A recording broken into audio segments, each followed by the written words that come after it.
Glad you did. Correct.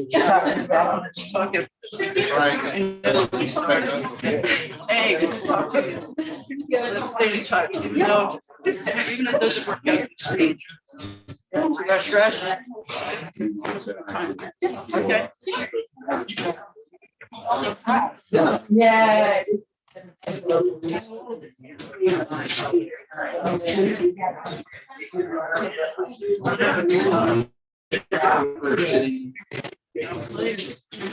I think we're just going to shout some servers. Yeah. I mean, it's not a big.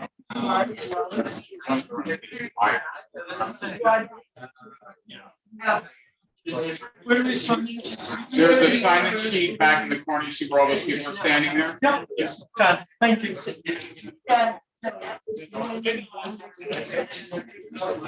I need a chair. Hello, I need a how chair. are you?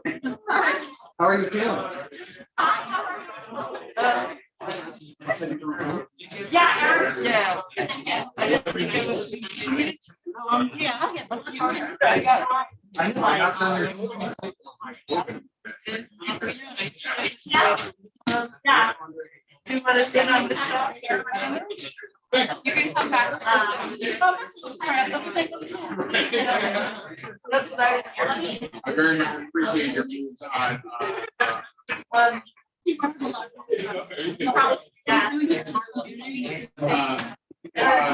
These moves? Yeah, so, wall. Need a chair. Yes. I need another chair, table, another table. Well, Just move this one up and then the table's yeah, I think, no. I think we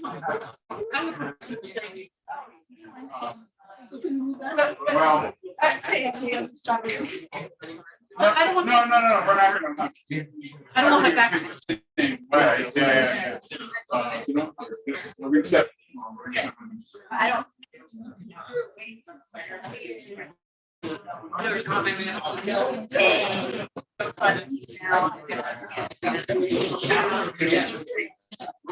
Thank you.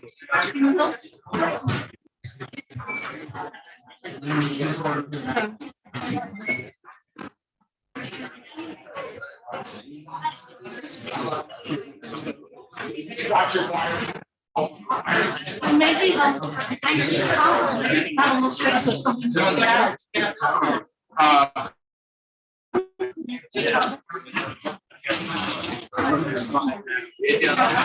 Thank you. So if you guys want to get out. Well, we're back. Yeah.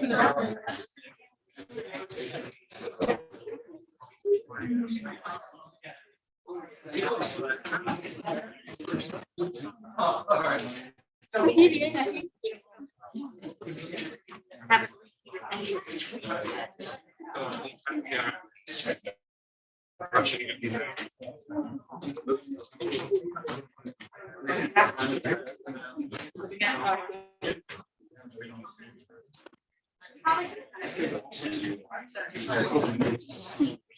Discussion. Yeah, David's like, now we're like, facing each other backs. Yeah, which the. What is that? Like a little U, yeah. Yeah, yeah. I'm not sure.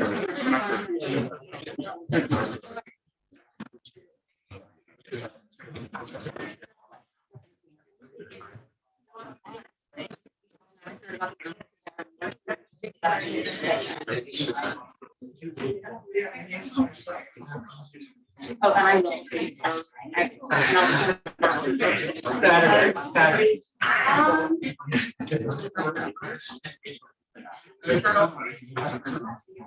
Like probably like you're like a little L shape here, that would be so much more efficient. Makes sense. Yeah, so first we'll have a conversation about data collection here first. We're like okay. Just need to. Yes. Just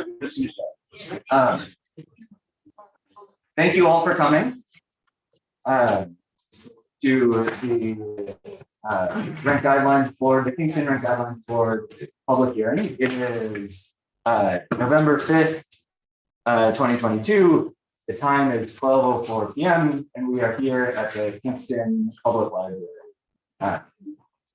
We are going to start with a brief round of introductions of my colleagues here on the Kingston Rent Guidelines Board.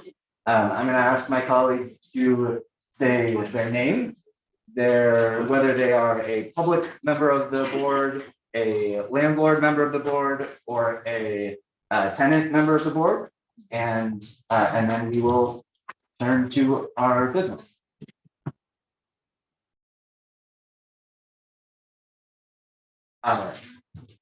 Yes, first we're going to do introduction. Arlene, do you want to introduce? Arlene Fuentes, I live in Kingston, New York, and I am a public member. Anthony Tampone, I also live in Kingston, and I am a landlord. Michael Tierney, tenant representative. Happy to see you all. Mia Inouye, public representative. Tara Perry, property owner. Diana Lopez, public member. Michael Brown, public member. I'm Noah Kipley-Ogden. I am a public member and the chair. Carolina Soto, I am a tenant member. From 305 Roselle. Thank you all so much for being here. We are going to a couple of requests. One, I would encourage you to silence your cell phones so that we don't have interruptions. And two, there are sign-in sheets in the back if you would like to testify. Please put your name on them and we will call on you. We will start with testimony, with live testimony, and intersperse it with I will read some testimony that has been submitted to the board's official email address. And I'd like to start by calling on Sarah and Tresta.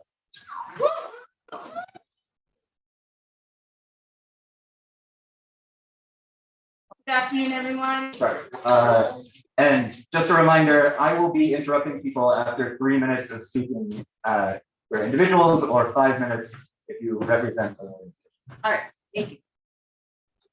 Thank you, City of Kingston Rent Guidelines Board for their time, and thank you to all of the tenants who have been brave and showed up to make their voices heard. My name is Sarah Hanna. I am the Democratic nominee for the 103rd Assembly District, which includes City of Kingston. I'm here today to urge the Rent Guidelines Board to adopt a historic rent reduction when it votes to set rent adjustments, as well as the longest look-back period possible when it sets guidelines for fair market rent appeals. I've spoken to hundreds of Kingston residents over the course of our campaign in the last year. We were knocking doors for over a year, and almost everyone is affected by rapidly rising rents, a limited housing availability, and tenants being forced from their homes. Hey, sorry, I'm sorry. Can we turn the audio up, please? In the back. And here.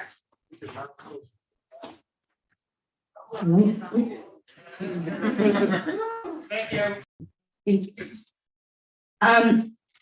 I have met grandparents who cannot be close to their grandchildren because their children cannot afford to live where they grew up. I've met parents, single parents, who, in addition to making sure they have a job and an income and that their child is taken care of, are forced to scramble because of the whims of profiteering landlords who have continued to make profits. We have a housing crisis, and it's rooted in the fact that housing has largely become a profit-making investment instead of a fundamental right that people's lives depend upon. Our campaign has been built on a movement of working class people coming together and fighting back against those who put profit over people. And that includes many opportunistic landlords who have made Kingston unaffordable. Beyond the hundreds of conversations we've had with tenants, hard data shows why a rent reduction is necessary. Based on Zillow ratings, rents in Kingston have increased by up to 100% since 2015. And according to the Ulster County Rental Housing Survey, rents have gone up in the county from 2010 to 2020 by 41% and 39% for 1 and 2 bedroom apartments respectively. The Kingston Rent Guidelines Board is in a position to take bold action to address this crisis. And now is the time to take bold actions because we are facing multiple crises and a lot of people are hurting. We cannot make tenants in ETPA buildings wait. Many have already been priced out of their homes, and those who remain have seen their rents jacked up in recent years, especially as some landlords anticipated Kingston to opt into the ETPA.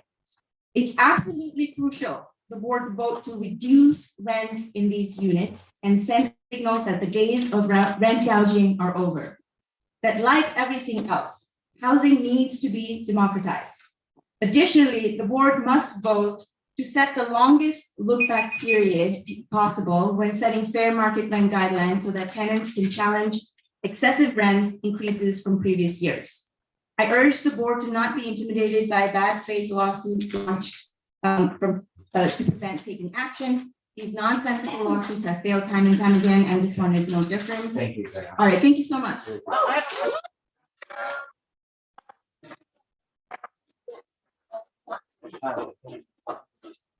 You were speaking quickly and I missed your reference. You had a reference of some data. And I was Yes. wondering if you can email it to us so that we can go through that reference. I'll submit the whole written letter. And Noah, this gentleman was handing me a paper and I thought, I have a question for the candidate for assembly.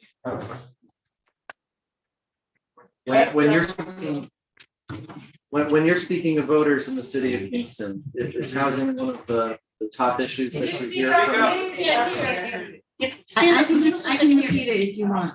Yes, when talking to voters, is housing one of the top of mind issues that you hear about as your candidate in your candidacy for assembly?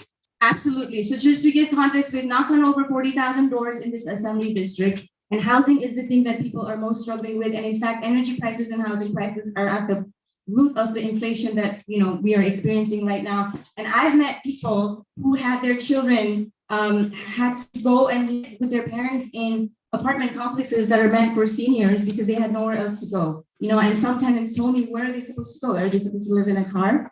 And I also want to reiterate that, we are dealing with multiple crises, and a stable home is the beginning to true safety for everybody. If you are having to worry about where you're going to live, everything else becomes exponentially difficult. So if we are really truly interested in true safety, we must have housing security. Thank you.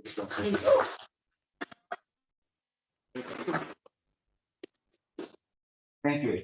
Catherine Langdon.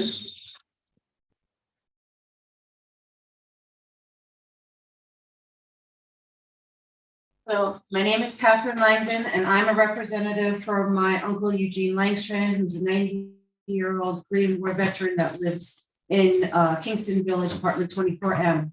My uncle's journey began, he was living over in Lakeshore Villas, which is not part of this process, where he was renting a 3-bedroom apartment for $1,585 back in 2019.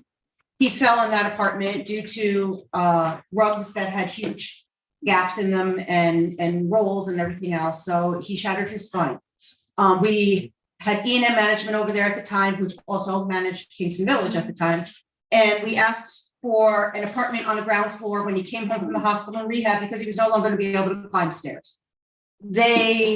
We knew of 3 apartments that were being renovated to be rented. We said we'd even be willing to go down to a 2-bedroom for him, not a problem, because he had some children that had moved out. And we were jerked around.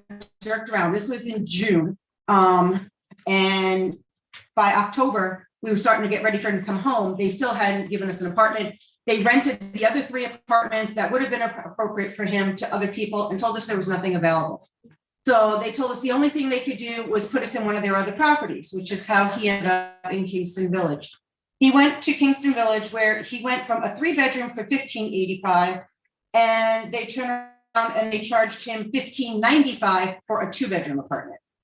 Before moving into this apartment, he was promised that they would put in a ramp or allow his stepson to put in a ramp because he was now wheelchair bound and couldn't go up and down stairs. Well, that company wasn't there for very long. And they turned around and told him that he couldn't put in the ramp, his son-in-law couldn't put in the ramp, and they weren't gonna put it in either. Or that they had to wait for approval, So time after time, his needs, he was lied to, didn't get what he needed. New company comes in again, and they raise the rent to rent again. So his 2-bedroom, he went from a 3-bedroom for $1,585 to a 2-bedroom for $1,595. Then after only 1 year, went up to $1,637. And they also increased the garbage from $10 to $25. And, all they were supposedly doing was adding this so-called butler service where they came and took the garbage from your house. The next company came in about 6 months later and they ended that service and they didn't reduce the garbage rates back down to $10. They stayed at $25. And now this is the third company that he's had in the 2 years that he's lived at this place. And they still wouldn't give him the ramp. They still wouldn't allow his son-in-law to build the ramp. What we finally ended up doing was having to go through the VA, and the VA had to present them, basically threaten them that they were going to put in the ramp because they were denying his accessibility rights. When his lease wasn't due to expire until October 1st of this year, but yet back in May of last year, they sent him a letter threatening him that if he didn't sign the new lease early, his rent would only go up to $1,789.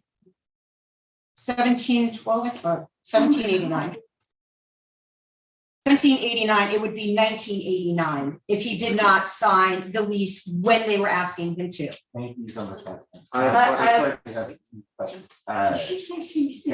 Okay, how, if given all of this stuff, what do you think would be a fair assessment by this board, a rent reduction or? Honestly, in the same building, the reason we agreed to go to Kingston Village at first was because when it was Stony Run, I think it's back to Stony Run now. I had friends that lived there, and for a 2-bedroom apartment, they were paying $900 a month. 6 months before he was looking to move in. Right. So I think that was what would be fair, because these rents, they're just going up and up and up. He's on a fixed income. He's got his pensions. This is a man that served his country from the time he was 16 years old in the Navy. He didn't retire till he was 75, serving in the Navy and the Merchant Marines his entire life. And this is the way that they're repaying him, is by, company after company just throwing him under the carpet and not respecting him at all. Well, maybe he should make that known. What kind of look Yeah, at he showed that be? I would say about 5 years, 30% reduction in 5 years look back would be the most important thing. Okay. Just a reminder that members of the board are welcome to ask questions of the person providing testimony. But we'll appreciate looking to. Basically, the audience can't ask questions, just the board. Thank you, Ms. Langdon. So you said your uncle is on a fixed income, so obviously a rent increase is very damaging to his ability to continue to support himself, correct? Yes, absolutely. And what percentage of your uncle's fixed income is spent on rent? 50%. 50%. Thank you. Thank you. I'd like to ask you to document both the numbers of the rent increases and the dates that they were proposed, and email that to Kingston RGB at hcr.ny. Yeah, I have this. I have all but the one lease that they never gave him. If you could scan it or send that in, and I'd like to ask that for everyone that's going to submit testimony. Rent testimony and documentation is really going to help us. Thank you. Thank you.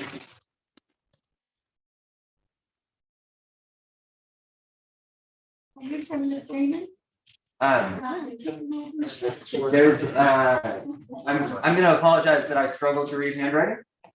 So Michael Hinchy. Michael E. Yes, please. It's Michael. I'm a tenant at 55 Cedar Street, here in Kingston. I'm a third party. I rent third party from a family of Woodstock. They rent the property from the building owner. They re-rent it to me, my wife, my daughter at a subsidized price. The whole idea is to hold us down, you know, until we can get on RUPCO or some kind of housing or whatever.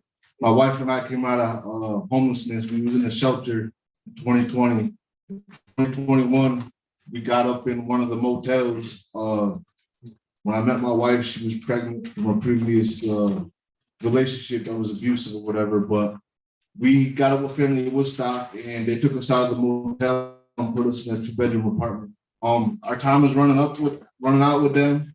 It's an 18-month program. And you know, we only got a few months left. But it's to my understanding that the apartment we live in without family at Woodstock subsidy, it would be about $1,400. And we are currently dealing with a mold situation. We actually had to go to the hospital. And my daughter, they had said that we came across contact with some type of mold or something like that. And it's causing all of us skin irritation and weight loss. And my daughter's 1 year old. She don't need to be around none of that, you know, mold stuff. And so I got a doctor's note, and the doctor agreed that we shouldn't be around any mold. You know what I'm saying? And we're still sitting there. We're still sitting there in the mold, even after we have documentation saying that my daughter was exposed to it and what happened to her because of exposure. We're still sitting there. And this isn't to throw no shade on family at Woodstock because they're an awesome organization. But the landlord makes it really hard for them to help us. It's like, you know, they're just clashing with each other, you know, so they're about to have to move us to Ellenville. I work paving. I do pavement. I work for Stefano's. I'm in the off season right now. I'm in $20 an hour, and I work 40-hour weeks. And there's no way that I would be able to keep up with $1,400 a month, and maintain my apartment, take my baby, and put food on the table and stuff like that. You know, so. I mean, I'm here because I don't know what else to do. I'm actually here because hopefully something can come out of this, you know. But family Woodstock's trying hard for us. But I'm not even allowed to know the landlord's name. I don't know his phone number, his name, because he doesn't want nobody to know it. When I moved into the apartment, I had to take rotten food out of the fridge. The carpets were all moldy, and they had to get pulled up after we moved in. You know, because I got the doctor's note, so they had to move us in at the last second. I had to take rotten food out of the fridge that had been in there for months. There was trash bags at the bottom of the stairs that hadn't been removed.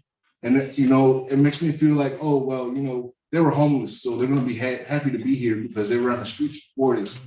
So it's like, oh, let them clean it up. You know what I'm saying? All right. Thank you, Michael. I have a question for Mr. Hinckley. What portion of your monthly income does your family spend on housing? That's right now, currently, through family Woodstock, the subsidy, I pay about $250 a month. Okay, so in total of $1,400, including your $250, there's still mold in your apartment and you have to clean out rotten food? Exactly. And my daughter has been exposed to it, and there's documentation behind it and doctor's notes, and we're still sitting there. And do you feel that that is a sustainable situation for yourself? There's no ventilation, there's poor ventilation. There's no code in the city for mold. So whenever you ask for help, they just tell you, oh, there's no code in the city for mold. You have to tell them that there's a ventilation problem in order to get the mold addressed. Like, you got to know how to talk to these people, you know, otherwise they're going to try to run all over you and do whatever they want to do. You know? Thank you. Thank you, Mr. Hinckley. Sorry, Mia. So if you were not in the program with Family of Woodstock, what percent of your income would you be paying on rent? Prior to Family of Woodstock, I was homeless. I wasn't paying rent. And what do you want the board to do, to decide in terms of whether to do a rent freeze, a rent reduction? I just don't see how, you know, how you're gonna charge $1,400 for a 2-bedroom apartment that got mold in it, and it's not habitable because of the ventilation. You know, you can't take a shower without the steam floating through the small apartment. Yeah. There's mold in the kitchen, there's mold in the bathroom, and there's mold in the kitchen and the bathroom. Dan. Do you support a rent reduction? And if so, how much do you think? Absolutely. I think the 30%, I think the 30% is is a good number. Thank you. Thank you very much.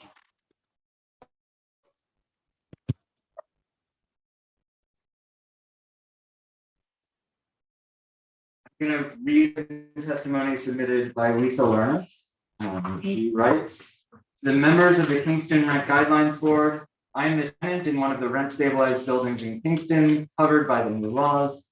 I moved into my 2-bedroom apartment in March 2021. The rent was $1,700. In March of 2022, the rent went up 5% to $1,785. I am a single mother in my 60s with a small teaching business.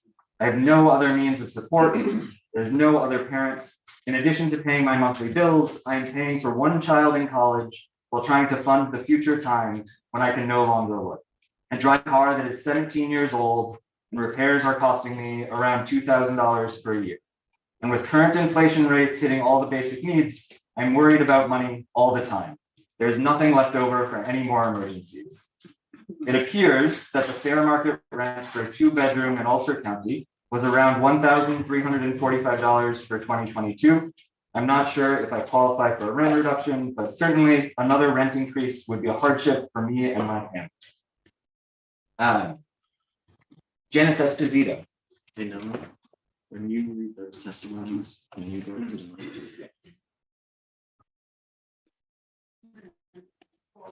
Down, so like right there. If it's fine. Thank you. Yes.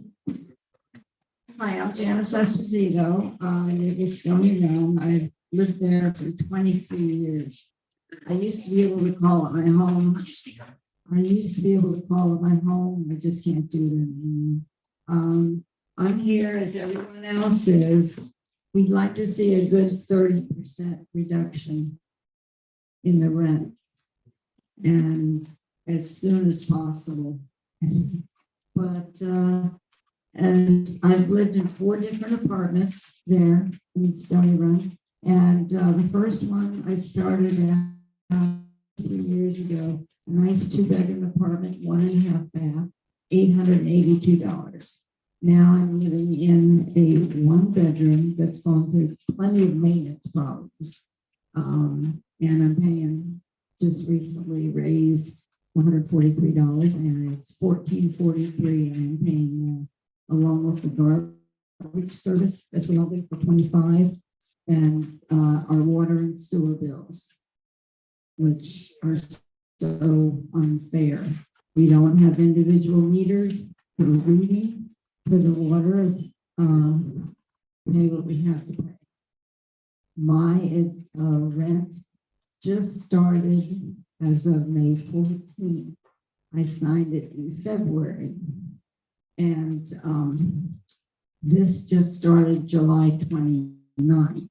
So that's why a lot of us under these situations would like to see it backed up to date to get credit. Our maintenance problems around there in the beginning, they used to call in, in the beginning of the new people buying it, they used to call in the best people to come in and fix it, like JSB and the other known ones around Kingston. And they seem to stop that. But it used to get fixed right away. And they seem to stop that, and now they're looking for the lowest paid vendor to come in and fix things. It takes the tenants so long to get something fixed, and then whoever comes in and fix it may not do it properly anymore. So that needs to be taken care of also. I've got plenty of pictures where they used to tape on our doors notices, your rent is not paid. Or, I won't take too much time if I would show them to everybody.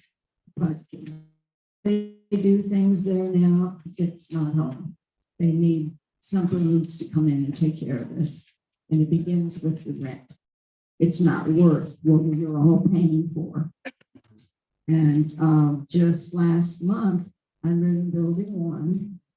we had a gas leak in our laundry room and found in my apartment. I have mentioned this starting as of even last year. The maintenance men would say, oh, well, that just smells like that because when you turn the oven on, or that's just from the heater, it'll go away. And thanks to Eric, he was walking around and he found the fire extinguishers were empty and outdated. We got the fire department in there. We got the fire inspector. We got Central Hudson in there. They shut off the gas in my place. They shut off the hot water in our laundry room. We were without hot water. I think it was, excuse me, about 4 or 5 days. Thank you, Janice. Stay up in case there are questions. Yes. Thank you, Ms. Esposito. How much of your monthly income do you pay in rent? What percentage? Yeah, I would say 80%. 80%. And you've gotten what you would say is a decrease in service. Yes, very much so. Thank you. Are you aware that whenever you smell gas, you should call Central Hudson? Yes, I live by myself, and I guess I was believing my maintenance man. And I said to the office about that. I said, well, I should, yes, but shouldn't our maintenance team also mention something about that? I mean, I can't blame it on them, you know, but There's still a sign-up sheet if you want it. yes, You said you've been at Stony Run for 23 years? yes. Okay, and so would you say that your rent started going up dramatically since a certain year? Well, I was in 25E. At that time, it was 1225. I could not live in a third story apartment because of spinal problems. So when I had gotten into a lower apartment, it became $1,500, but I accepted it. I wanted to get, where I needed. So then I went over to building C, and of course it wasn't $1,500 because that was a 2-bedroom. Now I'm in a 1-bedroom. It started out as 13 there, and just this past year it went up 1443. From 13. Yes, and I was just before they started that amenities fee of $65. But so many of these new people moving in, they've got to pay that $65 extra for nothing. We have no physical ed room, we have no pool. And then I was trying to tell the young lady in the office who's no longer there. I said, well, I'm not going to be using any of these services when my time comes to pay that $65. She goes, oh, well, that's not only for that, but that's also for your landscapers coming around and picking up the leaves. And that's a fire hazard now, the leaves. Any other questions? Thank you so much. And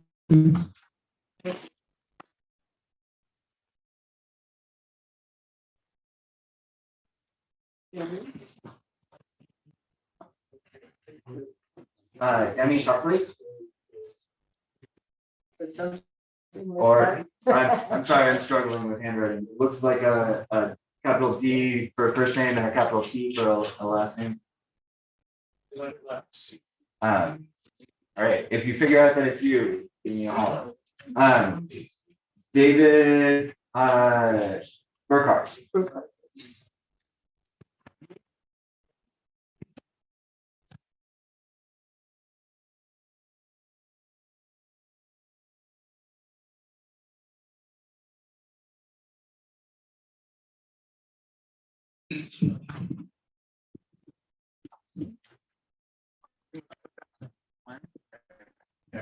I'm speaking to it. My name is David. My name is David Burkhart. I live at Stony Run, closer. Yeah, A little yeah. closer, yeah. Yeah, we have to speak about There you go. There we go. I live at Stony Run. I've lived there for 6 years. same apartment. We've been through about 3 different owners, I believe. When I first moved in, the rent was about $1,000 a month for a 2-bedroom, and it just went up just under 1,700 this year. I found it interesting because the law had already been passed and it said you couldn't raise rent. They raised mine anyway, and my lease was about to expire, and they said if I didn't sign it, it was going to 2,500. I do think that the look back period needs to be long because they need to get a decent record of pre-COVID conditions. Because I think a normal increase during pre-COVID is a better factor than this weird period that we've been in.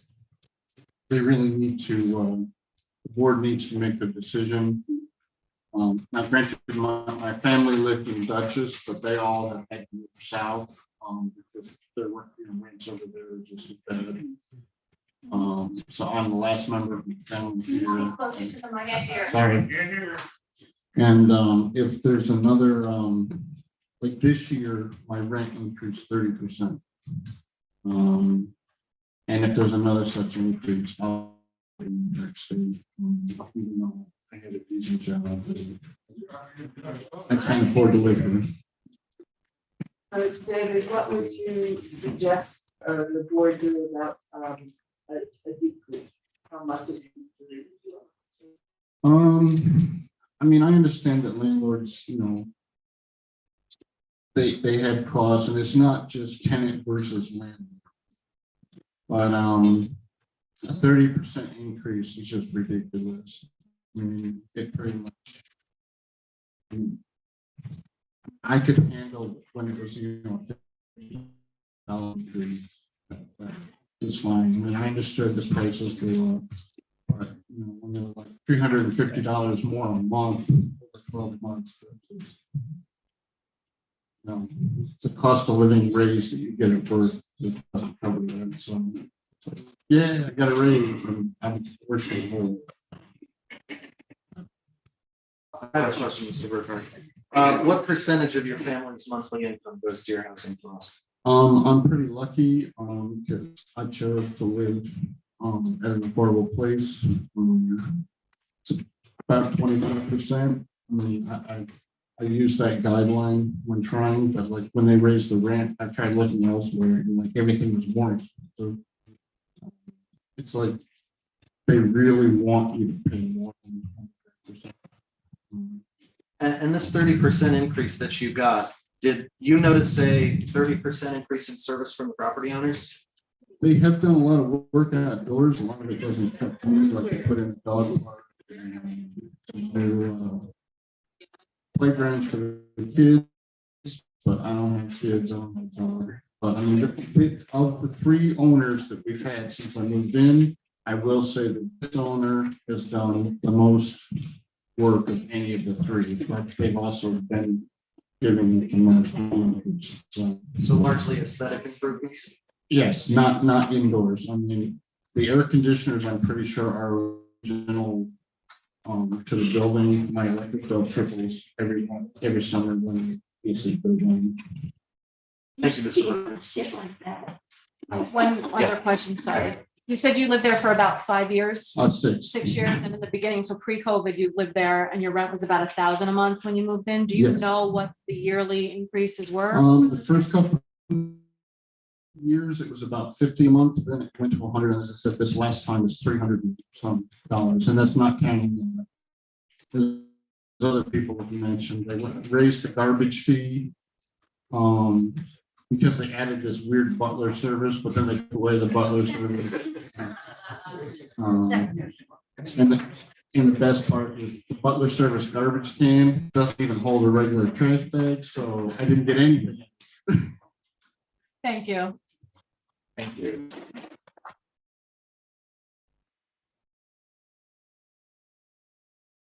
John Clubridge.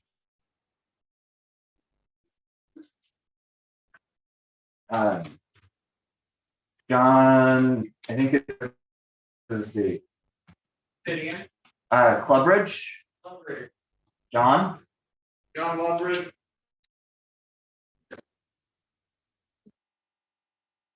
It It's looks a like, signature. yeah. it's a signature.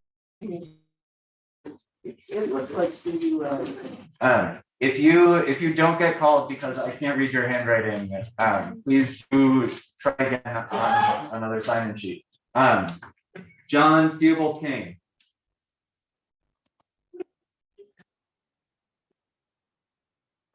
Hello, I'm John. Never done anything like this before, and maybe I'm not good at using it, but I'm just gonna read what I wrote. Hello, my name is John Kane. I have lived in this county for 5 years. My last current address was that we were evicted from, by the way, was 438 Beale Street here in Kingston. Worked as a gardener and a carpenter the whole time in people's yards and houses. Till this year, I was able to live in a 1-bedroom apartment with enough left over to save a tiny bit, do a little traveling, and maybe go out on the weekend. In April, my wife and I learned that she was pregnant. 2 months after that, the building we were living in sold. Days after that, we received our 90-day eviction notice. We contacted our local sorry, I haven't processed a lot of stuff. We contacted our local legislator and weighed our legal options, but ultimately we decided that we should try to find somewhere to move rather than spend her pregnancy doing battle with a hostile new landlord who is determined to turn a profit on his investment as fast as possible.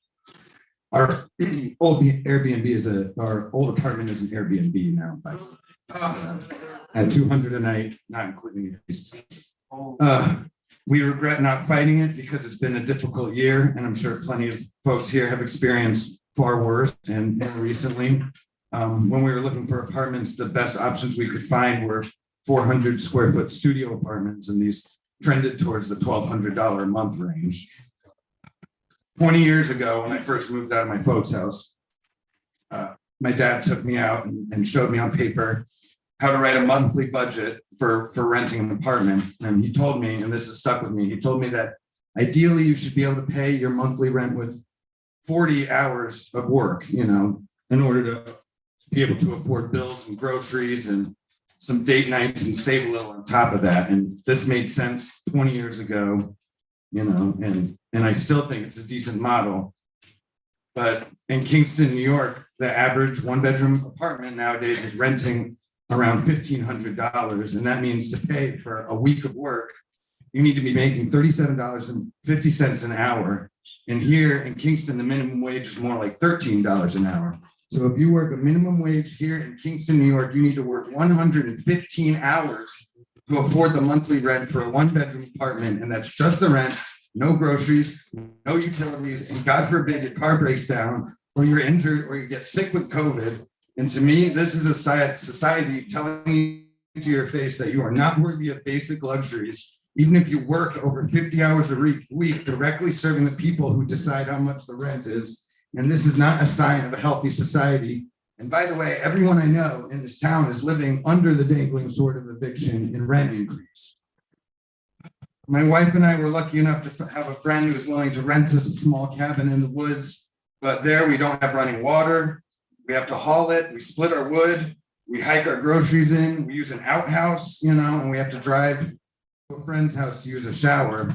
For us, it's okay. We like to camp, but this is not like an ideal situation or something we're doing for our house. We're doing it because the rent is outrageous. And not only that, it's extremely competitive. When we've been looking for apartments, we had to stop telling people we were pregnant because they wouldn't even show us a unit once they found out. And I heard recently that 66% of the units in this town are short-term rentals. I don't know if that's true, but it seems totally insane to me. Thank you. Okay. I have a question. Thanks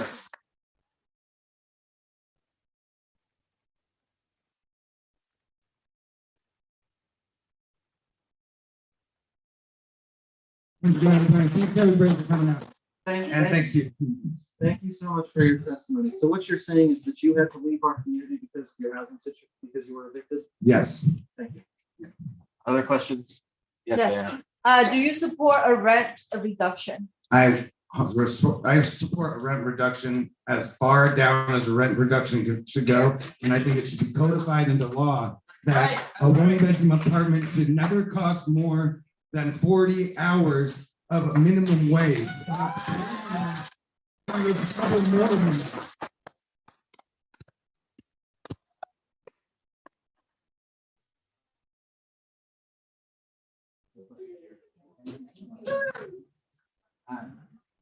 Emily Theodore King.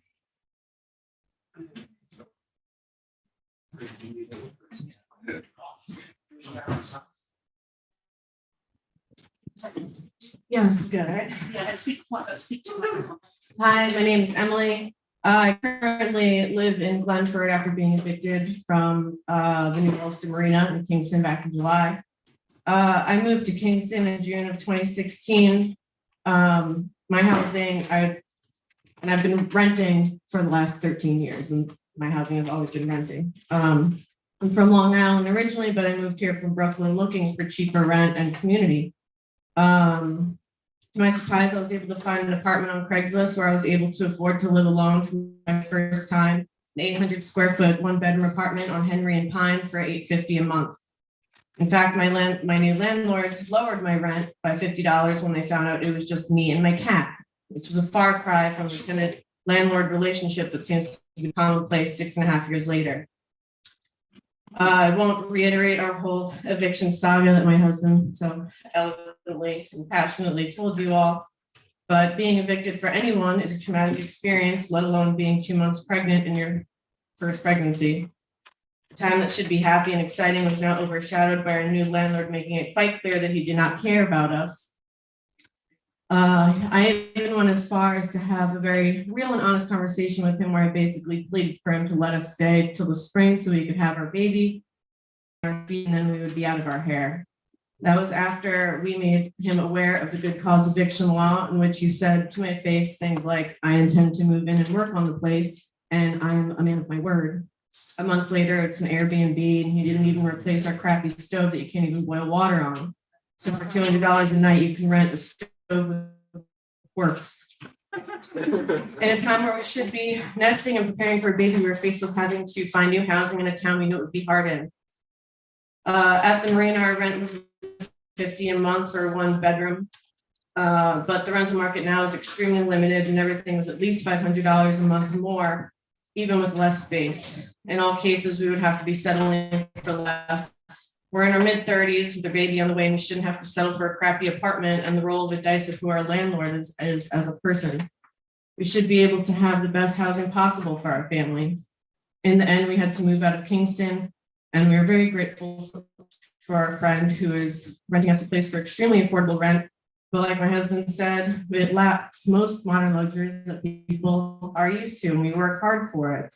We don't get a chance to relax. We have to keep surviving, which is how it feels to live around here these days. And we've hardly had time to process what has happened to us. I was forced out of a town that I love by a greedy person who bought a property that, even if he was going to rent it to someone else, would definitely raise the rent. And I know this is a shared experience that's happening to many folks.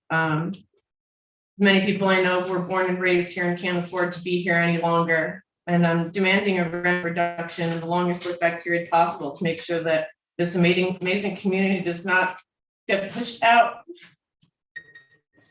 That's because of all this. This is even a desirable town to be in. And we need to keep it that way for everyone. Thank you so much.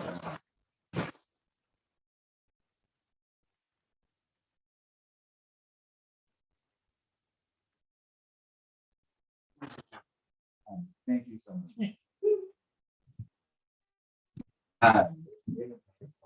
Tyler Vander. Tyler?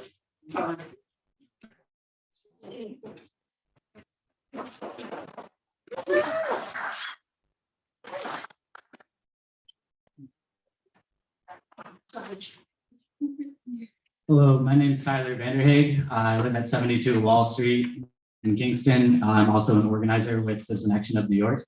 I've been knocking on doors and talking to tenants in almost every single ETBA covered building since July when Kingston first started considering this. The number one thing me and my members here when we're knocking on doors is that the rent stabilization is too little, too late. That rent is already too high for them. They cannot afford another increase, let alone even what they're paying, let alone another increase.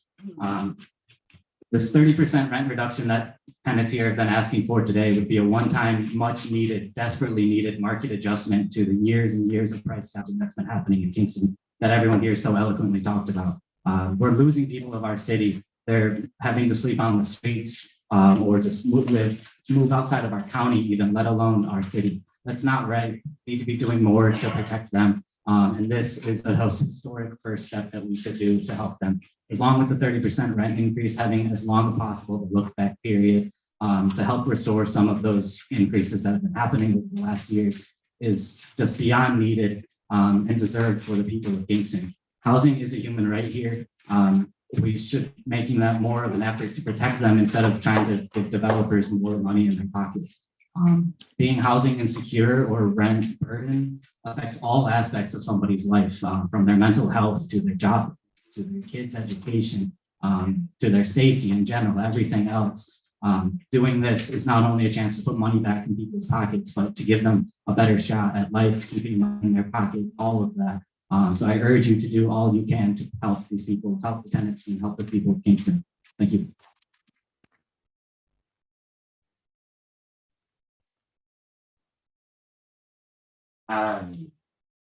Eli King.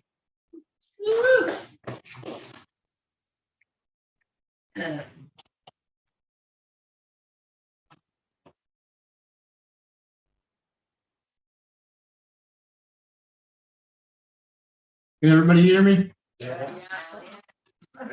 My name is Eli King. I'm from the Hudson Valley DSA. I spoke last time. I'm going to keep this brief. The housing situation in the Hudson Valley is inhumane. We've heard about tenants at 58 Fair Street getting evicted with those eviction orders being upheld by the judges that don't know the law. We've heard about tenants today talking about the conditions. Kingston's unaffordable. People who can't afford to live here can't afford to move a couple towns over. There is nothing.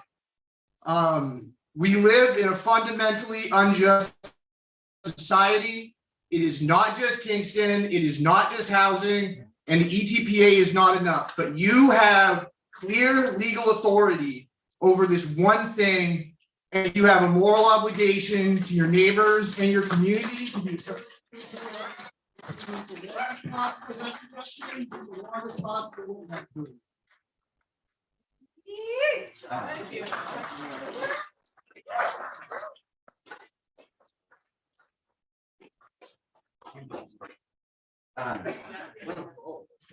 Joan Corden, Austin.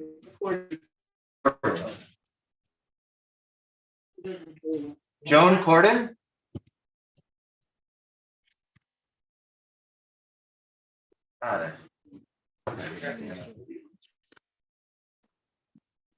Joan, from my building, Joan. Joan. No, she's right there. Oh, I little black hair woman right there. She doesn't hear well.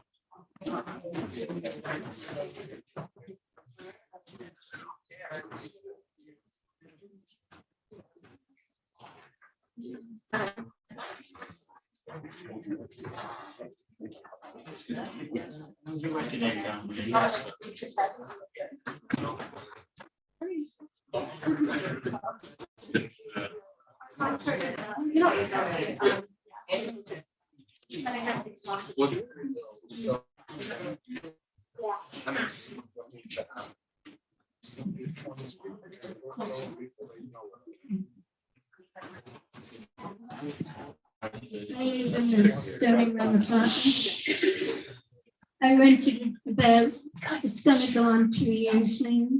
When I first moved in, they promised me all renovations and everything would be updated. Nothing has been updated.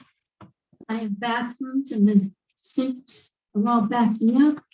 Took them over 3-4 months to come in and fix it. I had to wash my dishes in the tub, in the bathroom. They also sent me a notice saying that if I didn't, my lease has not been up until March of 23. they sent me a notice saying that if I didn't renew the lease within a couple of, a month or so, then they were gonna increase it to 1,700.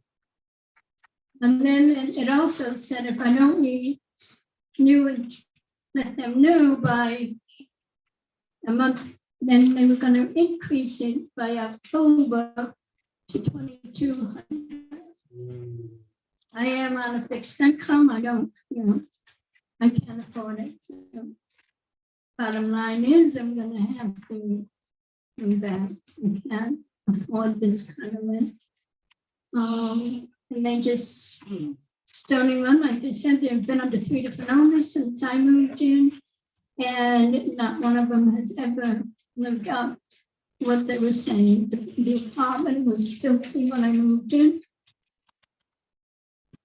I've just been discussing, I have never, and I'm from New York City, and I had apartments that were better than that I'm living in now. I've been here for about 40 years when my children were young, and I lived in Lake Katrina apartments. They were excellent apartments, I have to say. They were very good. Management was good, and I have to say the management here is very poor. Maintenance is good, but the management is terrible. They just shush you to death and then they get you out of the office. My first 3 months there, I paid by money order, thought that was the best way to pay. The guy said, oh, you should be paying by your check. I said, okay, I'll pay by check. 3 months, they lost my checks. And then they had the nerve to charge me a late fee and send me a notice that I was going to be evicted from the apartment if I didn't pay my rent. I tried to tell them I did pay it. I had the rent. Now I just went in and I asked now for a receipt. Now they're telling me, no, I'm not going to sign it. They refused to sign it. So all I know is that I don't know what they did with the checks, but I had to pay, and I had to pay the late fee, or otherwise it's going to be compounded, I guess. Thank you. I'm just not. Thank you so much. We have some questions. Thank you, Ms. Gordon. Would you support the board's actions for a rent reduction? Would that make your situation at Stony Run a little more livable? Oh, definitely, yes. Thank you. Thank you. And Joan, just for the record, you have a 1-bedroom apartment that was supposed to be completely renovated. Yes, when I first moved in, they said it was only gonna be like 1,200, completely renovated. I moved in, it wasn't, and then they tell me it was 1,400. Before I moved in, I said, that's not what you told us. I never would have moved in if it was 1,400. Because I just lost my husband, my daughter committed suicide, so I had a lot to deal with. And then they told me 1,400. So I agreed to it because I knew I couldn't make it, but then like shopping wise, food and stuff I can't order. I'm very lucky I have a church community that has been helping me with food and stuff. But no, it hasn't been. Thank you. Thank you very much.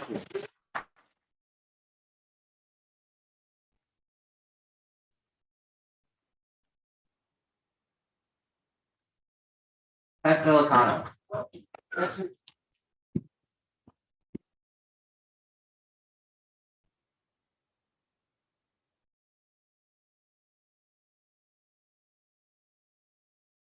Check 1, 2, 1, 2.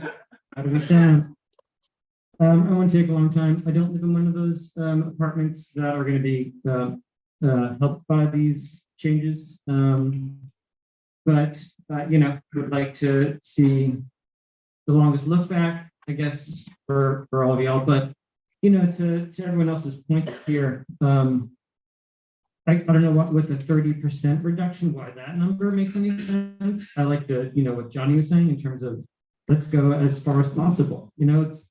It's a moment of imagining like a better way of living, because clearly having to fight this horrific tide of profiteering off of the human right is clearly not sustainable for any age group. You know, even like young people who have the ability to I don't know, do jobs that are shittier and hurt more. Those don't pay enough to live. And yeah, we have our elders in our community who are reliant on a state, like a fixed income. And when people are not doing work and there's mold everywhere, we all know that, right? And it's and so this is the bare minimum that we can even do. So I would, invite you to look even deeper. We can lead on this. Every community in this country is totally screwed in terms of housing. And so Kingston has a chance to try and make it better. Thank you.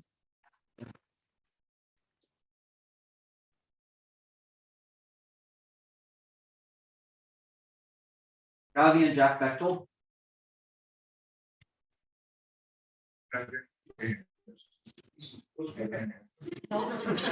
Which you want me to read one of the letters? I would love that. Into the microphone. Sure, whatever you think.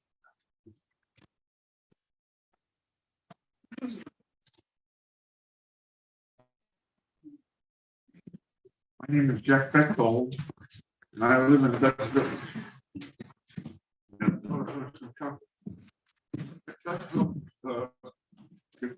Yeah. Like almost touching. Okay. Should I take the bench? That's good. No, you can talk to my friend. Right. That's good. I'll make it brief because Dutch Village has gone downhill. We've been here since 2019. Is it there? Yes. Is it here? Right Can you hear, Gail? Look at the mic. Look at the Look mic. at the mic. Okay, all right. We moved in 2019. The rent was $1,500. Now the rent is almost $1,800. So the ability for us, we're both retired, to afford that is very small. As a matter of fact, we can't afford. They're going for $2,000 on average. So we have an apartment that wasn't renovated, it was promised, and that's about it. I can't think of anything else. My story is not as bad as someone else's, but it's bad. Thank you so much. Diana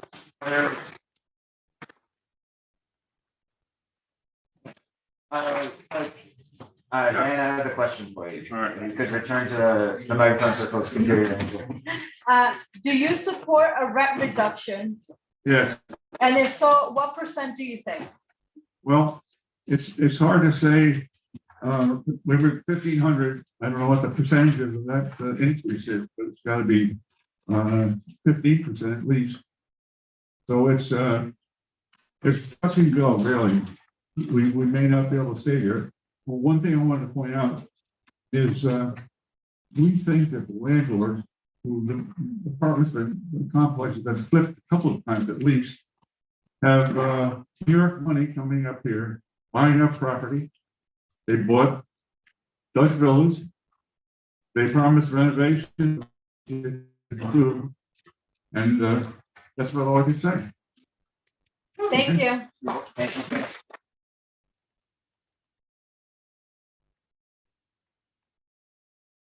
This is a letter that came to the Rent Guideline Board's email address on October 30th, 2022.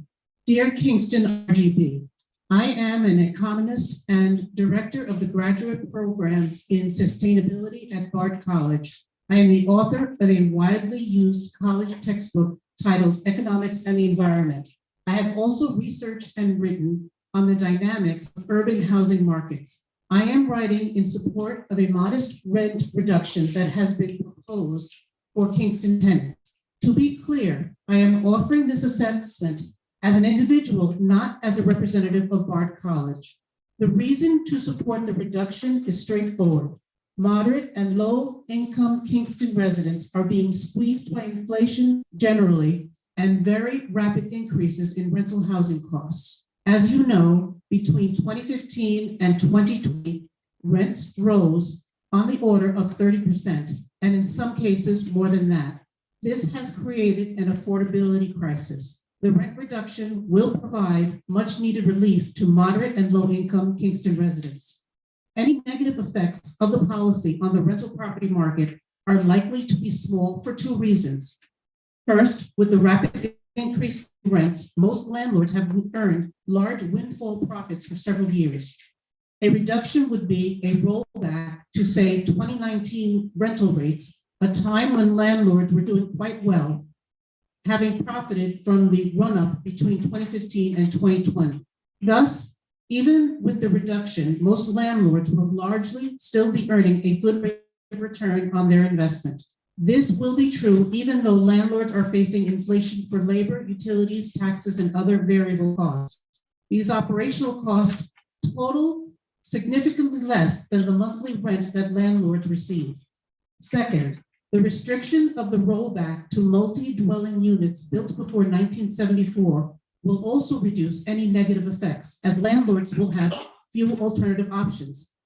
These are not units that could be easily converted to Airbnbs or sold for condos, two potential negative impacts on rental housing markets when rent controls are imposed or tightened. To conclude, given the dramatic increase in rents in recent years and the restricted housing stock to which the proposed reduction will apply, there are not likely to be significant negative effects on the rental housing market from a modest reduction in rents. On the flip side, there will be a large positive benefits for Kingston residents, helping to keep at least this portion of the housing stock affordable. This is from Dr. Eben Goodstein.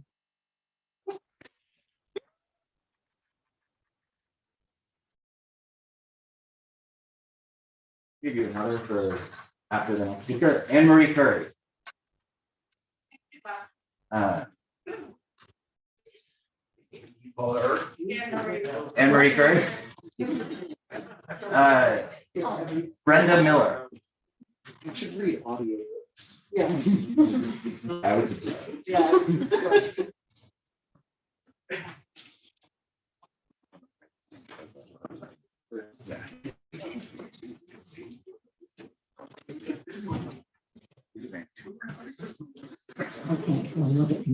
Okay, can you hear me? Yeah. A little bit of a loud voice. Okay, my name is Brenda Miller. I'm going to read from it. My name is Brenda Miller. I live at Waterfront at the Strand, which is called now. It used to be called Kingston Waterfront. God knows what it was called before. I've been here since December 2019. And I've had 3 different landlords in the 3 years I've been here. And it's across the street from the Hudson River Maritime Museum, so you know where it is, which is facing Rondout Creek. And one thing I want to add that I don't have written down is that apparently my set of buildings are not covered because we're in Rondout, not in Kingston, except that my address, post office address, is Kingston and my zip code is Kingston. So I don't know why we're not covered. But anyway, I moved to Kingston in December of 2019. I found my 2-bedroom apartment on Zillow and signed my first lease that began December 15, 2019 and ran through December 14, 2020. The rent was $1,170 per month. I was billed separately by Central Hudson for cooking, gas, heating gas, and a gas water heater and electricity, which includes common areas that are metered. And so I'm billed by them and whatever that it's about. The landlord billed and charged me for water and sewer separately, which was and it not metered. They just came up with an amount of money for sewer and water. So I have no idea how much I used. And again, it was separately. And I also had $10 charge for garbage removal, which eventually became $25 for gourmet garbage removal.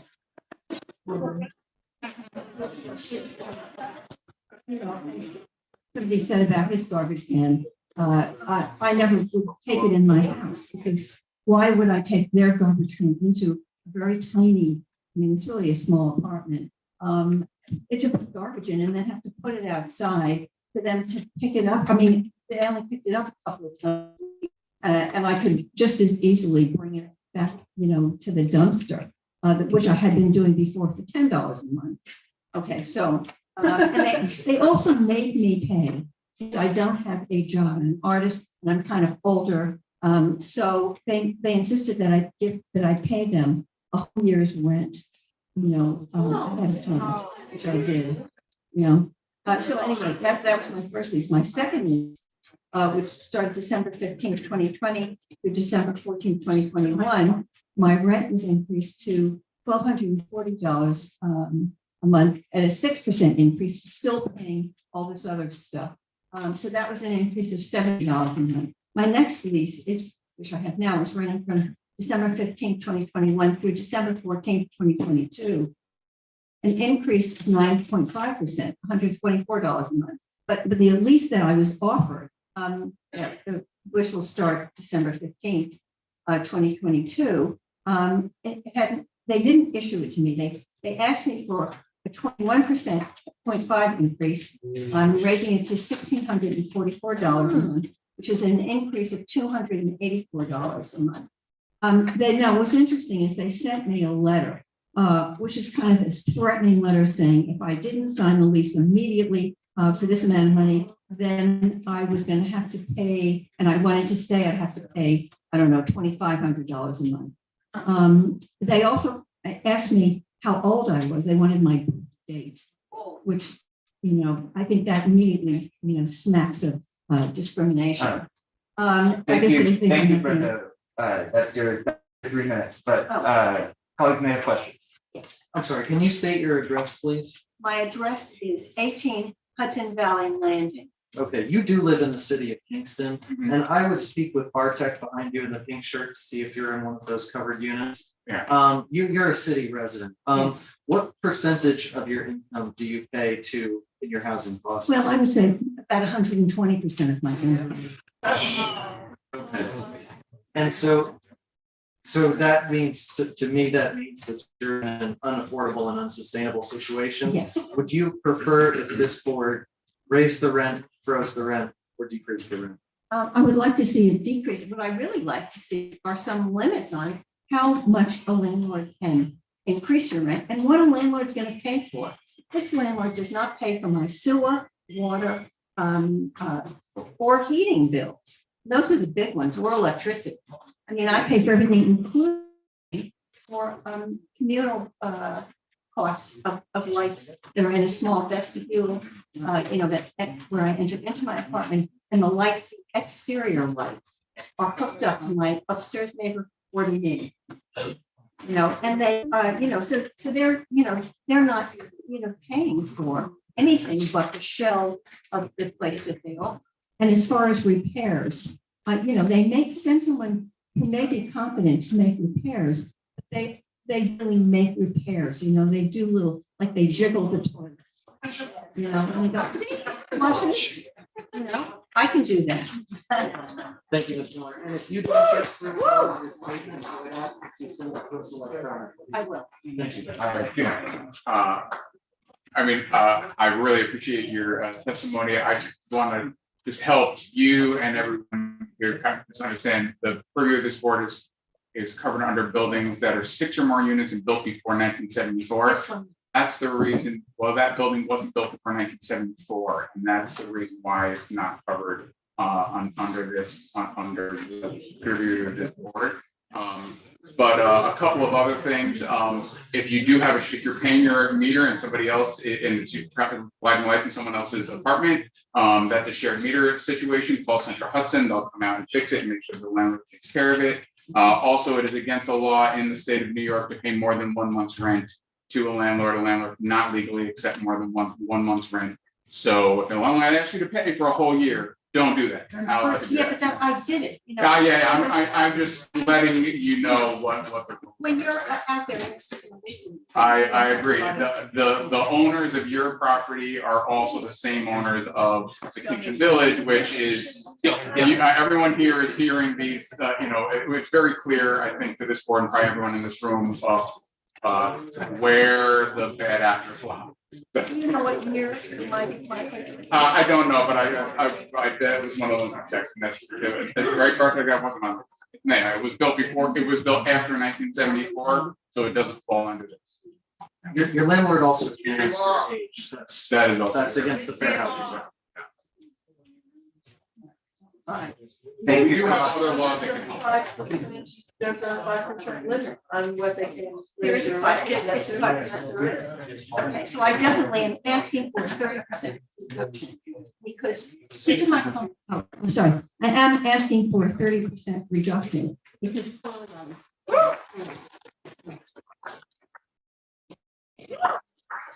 One more I just wanted to ask, what's the management company? And now it's Lincoln's. Thank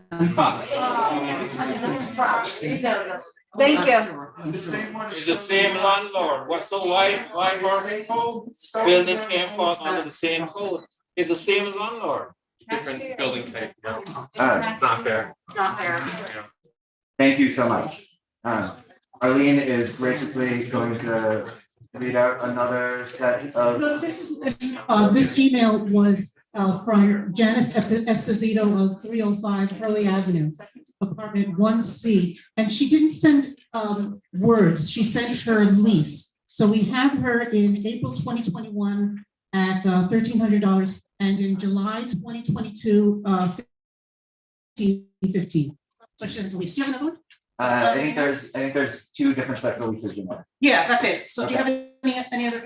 Yeah. Thank you for sending that, Janice. This is an email again received through the Rent Guidelines Board, November 5th, 2022. That's today. Okay, this is from Community Service Society. Thank you for the opportunity to submit testimony at this historic first session of the Kingston Rent Guidelines Board. We applaud the legislature of Kingston for opting into New York State's rent stabilization system in order to address the crisis of rising rents and gentrification in this city. We thank the members of the newly formed Rent Guidelines Board for dedicating their time to this important process. Our names are Oksana Mironova and Samuel Stein, and we are housing policy researchers at the Community Service Society of New York, CSS. CSS is an independent nonprofit organization that addresses some of the most urgent problems facing low-income New Yorkers, including the effects of the city's chronic housing crisis. We have testified at the New York City Rent Guidelines Board every year for decades, providing data-driven evidence, changing dynamics of New York City's housing market. The NYC RGB has used CSS's research findings to better understand the New York City housing landscape and to deliberate about rent adjustments. Kingston's rental housing is particularly severe, whereas the state defines a housing emergency as a vacancy rate below 5%, and New York City's vacancy rate was recently to be found to be 4.5%. Kingston's vacancy rate as of June 2022 was a staggeringly low 1.57%. This vacancy rate appears to be worsening since the onset of the COVID-19 pandemic in 2020. The vacancy rate was an already shockingly low 1.81%. Under these conditions, individual tenants have virtually no market power. If their rent is too high, or if their housing is not well maintained or dangerous, they cannot simply move and force their landlords to either find a tenant who will pay their desired rent or to lower it to a more reasonable price. Create a severe imbalance within the housing market where landlords are able to inflate rents, leaving tenants with little option to either pay unreasonably high rents or to face eviction and homelessness. Under these conditions, median rents for one-bedroom apartments in Kingston have jumped by 27% between 2016 and 2020, while the rents for two-bedroom apartments skyrocketed by nearly 50%. The majority of the city's residents are renters, and a majority of renters are rent burdened or pay more than 30% of their income in rent. And an end of pandemic-era anti-eviction measures paired with rental market hostile to tenants means that evictions are once again picking up in the city. In 2019, the city saw roughly 350 eviction filings. The filings declined in 2020 and 2021, but are nearing pre-pandemic levels today, with nearly 300 filings to date. While each eviction filing will not lead to an eviction, some tenants will undoubtedly be forced into worse living situations, including homelessness. New York State rent stabilization system was set up to mitigate rampant rent inflation caused by power imbalances within the housing market created by extremely low vacancy rates. Kingston's decision to opt into rent stabilization gives Kingston RGB power to address the city's ongoing market failure that is causing rents to skyrocket, setting the parameters for rent adjustments in 1,200 of the city's units. The board should heed the call of tenants and implement a rent reduction as its first adjustment.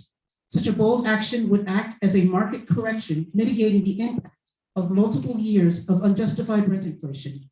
It would go a long way towards preventing eviction and homelessness in Kingston and would turn back the tide after years of renter hardship and landlord profit. Thank you for your time and consideration and for taking this historic step towards housing justice in Kingston.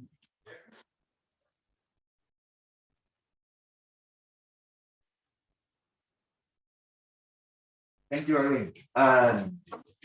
Rich Lanzarote. You're representing an organization.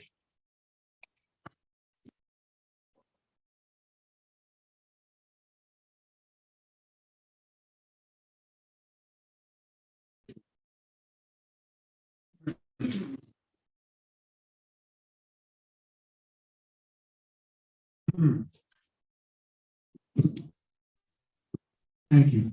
Thank you. My name is Rich Lanzarote. I'm the Executive Director of the Hudson Valley Property Owners Association. I need to start out by saying that this board is not legally appointed or legally empowered to do it. I will tell you something about myself. I was a renter for 23 years. There were months when I could not make the rent. Other months only partial rent. In the middle of that period, I became sick, couldn't work, lost my apartment. My family became homeless. My wife and child went into a shelter. I couldn't get into the shelter. I lived on the streets of New York City for 3 years. By the grace of God, I regained my health, got a job, rebuilt my credit, scrimped and saved for a down payment, and brought our family home. No one here can tell me about how tough their housing situation is. I personally lived it. When I hear tenants talk about how their landlord is terrible because the central air conditioning was slow to get fixed, I want to puke. By the way, the two ladies from 58 Fair Street who complained at the last hearing that they were being evicted, they forgot to mention that they haven't paid their rent for 5 months. That's why they're being evicted, non-payment. I am a Democrat, and I fully recognize that housing problems are a blue state problem. This is New York, California, Washington, DC, Massachusetts problem. The perceived housing shortage is the result of overly burdensome regulations, making it nearly impossible to build. And now the solution to the result of too much regulation is more regulation. It will shrink the availability of apartments. Since the new law was passed in 2019, 60,000 apartments have disappeared in New York City. That is DHCR's own estimate. When there is a need for more housing in Houston, Texas, it just gets built. Think about here, 100 apartments, Kingstonian, it's taking 4 years, it's not built. I want to talk about the job of the Rent Guidelines Board. It is primarily to ensure that adjustments in rent correspond to changes in cost. It is not to provide affordable rent. There's a lot of disinformation that's been going around as to what they're actually empowered to do. I have distributed the information obtained today from the United States Bureau of Labor Statistics, which is the official US data on inflation, or in other words, the changes in cost in 1 year from September 21 to September 22. I'll just read some more. Fuel oil jumped 58.1%. Electricity jumped 15.5%. Natural gas, 33.1%.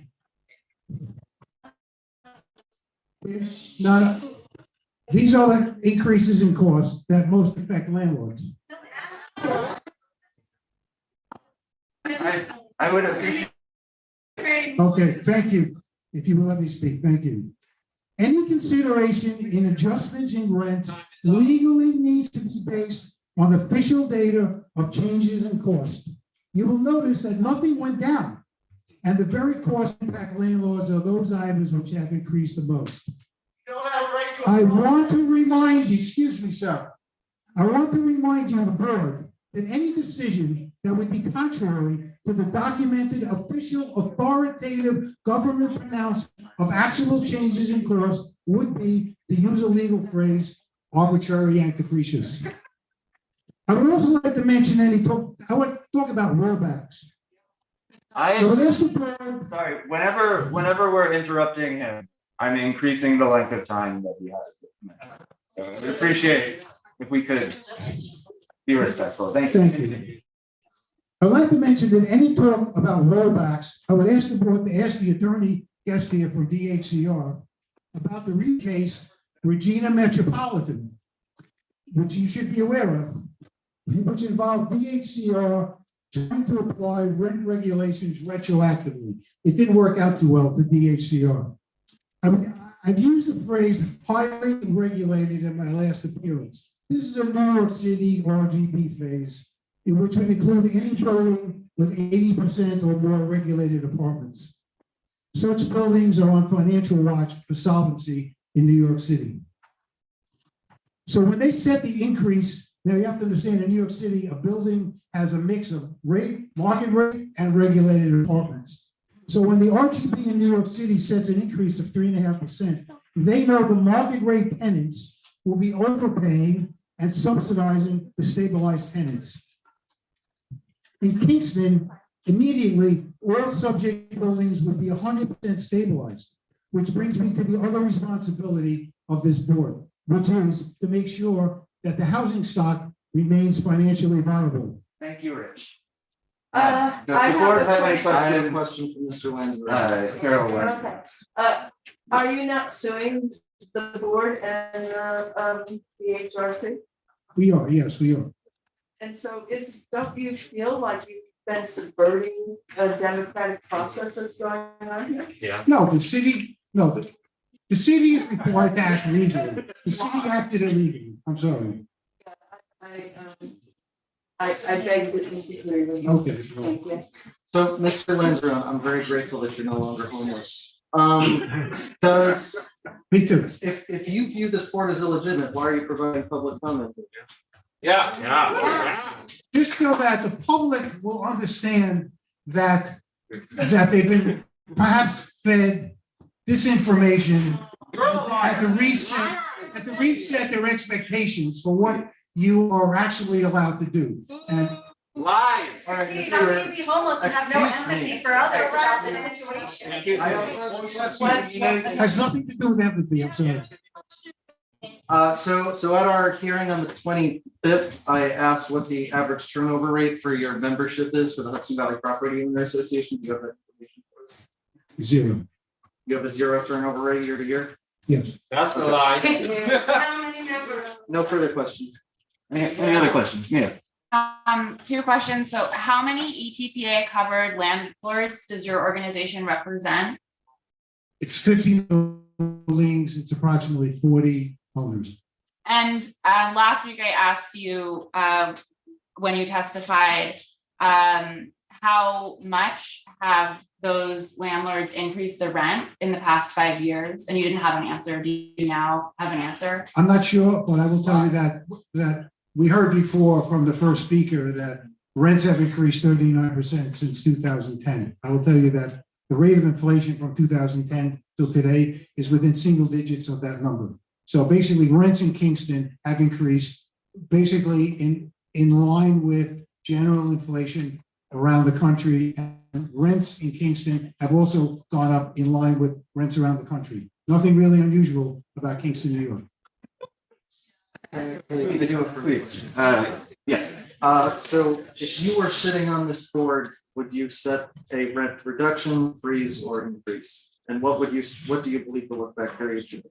Well, I think a look back period is clearly legal because since 2015, the Magna Carta and which carried forth into our Constitution, that governments do not apply laws retroactively. So I think that's something that you need to understand.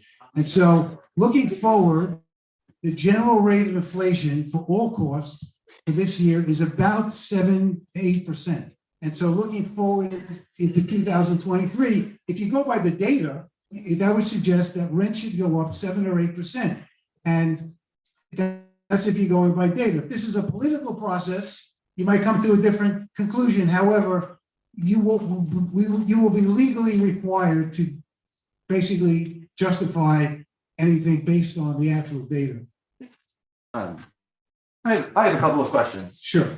Rich, you on when last we met, yes, and today you advised this board about some of the particulars of the law covering art. Yes. What are your qualifications to offer that advice? Well, you should know that. Like, are you presenting this advice because you're a lawyer? Are you presenting this advice as an amateur? What is this? Where are you coming from? Okay, so I'll give you a little bit about my experience. Okay, so Yeah, I've been a municipal planner in the Ulster for 20 plus years. I served on the Ulster County Planning Board. I served on the Rondout Valley Central School Board.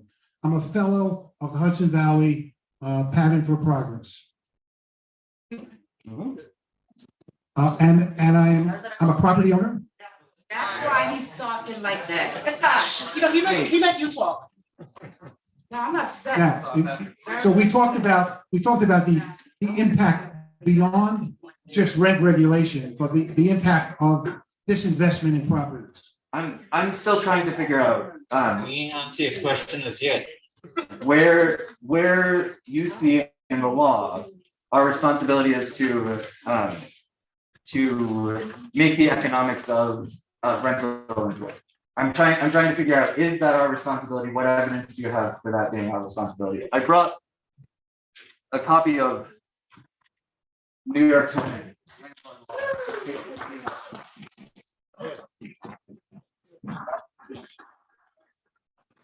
So are you suggesting that you think that you have the power to, and it would be advisable to bankrupt private landlords? Is that what you're about to do?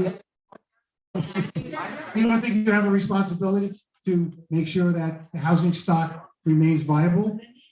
You know what? He let you talk. Thank you for coming, Rich. I appreciate it. Any other questions? Possible. Gonna let him talk when we're upset. You have also people in here that are struggling to pay their rent, that are being taken advantage of, and he's gonna come up here and talk. If you would like to speak, you can sign up.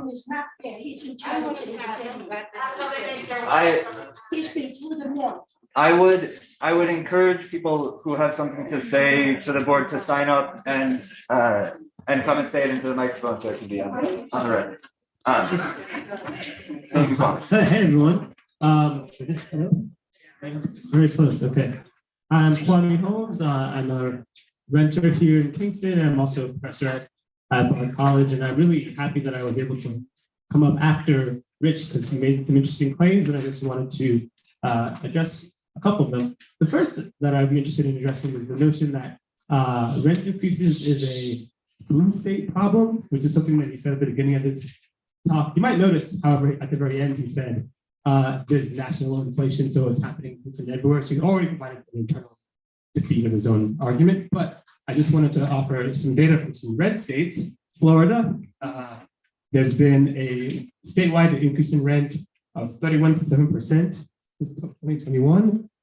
In Oklahoma, there's been a statewide rent increase of 17% in the last year. In Louisiana, there's been a 19.14% increase in rent since 2020 each year. So those are deregulated red states if there ever were some. And it suggests that his argument does not hold a lot of water. It's not a question of red or blue states or regulation. It's a question of profiteering. So other thing I wanted to mention is that there's more that should be sort of motivating us besides the simple question of economic justice. Rental increases are also a public health epidemic.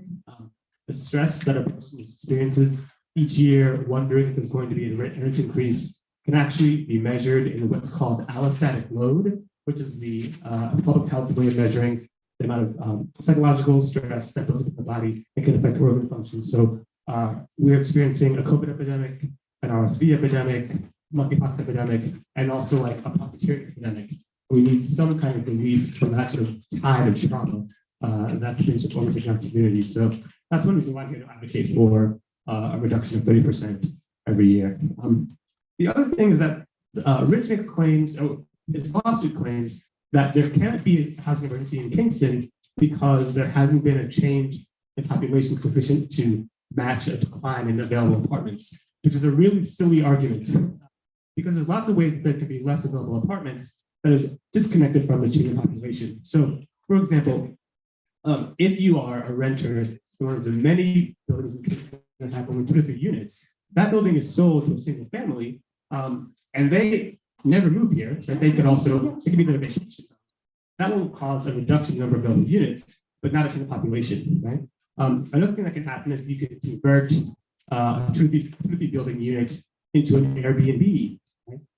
Which won't significantly change the population, but will still reduce the number of available rental units. So the entire basis of their lawsuit against the board is that there hasn't been an actual change in population, but that's not a way of measuring the number of available units. Right? So you have to be really careful about the words that they use. I think I sort of use language to make a case, but that's not actually based in an analysis of what changes in availability of rental units.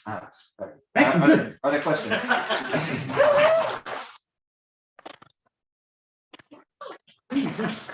So this is me asking you as a renter. Sure, yeah. What percentage of your income do you pay in housing? Extremely embarrassing. I think I pay very, very close to like 30% of income. So you are a rent burden and you are a college professor? Indeed, but I mean, those are my personal life. No, I mean, it's a really important point. I think that there's lots of people who are rent burdens who are not at a working class income, but that because of, whatever, it could be credit issues or it could be student debt. There's people who are at higher incomes who are also rent burdened, and I don't think we should be at the center of the conversation, but yeah, we certainly exist. Any questions? So you advocated for a third. You're asking the board to make a 30% reduction in rent. Could you say a little bit about why you think that's appropriate? Oh, this gives you an opportunity to think about a little bit about what Rich was also saying about how laws don't work retroactively, which is I think of a kind of a silly idea when we live in a society where you can get back pay if you've been denied pay legally by your employer. So in case of punitive damages for a lawsuit, for example, there's precedence for back pay. Certainly there's precedence for back pay in case of other kind of reparations cases, whether it's the people who got punitive damages for Japanese internment, right? Certainly, if we were imagining a reparations for slavery, there would be sort of back pay people that happened in the past. So I think there's lots of precedence for thinking about paying people back money they've already paid, and it's not anti the Magna Carta in any sense. There's lots of people. Other questions? The number 30% has been bouncing around. Sure. Where did that number come from? Well, I think there's been since 2020 about a 30% increase in rent. That was also the number that was about how much property prices increased in the same time period. So I think it's about getting people reset back to that pre-pandemic. And what's your reference for that? Is there a documentation or reference that we can use? Pattern for Progress is documented the increases in property values. In rents, I can send some articles. There's been quite a few studies. So yeah. So in specifically like to the research that you do, in an advocation for a reduction, how do you again from a research point of view, how do you support the sustainability of a rental market and the creation and maintenance of new rental units or just housing in general in an environment where we regulate a lower amount of income for that entire operation, right? Like how do you have any experience in your research that shows that there is a model that could be sustainable, and how would that work? No, I don't study the factors which encourage people to build new housing. That's not part of my expertise. Anyway, I wouldn't want to speak on it. I actually do kind of have a tangent we're really involved with it. So you spoke to how rent increases, and I'm sort of wondering if your lease will be renewed as a stress around public health. Absolutely. Yeah. Can you speak to anything about the obverse? Would we see any, changes from a reduction in public health? Oh, in terms of stress? Yeah, if they were spending less money on rent. I mean, yeah, that feels like a kind of intuitive. For the record. Yeah, I mean, I can talk a little bit more about when there's more stress in the community, there's higher incidence of crime, right? There's people have a harder time showing up to work and maintaining within work, right? So there's a whole range of tangential benefits that come from reductions in stress. But I don't have evidence of it hasn't happened a bunch, right? A massive reduction in rent. So there's not a lot of research that would tell us what would happen to a community if it were to happen, because it's very new, exciting frontier. A model community. Indeed, yeah. Please. Oh, did you have a question? No, I said I want to volunteer for this community. Sounds lovely. Thank you so much, Colin. Thanks, everyone.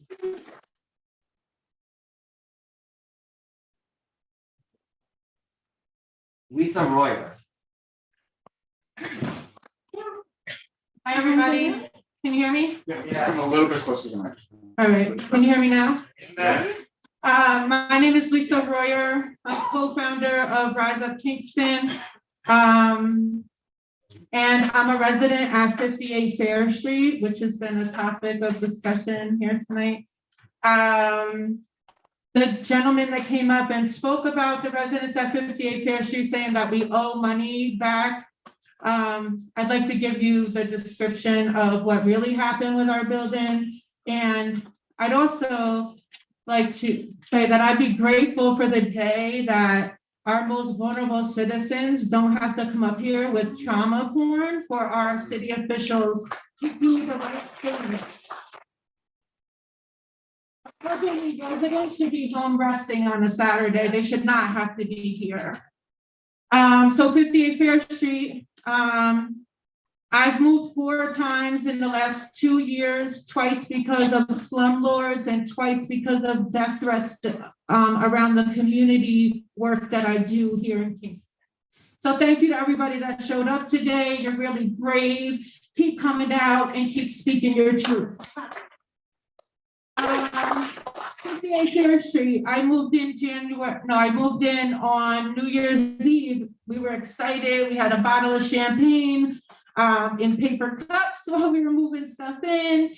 And I had came like a week before because we were homeless to see the apartment. They were in there painting, putting new rugs down. It seemed amazing. And I had some folks that I knew from doing the community work that already lived there, that they've lived there for years and years, and I was happy to be in a building with them. About a week in, we're unpacking. We discovered that we were infested with roaches and mice were in the building, that the landlord never took out the garbage, that the lady on the second floor who has disabilities does it for the whole building, which is 7 apartments. And he was about to sell it. We wasn't sure, kept going back and forth about when it was going to be sold. It was sold in March 15th. I received a letter from the new landlord, which is Uptown Kingston LLC. They have bought multiple units in the city and are kicking all of the residents out, from what I hear. And so in March, they came and said that we owed March's rent. I said I already paid it to the previous landlord on March 1st when it was due. He said that there was problems with other tenants. He started to tell me there's problems. He walked into my apartment without authorization. He has bribed us with to share $50 worth of pizza between the 7 apartments to show our apartments illegally. He has, so it's on the market right now for $1.2 million. It's right over here on Fair Street, which is the same street that the Kingstonian is going to be built on. So I want to use the community mic to use our demands. So when I say it, and then y'all repeat me, okay? So tonight we demand a 30% rent reduction. Tonight, we demand a 30% rent reduction. At least. And we demand the longest possible look back period seen.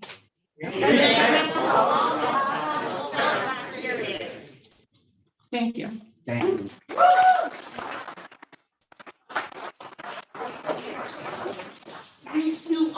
You came to the microphone and you said you were going to address the subject of the people who owed 5 months rent. Is that something? Oh, I'm sorry. I addressed mine, but I didn't adjust it. So in most cases in our building, the landlord has added on about $3,500 to our case, which was live.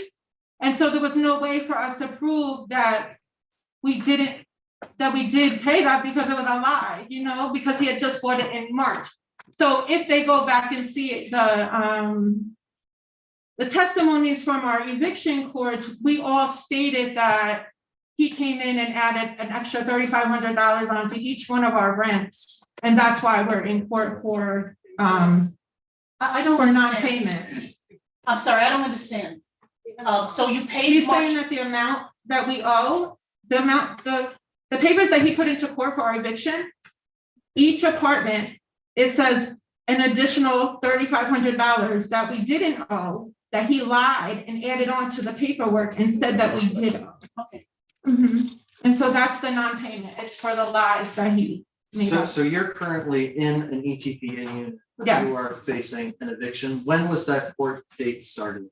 When was that filed? I'm not sure when it was filed, I believe July. And I went to court August 11th. And when I spoke in court, I said to the judge that I had been to legal services and they gave us a paper to represent ourselves because they were overbooked. And then the judge said that he wasn't aware that they were overbooked. The judge also wasn't aware of the new laws because they had just went into place, I think, a week before that. Thank you. Yep.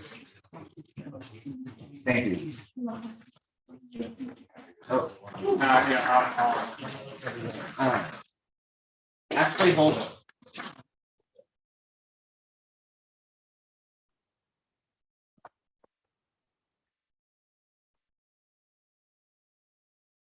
Hello, that's good. Okay. Hi, my name is Ashley Holder. I live at 297 Hasbrook Ave. I'm a renter. I'm not covered by ETPA, but I just want to quickly share the way that rents are increasing in my building to reflect that rents are increasing around Kingston. So I live in a group house. There are 8 adults and a toddler in my house. Each of us has an individual lease for our room. And I have a roommate who moved in 2 years ago in 2020. She pays $650 for her room. I moved in at the beginning of this year. I pay $720 for a smaller room than she has. And then we have another roommate, 2 roommates who moved in August of this year. And for rooms the same size as the girl who pays $650, they pay $800 and $850. So our landlord has been increasing rent. So someone is paying $650 for a room, and someone paying with the same size room is paying $800. So that's about 25% more. And our landlord often will tell us he lives on the property, and he will often tell us that he could be charging more, and he chooses not to. He often will talk about market rate rents are going up. You guys are lucky that I'm not charging more. And my roommates, most of them are from the Hudson Valley, or they're from elsewhere upstate, like Western New York. And they work in restaurants, they're graduate students, they're artists and musicians, and they don't have big fancy tech jobs or anything. So we're very lucky that we're paying a lot less than a lot of people in this room. But at the same time, as you can see, like the rent increase from 2020 to 2022 was about 25% for rooms of the same size. So yeah, I'd like to echo what everyone else said and call for a rent reduction of at least 30% and along with that period as well, because yeah, it's clearly been a problem before COVID and rents are just going up and it's unaffordable. Thank you.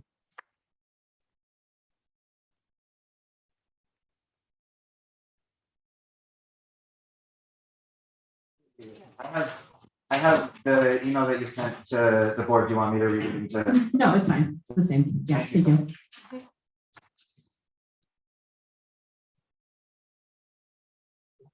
This email to the board was sent on November 2nd, 2022. Maintenance. My main concern at this time is the roof of building 19. So Ms. Carol Camosa is in apartment 19A in Stony Run. The gutters, flashing, and downspouts need replacing. When we get a downpour, the water comes down on my patio and seeps through the slider. I keep towels along the slider inside at all times, just in case. I also bought sandbags and placed them at the edge of my patio, but water has a way of getting through. My neighbor and I have been to the office several times about this problem. I have had termites and I have not been able to get a definite answer as to whether that's been resolved. I'm told to vacuum them up. I guess I'll see if they come back this winter. Rent. My rent was $965 last year and was raised to $1,092 as of June 2022, plus trash, water, sewer fee. That's $127. That's a $127 increase.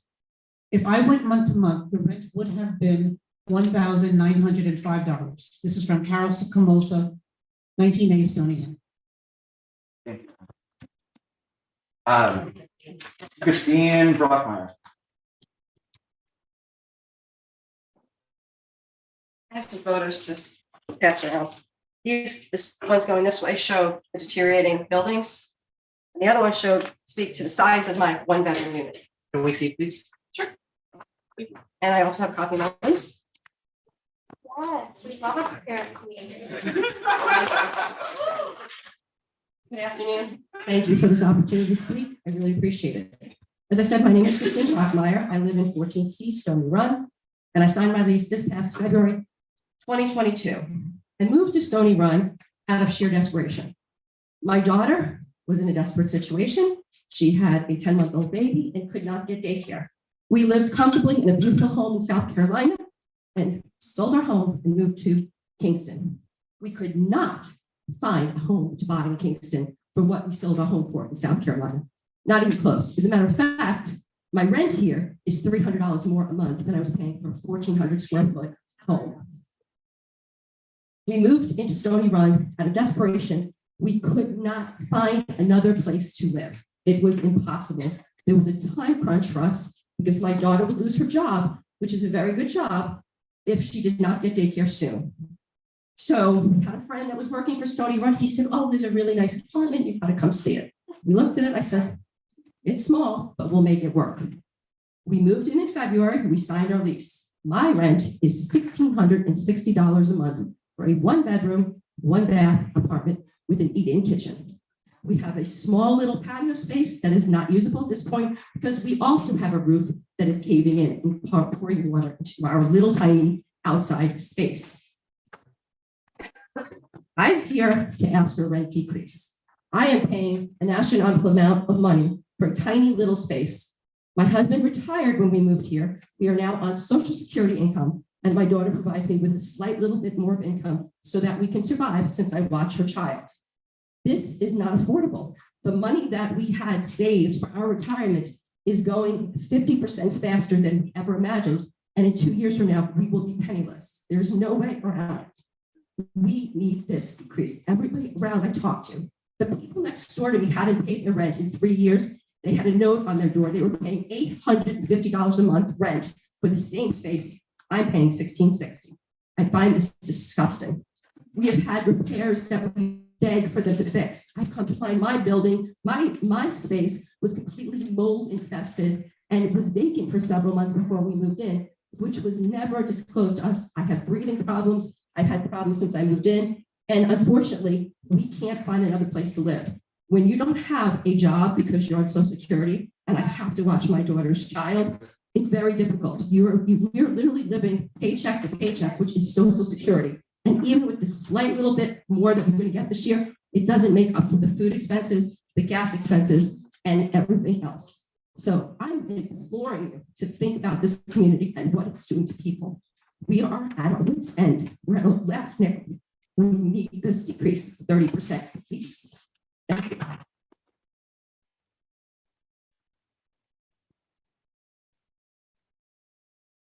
Thank you, Mr. Blackmeyer. There's 4 of you living in a 1-bedroom apartment? Yeah. Oh, okay, I apologize. It's myself, my husband, and then I watch my granddaughter when my daughter's. And so you are on a fixed income? We are. And so you would not be able to handle an increase, or even in a freeze seems very. Absolutely not. We're living off of our life savings. That's it. Okay, thank you so much.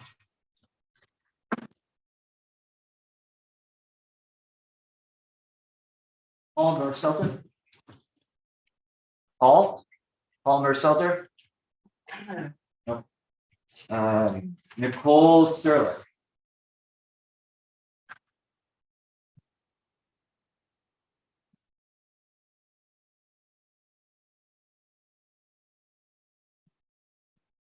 Afternoon. Good afternoon. Can you all hear me? Okay. Got a lot to say and a little time to say it.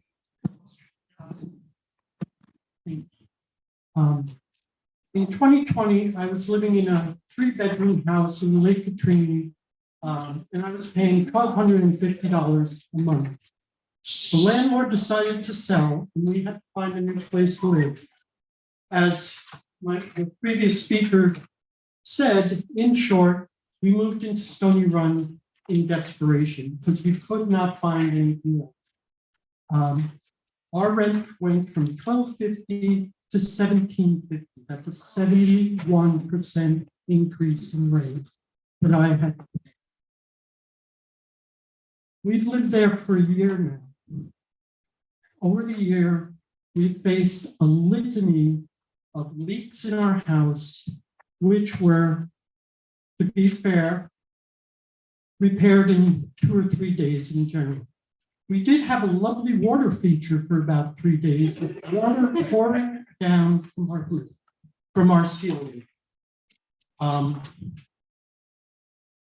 In 2022, we too received a threatening letter that if we didn't sign up, our month-to-month would be $2,300.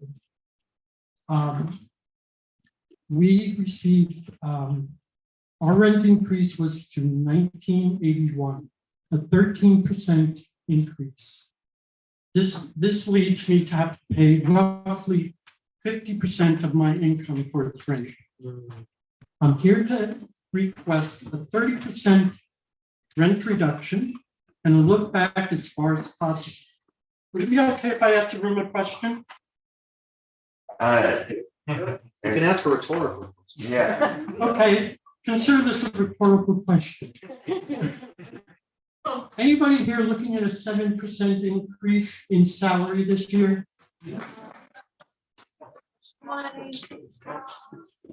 Because I'm sure not. And I wasn't looking at a 13% increase in salary either. Okay, this problem goes deeper than just rent. You know, it goes to salary, how much people are being paid. If the gentleman before wants to raise the rent, then he has to be making sure that people are being paid a living wage. You have to be on that board. And yes, these people need to be paid more, because otherwise we can't afford it. I want to go back to my apartment for a minute. Between July 4th and August 18th of this year, we were living with either leaks or unfinished repairs. I had a hole in my kitchen wall for 6 months. So thank you for your testimony, Nicole, and thank you also for sending you saw a more detailed list to this board email. I appreciate I appreciate that. Any questions? Yes, thank you, Ms. Ehrlich. Are you, from that, for that 13% increase that your next lease wanted to have, was there anything in the lease that would indicate a 13% increase in services? No, as somebody else said, they've been doing what I've been calling putting lipstick on a pig. You know, they've been doing some outdoor fixing up. They added a dog park, they put in a new children's playground. But in terms of internal repairs for the tenants, you've heard from other people, months it goes on. You know, and I'd like to speak to Rich again. You know, renting from somebody is a two-way street.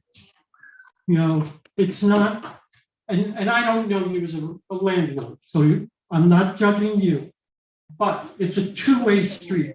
You know, when you pay rent. I'm sorry, I would prefer if you would address the board. Oh, okay.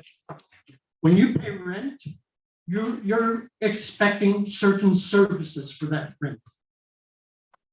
I have not received the services I deserve for my rent. Thank you. Thank you so much.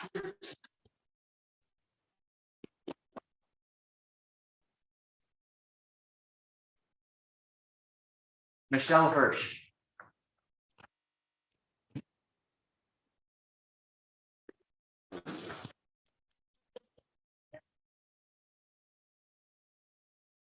Good afternoon, Chairman Kipley Odman and members of the Rent Guidelines Board. My name is Michelle Hirsch, and I serve on the Kingston Common Council representing the people of the Ninth Ward, which includes the residents of the 160 apartments that make up the mansion apartments on West Chestnut Street. It's important that I came out and speak on their behalf because many, since I ran for office in 2019, when I spoke with, have been pushed out or no longer members of our community. People that are still residing there are afraid to come out and speak. They're afraid of retaliation.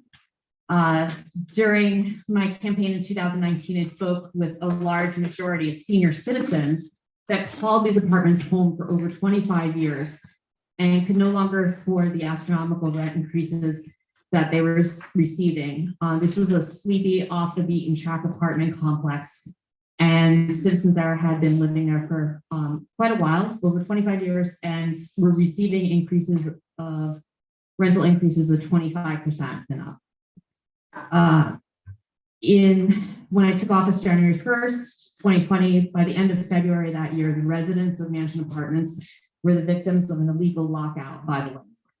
Landlord at the time did not pay the Central Hudson bills, so the buildings were posted for turn off the gas notices, and the gas was used for cooking and heating in all the apartments and the electric in the common areas. The landlord came in and started removing the postings in front of a photographer for the Daily Freeman. And these actions terrorized the residents during the winter at a time when COVID was just breaking here in New York. During the next year, many of the residents that I formed relationships with had to leave our community. There are still a few of the original senior citizens that have been able to remain, but just this summer, some of them received 20% rent increases with their new lease. They're paying about 40% of their fixed income on rent, and I've heard from many of them that they would not be able to stay past this year if there is not a rent decrease or a look back period that can go back to prior to the pandemic. There are also rent increases on apartments that were vacated that are upwards of 67%. So one bedroom apartments went up to $2,000 a month. I know this board has to take all testimony and data into consideration when making their decisions for all of the ETPA protected apartments. But based on what I've observed in Chestnut Mansion apartments, the look back period should go back to 2019. And I request that you enact a rent reduction, which would make Kingston much more affordable for thousands of residents. I just also want to say in regards to Stony Run, while not in my ward, I just find the actions of the landlords to be egregious and inhumane, immoral, and to push tenants into a situation where laws that were already on the books were being violated is just not right. And I just think that you have the power to help stabilize these families in our community. Thank you.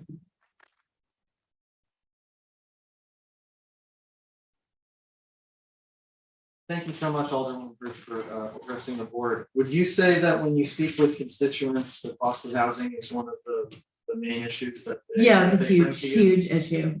Spent countless hours on the phone with many of the residents. And in the now 3-4 years that you've been representing the ninth ward, have you noticed any improvements made to Chestnut Mansion or other covered properties, or increase in services? There have been some improvements in some of the apartments when they were vacant, but then those rents went up dramatically. Common areas are unlocked, not in such great condition. Parking lot filled with potholes up until this month. Thank you. And I do have another follow-up question. So you were a part of the council that recognized that there was a housing crisis.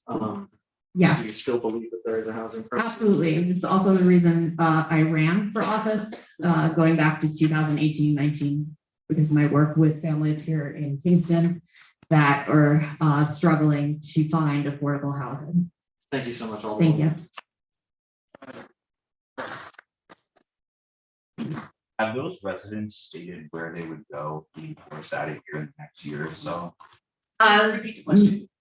So the question was, have residents stated where they would go? They actually don't know. I've been trying to help them find lists, for over 55 housing, or, get on waiting lists for vouchers, Section 8 vouchers. I actually have a follow-up. So you're saying that part of the role that you've taken on as Alderwoman is helping constituents leave your own district? Yeah, it's horrible. One resident at Mansion Apartments was really pushed out for helping organize tenants, and she was harassed and pushed out. Okay. You said that you ran for office to address the housing crisis in Kingston. I'm just curious, like this, I know this law is covers a small percentage of the housing stock in Kingston. How do you see ETPA and the rent reduction that you're advocating for? How will this help address the crisis as a whole? And do you have a sense of like what else, how does this fit into your vision of housing justice in Kingston? Well, I think at a local level, it's very hard to enact laws that will protect all of our renters here in the city. But we have a high majority of renters, like over 50% of the city is made up of renters. And we have, I think that in a broader sense that it has to come down from the state level, possibly ETPA needs to be expanded to cover units built after 1974 and enact these legislations for, all renters. I'm not sure I understand your answer about what this, if the rent guidelines board lowered rent 30%, how would that help the residents who aren't? Yeah, unfortunately, it doesn't help the residents that have already been displaced. This is coming to a few years too late, but I think that it's important that we stabilize, the people that are still here. We don't know what it's going to look like in the future and how high rents could go if things weren't regulated. So I think that we need to fix whatever that we can. How do you see the non-EPPA affected units in your ward, rents to those units being affected by what may be artificially low regulated rents in EPPA affected properties? I think that in those situations, there's more leeway that then the landlords themselves can take on, the smaller landlords and that, you know. They aren't, the smaller, it'll be on the smaller landlords, basically. I don't I understand that guess, answer. yeah, Yeah. I guess what I'm trying to get at is, what do you think will happen to the rents of buildings that are not covered under the EPA? I mean, citywide, obviously, but. I can't say for sure. Thank you so much. Okay. You want me to?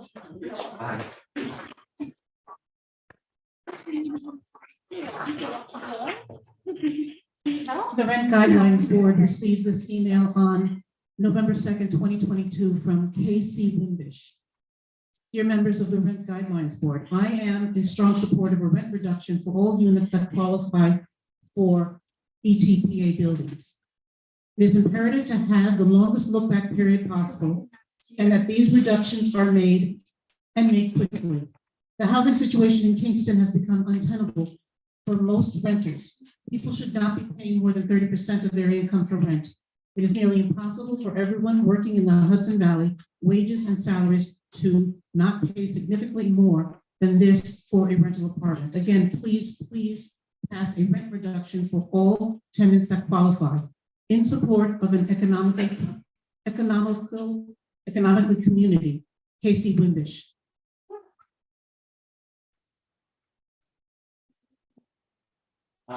Amanda Treasure.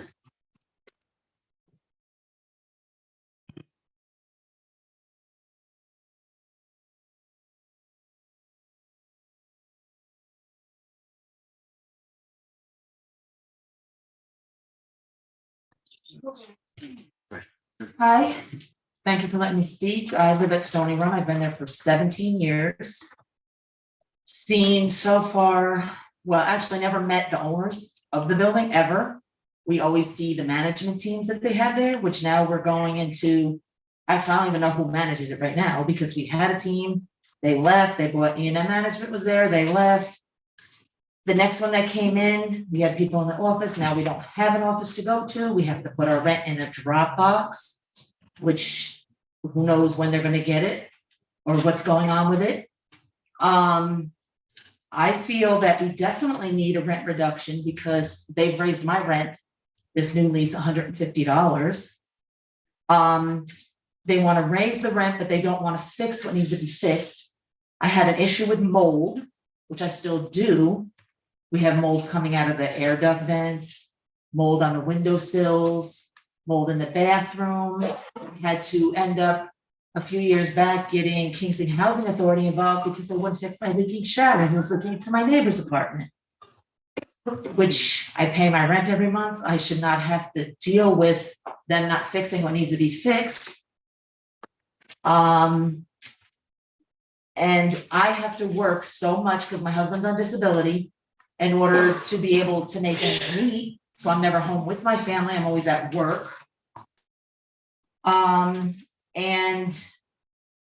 I feel that a reduction in rent would alleviate all the stress that I have on me for having to be at work.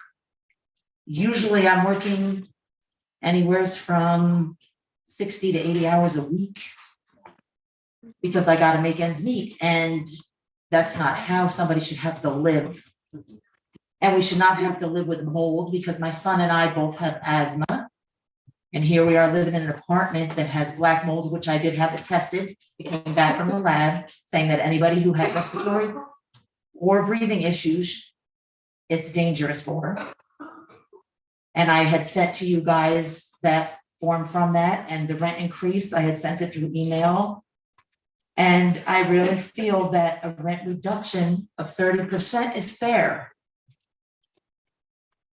We need to be able to live and not have to live in conditions that they're not going to fix, that it's just terrible.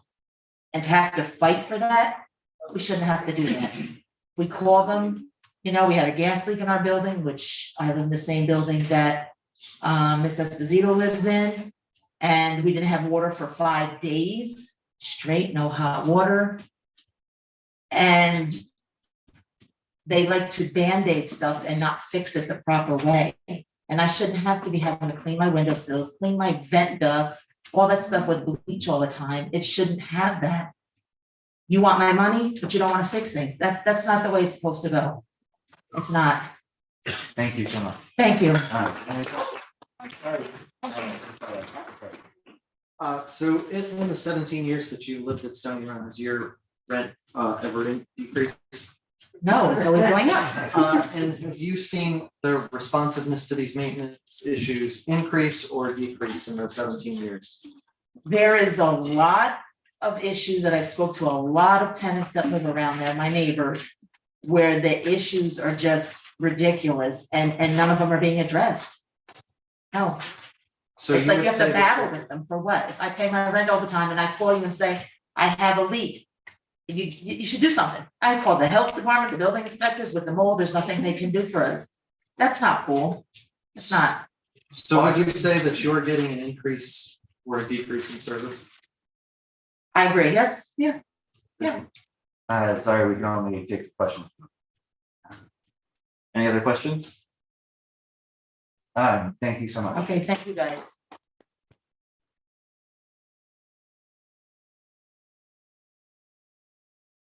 Eddie Archweiger? Eddie's gone. Eddie's gone. Eric Jarman.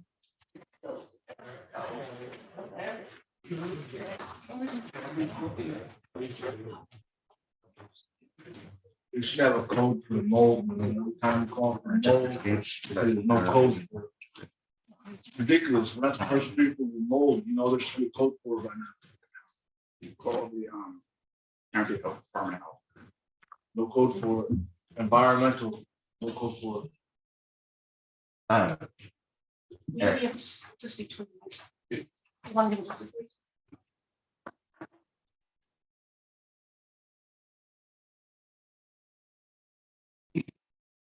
Thank you for letting me speak.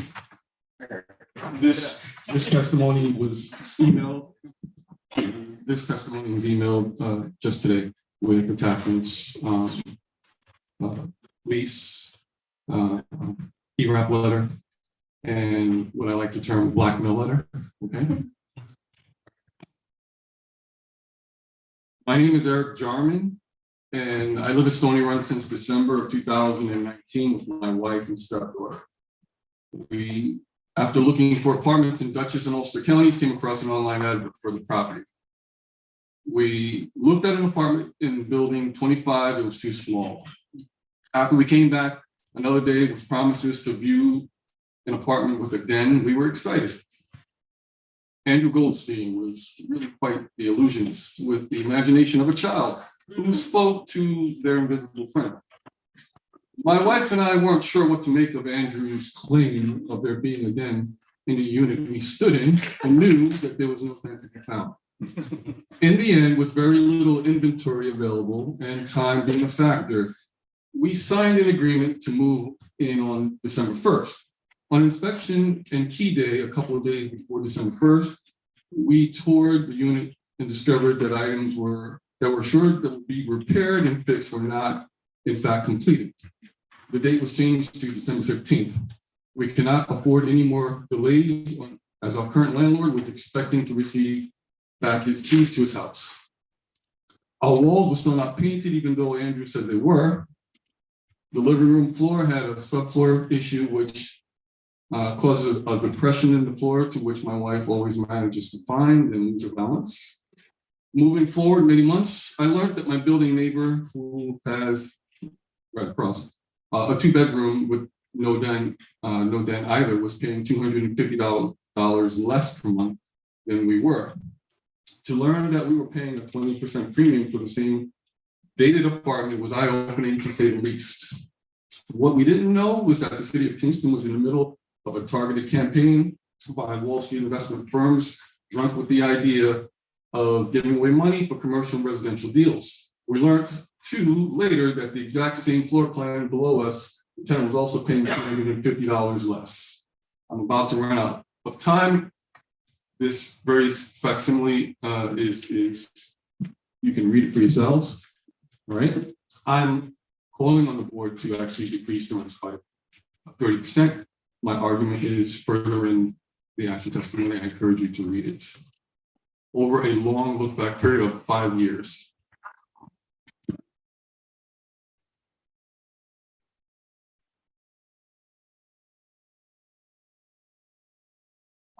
What's the length of residency of your other two neighbors compared to when you moved in? Could you repeat the question? What was the length of the residency? Okay, so the person downstairs, 10 years, okay?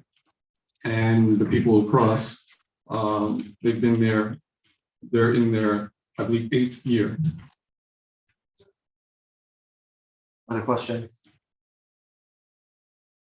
Thank you so much. Thank you.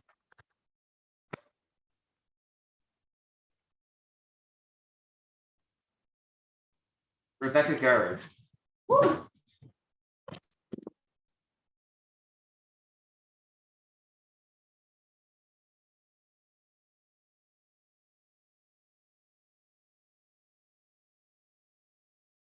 Hello, my name is Rebecca Gerard. Currently, I am the Legislative Director for Citizen Action. We've all heard today, and you've heard before today, really horrific stories about the rent increases and rental conditions in Kingston. My story is going to be about the 2019 campaign to initially pass rent stabilization. In 2019, I was the statewide housing organizer in Citizen Action and worked closely with the community members and elected officials to try to get this passed then. As we're all aware, that was not successful, as we saw really egregious examples by the bad players in the real estate industry to manipulate the process. So I'd like to share just a few of those examples of what we saw at the time. One of the things we saw was owners of some of the largest apartment complexes forcing through predatory rent increases during the vacancy rate study. Residents of complexes such as Stony Run, boy, have I heard that name a lot today, as you all have, and Dutch Village received notices that if they didn't immediately sign lease renewals, that had increases up to double, right, of the rent that they were currently paying, that they would not be offered a renewal when time came. In addition, there were numerous landlords who simply never reported their vacancies or reported vacancies that were higher than the vacancies we knew to exist from working with the tenants who actually lived in the buildings. And perhaps most egregiously, we had landlords who initiated mass evictions so that they could, in truth, report an artificially high vacancy rate in the moment of time, and then immediately relisted the property. And of course, were able to fill the apartment. So it wasn't because there was a repair needed or anything like that. So families were displaced, all for the ability to want to hold on to the right to profit on the backs of families that already couldn't pay the rent, feed their families, etc. And so this board has a really unique opportunity, right, in this moment. And it's to right the wrongs of the past. And that's not an opportunity many people get. You have the ability to say, we're going to do a look back to that moment in time when this should have passed and rents should have been regulated then. We know, and listen, not every landlord in 2019 was a bad player, and not every landlord now was a landlord in 2019, but what do we know? We know that we don't have a crisis right now in Kingston, the ability to make a profit as a landlord. And we don't have a crisis in Kingston right now in the ability to sell your property if you are a landlord. What's the crisis we have? We have a crisis in the ability to afford rent. We have a crisis in the ability to find a place to live that's safe and habitable, right? That's the crisis we have. And so I appreciate you're giving me the time to share my story. I urge you to make this chapter in your story the one where your look back was at least to that moment, and you decide to have a rent reduction, that's at least 30%. Thank you.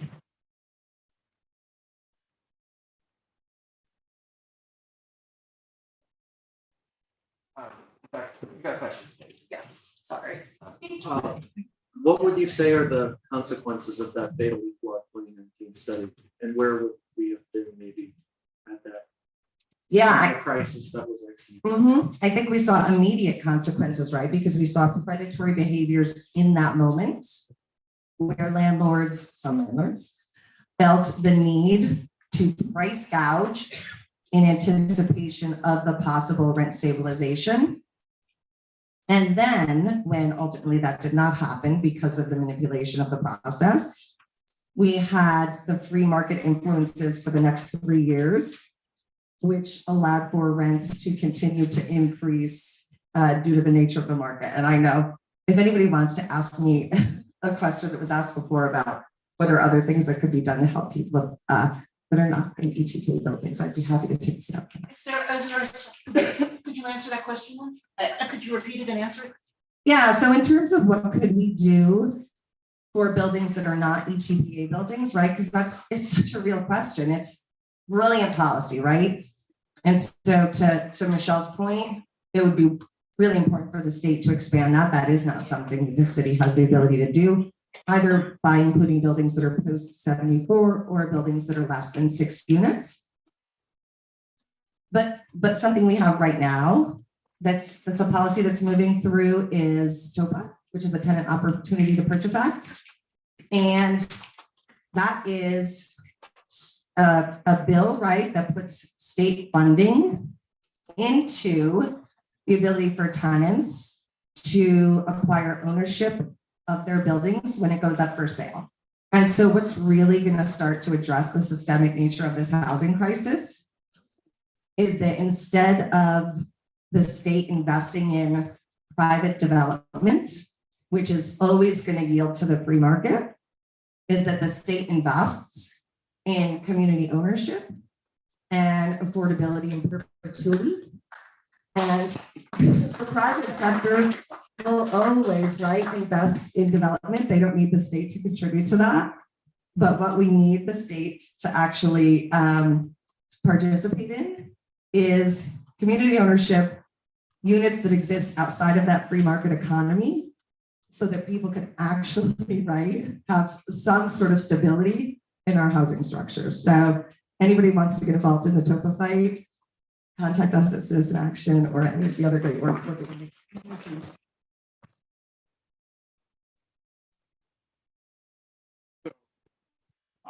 I'll pose to you the same question I posed to Alderman Hirsch. What, your organization's point of view, what is the effect to non-regulated units in the community when we hold whatever regulation we end up making guidelines for on regulated units? Like, how do you see that affecting the market and affecting those tenants who are not covered under the EPA? I mean, I think it has neither a positive nor a negative effect, right? So it's not going to hurt any of the tenants who are not covered under ETPA, but it's frankly probably not going to give them much benefit too, which is why we need to think of other things, right? We're much more likely to have a market effect from these affordable development projects that cities and the state tend to lean into, just to be totally honest, right?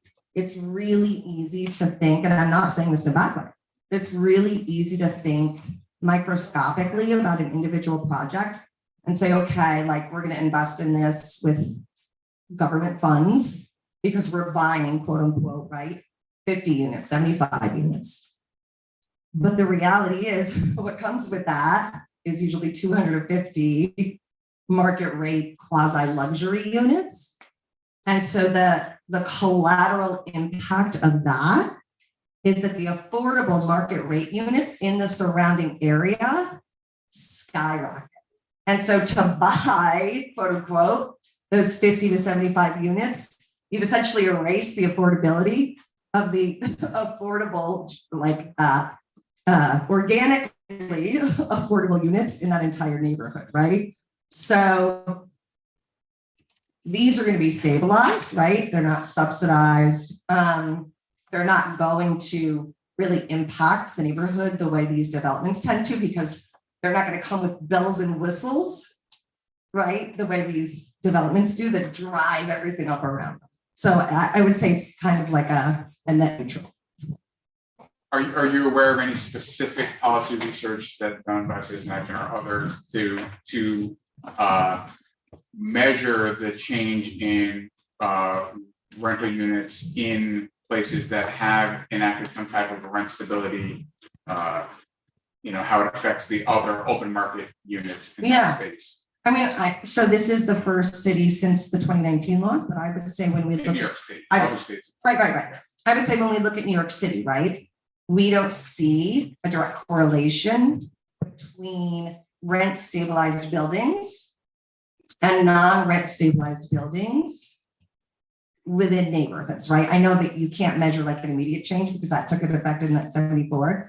What we do see are really direct correlations again between these projects. There was a really good article recently in City Limits on a project in Brooklyn. I think it was Atlantic Yards, where it had like 80 something affordable units embedded into it.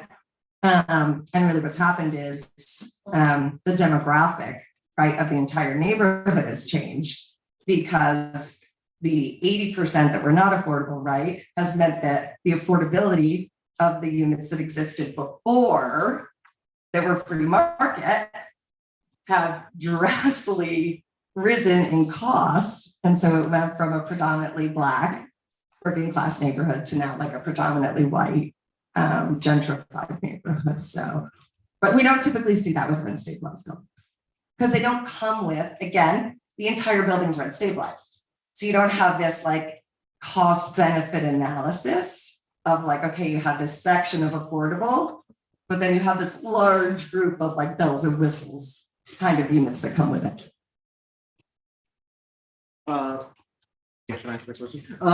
How does Citizen Action and yourself as an expert view the how has the pandemic affected both the rental market and the relationship between tenants and landlords? Yeah, it's like throwing gasoline on what was already a fire. What's fascinating, right, is that I hear a lot that people think, oh, right, when the supply increases, right, the cost decreases, and it just doesn't apply to the rental market. I think we do see that sort of supply and demand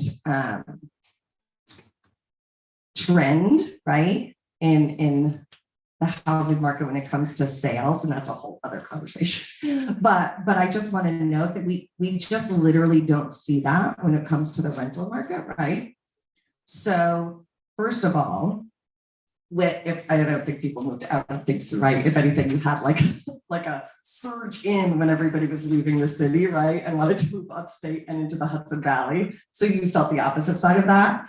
But even when we look at it more systemically, right, and people were moving out, it was a very temporary, if any, sort of price decrease. And even when that existed, it has just completely rebounded. The reality is housing is like food, you need it to survive. And so the market is going to set it to whatever it will bear, right? Whatever somebody can cobble together, like the most that they can cobble together to literally not just be living in their car. And most of the time you have a large population who end up living in their car because there's not enough, people are going to do what they have to do to have a roof over their head. And so costs are still out of control in comparison to every affordability metric you could possibly think of. In an area like Kingston, you had a huge explosion of people who wanted to come to a place like this to escape what were other sort of hotbeds of pockets of COVID, even if it's not their primary residence, right? Stock was taken up, somebody else spoke about this, right? To have it be like a a secondary residence, right? Like an escape they could use. So maybe you don't see like a huge statistical increase, but stock is taken away from the people who are just trying to make it every day here, right? Who work in the community, who contribute, right? Yeah, so we've only seen an exacerbation, right? Homeless numbers have increased during this time.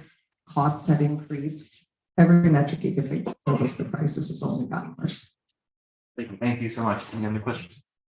I got one more question. Is there any housing market that you know that Citizen Action doesn't work in case where the housing supply is sufficient to meet demand? In terms of rental or outside of rental? In any scenario where the housing supply is sufficient to meet demand?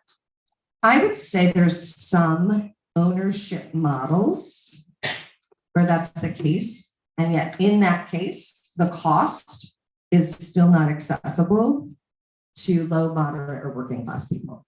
There was a really great, was the New York Times article that just came out that said over the last year, the largest percentage of buyers in like decades are wealthy, white, and older buyers, right? The gap between home purchasers has never, ever been so large as it was over the last few years.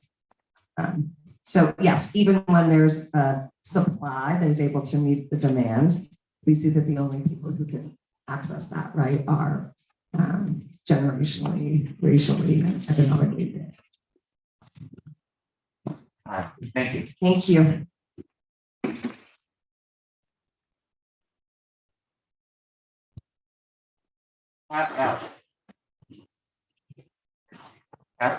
That's me.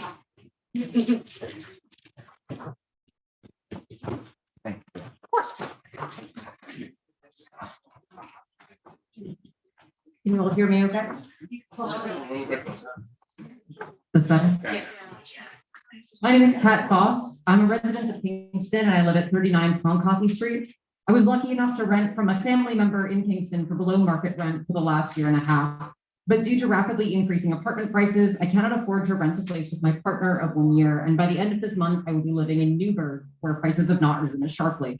I have friends who've been forced to move out of Kingston after their apartment buildings were sold and rent increased beyond their means.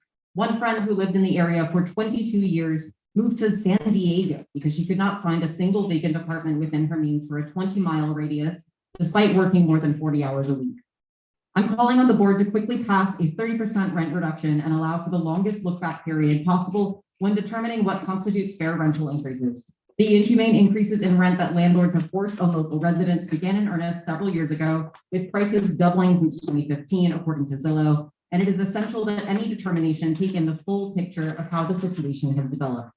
If a family loses their home due to a fire or flood, we consider it a tragedy, a freak accident. If a family loses their home due to a landlord's deciding to demand more money, the effect is exactly the same, but we consider it business as usual. I encourage the board to think about the ripple effects of rent gouging beyond the immediate financial impact on the families who live in a given unit. As low and middle income residents are displaced by wealthier residents, prices for all goods increase. It becomes harder for families to afford basic necessities, regardless of whether they live in the impacted units themselves. As renting out property becomes more profitable for absentee investors, landlords feel free to charge higher rent not only to residents, but to local businesses, forcing some to shutter and others to cut back on worthwhile expenses, such as fair wages for local workers, sourcing goods from local makers, investing in sustainable materials, and so on. As families are forced to move out of their neighborhoods and out of Kingston, their children are forced to switch schools mid-year, disrupting their access to teachers, social supports, academic materials, sports teams, tutoring, counseling, and education as a whole. Kids who experience this type of disruption are less likely to graduate and go on to competitive colleges and careers, not to mention more likely to experience distress and mental illness that has already reached epidemic proportions. The chronic stress of financial and housing insecurity is well documented to negatively impact physical, mental, and social well-being on nearly every meaningful measure, including immune system strength, blood pressure, productivity in the workplace, cognitive skills, academic performance, alcohol and other drug abuse, and pregnancy complications. This issue is not just about dollars and cents, it is about the health of families and the survival of children in Kingston and beyond. Capping rent increases for the most vulnerable members of our community is a vital start, like preventing a wildfire from spreading beyond its borders. But we are still in a housing emergency, and the fire needs to not just be contained, but put out. I call on the board to make progress towards putting out that fire by passing a rent reduction of at least 30% to counteract the outrageous increases in rent that have been pushing Kingston residents into poverty. The city of Kingston determined that it was necessary to form this board in order to address our housing emergency and restore access to housing for Kingston's most vulnerable. You have the legal authority to do exactly that by instituting this 30% rent reduction with the longest look back period possible. And I urge you to follow through on your duty by doing exactly that. Thank you.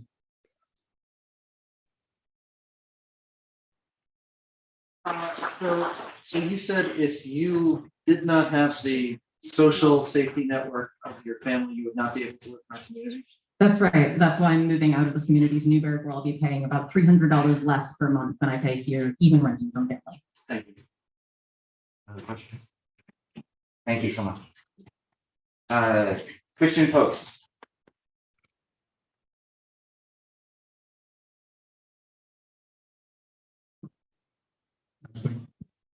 First of all, thank you very much for listening to me. Thank you for inviting me. Full disclosure, I do own rental properties. All right. Obviously we're here because there is some sort of crisis here in Kingston. Everybody wants to address this crisis. And I think we can all agree that there is a crisis, but I think we have to really look at what the crisis is and what the real cause and effect, supply and demand. Economics 101, day 1, page 1, paragraph 1, supply and demand. When the supply is outstripped by the demand, the prices go up. We all know that. And it doesn't matter if it's a mango or an apartment. That's what's good. If the demand is too great and there's not enough supply, the rent is going to go up. The price will go up. Okay. So I think that there are two different ways that we can approach this problem. We can look at this and we can say, wow, the prices are too high. Let's force prices lower. Or we could say, let's increase the supply. Let's make more apartments. So, how do you do that? Well, you offer some sort of tax break for developers to come in. There's plenty of places that can still be built here in the city of Kingston, in the town of Ulster. It's like, and it works with apartments as it does with anything else. The state of California wants all electric cars by 2035. Great, that sounds great. The problem is nobody can afford an electric car because they're $20,000, $25,000 more. So what did the government do? The government stepped in and said, okay, we will help subsidize. We will give you a tax break if you buy an electric car. That was how they decided to go about it. They didn't go to the car maker and say, hey, buddy, you have to make that $25,000 less. Because you know why they didn't do that? Because GM would have said, hey, you know what, pound sand, we're not making electric cars. We can't make it, we can't. And if they did, they'd be pieces of crap. So, you get what you pay for. There's different ways of carrot and the stick. Use a tax incentive. I agree. And I've heard all the horror stories. I'm a landlord. I own properties. You guys, the stories that I've heard today, it breaks my heart, and it sounds to me more like we have a problem of scumbag landlords in Kingston rather than a pricing issue. And I will wrap this up. But the point is that I heard everybody talking about, I've got mold. What are you guys doing? I mean, what are the government, what are the city agencies, that the buildings department? I mean, what are they doing about that? Thank you so much. You're welcome. Michael, what percentage of your units are ETPA covered homes? Zero. Okay, thank you. Yeah, I've got some small. I mean, to say I'm a small business owner is like ridiculous. I mean, micro business owner. So I don't qualify for these, but I just want to speak out because I don't think everyone understands. I don't think everybody understands that, you know, like for instance, I pay the fuel oil on one of my buildings. It's a 5-unit, and the oil has always been $2.49, $2.79 a gallon. Well, guess what? It's now $5.70. That comes out of my pocket. You know, it's like I'm spending $4,000 a month to heat the building. I don't think anyone understands that. You know, somebody says, "Oh, rent should be free." Oh, yeah, rent should be free. You know? But you know, it's like, and you know what? If you guys want to, put the 30% in, but Thank you. lower taxes Thank you so and much. lower gas prices. Thank you so You're much. welcome. Any questions? Sorry. No, I was just gonna ask him what kind of property. Jonathan Bix.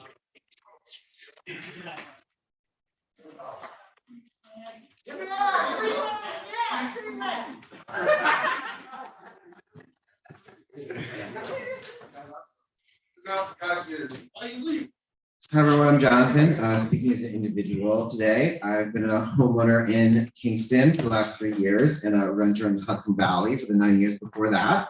You know, my understanding is that this board and this process is not supposed to be political, it's supposed to be based on objective data. And to me, the objective data is pointing to a 30 to 33% rent decrease.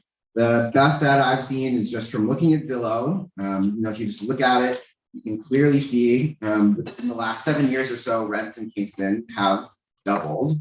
And in the last year of that data, it's gone up by about 30 to 33%. And we can make sure you guys sent just the spreadsheet that lists all that and pop it on the graph. Yeah, to me, just that's the most objective, the most recent, the most geographically targeted data that we have. And so it makes sense to me that that would be the basis for your decision.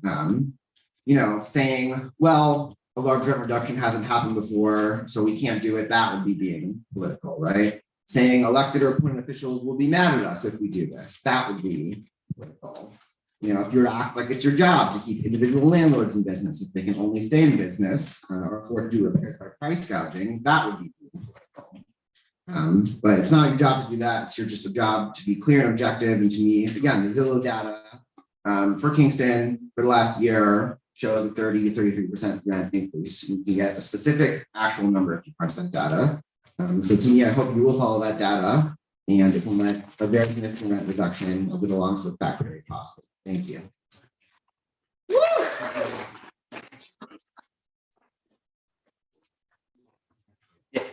You expressed that you guys are using Zillow for data. They're a data marketing corporation, not a real estate broker. And they also advise that they don't use caution when using your data, because it doesn't quite reflect exactly what's going on in the community. Is that a factor to renters? Is that something that?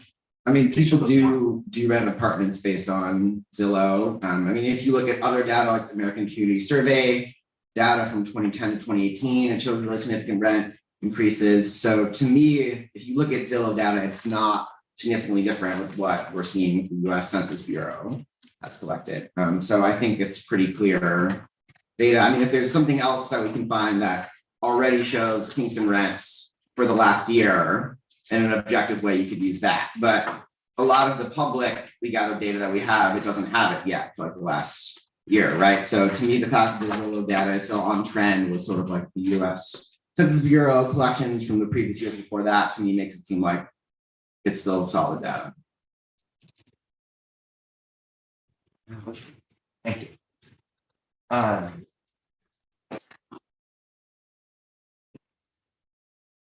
Robin Raja.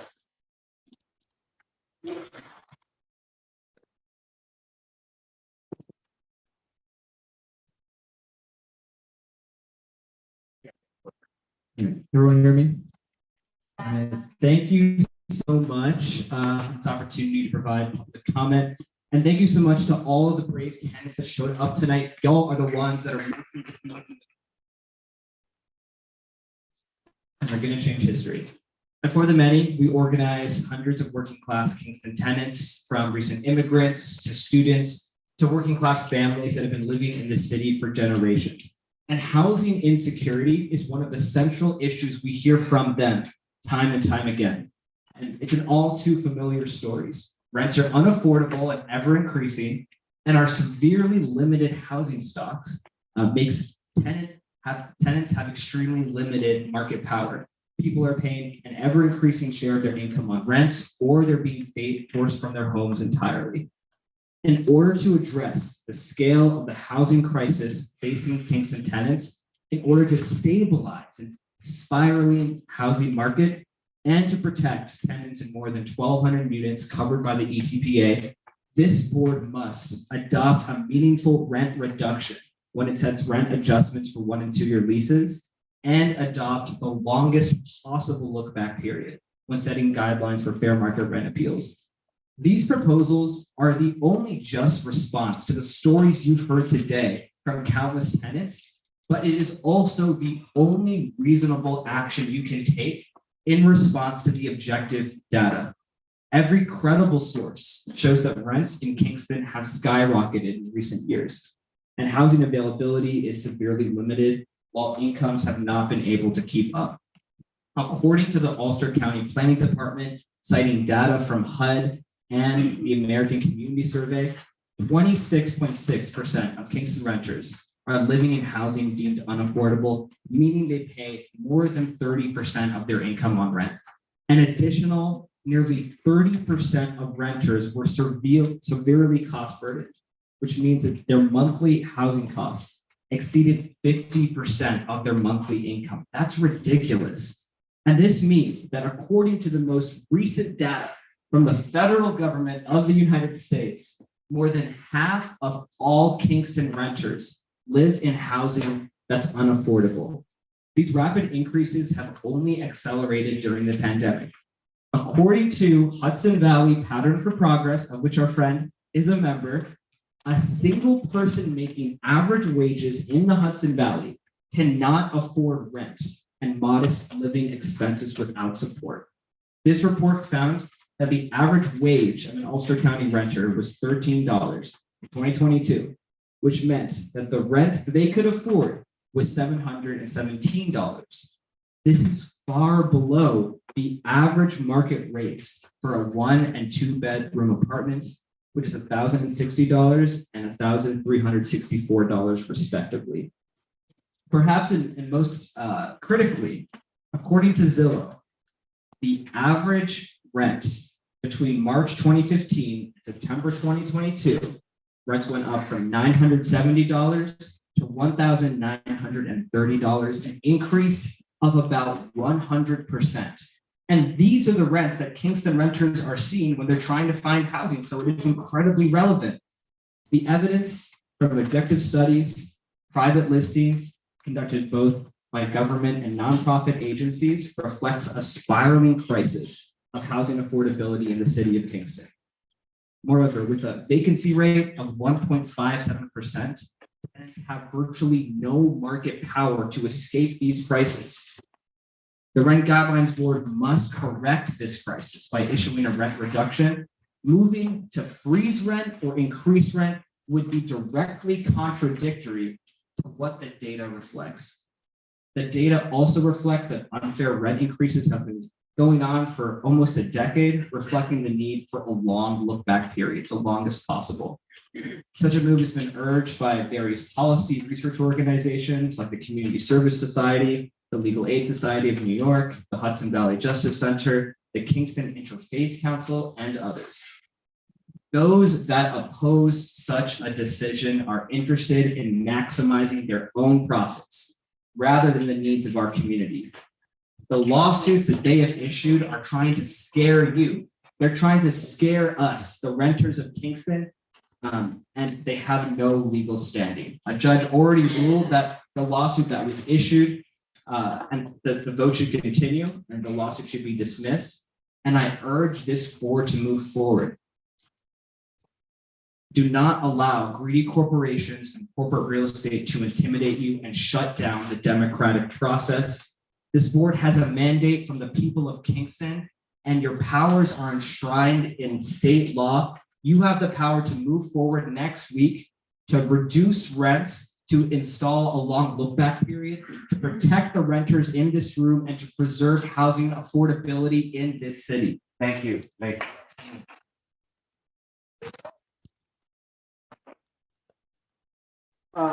So, Mr. Runga, you referred to lawsuits being nonsensical. Are these lawsuits being filed by tenants or by property owners? They're being filed by landlords, and every time a city or municipality opts into rent stabilization, plenty of landlords issue these kinds of lawsuits, not because they have any kind of legal standing, but to scare you. And I urge you not to be intimidated by them.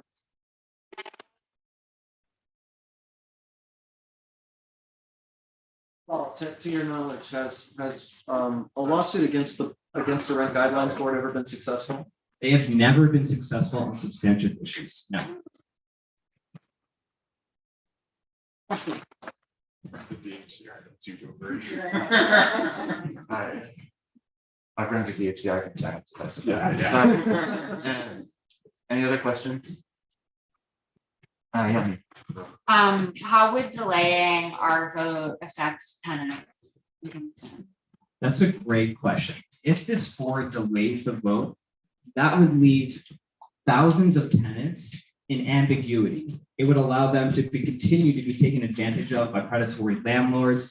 It would keep them from having the corrections necessary to stay in their homes. That would be a grave mistake. Tenants will lose their homes if you delay this vote, because it will also embolden the landlords that are trying to take advantage of the situation. I urge you not to capitulate to their demands.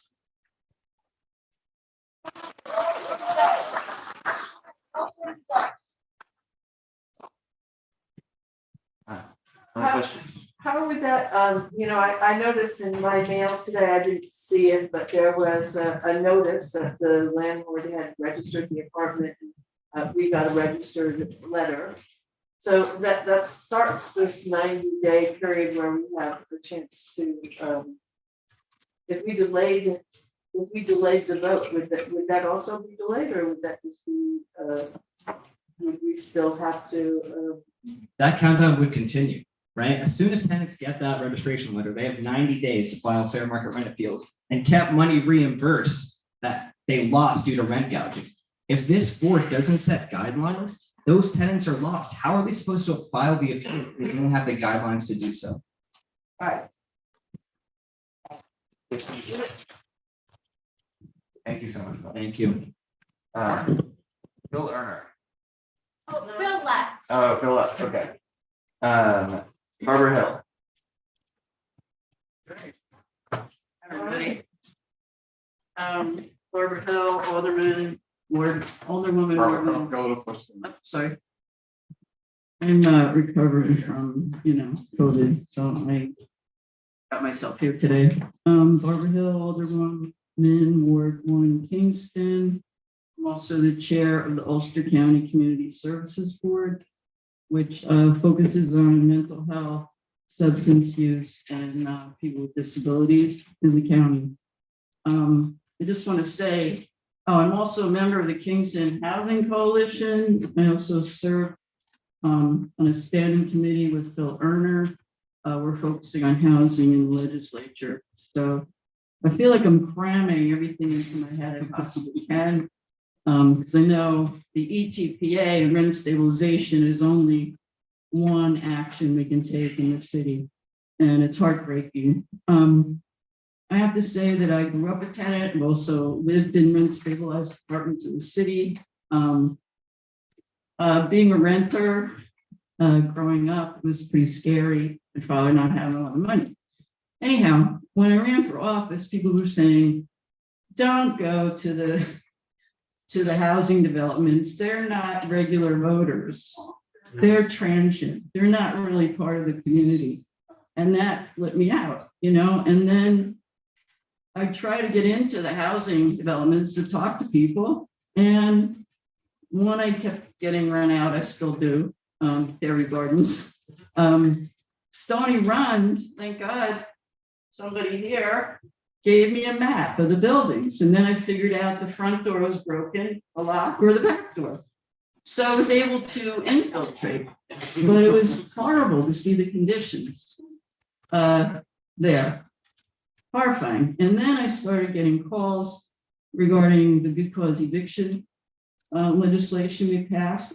And it was heartbreaking to have to tell people that the word eviction is in that, and they would have to risk going through that process.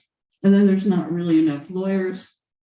So then we passed the ETPA, and I started getting really urgent calls. Carolina was one of these exorbitant increases with threats. So then I've been over there, I'll get a call, like an entire building has a gas leak, and poor women that lived in it had no way to cook. So, and it wasn't being addressed. The building, the management kept ordering the wrong parts. So I just have to say it's Stony Run is a particular case. I mean, I think they pretty much violate a lot of basic tenant law. I think, you know, it's hard for me to say what kind of look back or what kind of rent decrease. I'm going to trust the rent guidelines board. I've taken lots of notes on testimony, but it is so obvious in the past 2 years, 3 years, the amount of rent increase that's happened at Stony Run. It's just egregious. Berry Gardens, there's, let me just say 500 of the affected units are in the ward. So I've taken it very seriously. Berry Gardens, people are not so much concerned. They like the landlord only, you know, increase 50%, $50 per year. If you're on a fixed income, that started adding up. So there were a few tenants there, and I tried to get them here. But it's challenging to get people to come out and speak. Miller's Lane, also, people, maybe about 50%. It's not like Stony Run. Stony Run is like the worst case scenario. I feel like I'm learning as much as I can because, and one question that came up is displacement. Like people are either finding a family member to go live with, like a daughter. Some people were lucky enough to get up to the top of some other list. It was unbelievable. You know, I'd go back to this, you know, the same door. Weeks later, that person's gone. Oh, and they would say, oh, they had to move out because of this or that. It's just, so I'm grateful that at Stony Run, they're forming a tenants association, which hopefully they're more powerful together to address a lot of these things. But, you know, I just appreciate the, you know, opportunity to speak, and I learned a lot today too. You know, thank you everybody that's spoken up. Thank you so much, Barbara. Yes, thank you, Alderwoman. Would you say, would you say that a significant percentage of your communications with your constituents are related to housing issues? Mostly traffic in my ward, but because I was brave enough to go into all the housing developments, mostly Stony Run, it's housing. Okay, and then you said that you additionally serve on the Community Services Board. Can you speak to some of the difficulties of those living with mental illness for retaining and finding housing? Yeah, it's outrageous. It has become our main, it's risen to the top of the main issue because it impacts all health. In fact, I'm an expert in behavioral health and mental health. But it's become secondary to housing, and I'm trying to learn as much as I can. For people with, my brother has schizophrenia, so it was quite a challenge. He wasn't on his meds. I had to find a place where my partner wanted him homeless. Then I learned there's like 5 different versions of homeless. But I filled out every housing application, maybe about 9 or 10. Some were because he's has a mental health issue, but luckily he was over 55. I don't know how anybody would know how to do this. I have 3 degrees and I'm tenacious as a researcher. I don't know what people do. So, and the county doesn't have a great system. It's called SPOA, and I've gotten my brother through it twice and it's horrifying. Thank you so much, Alderman. Anybody else? I just want to thank you and Alderperson Hirsch, who I think might still be here, just for voting for legislation that brought us here and for being involved.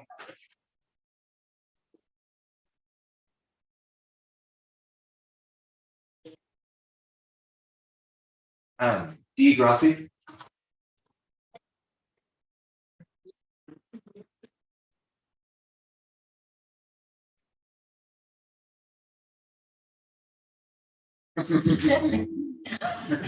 Right into it.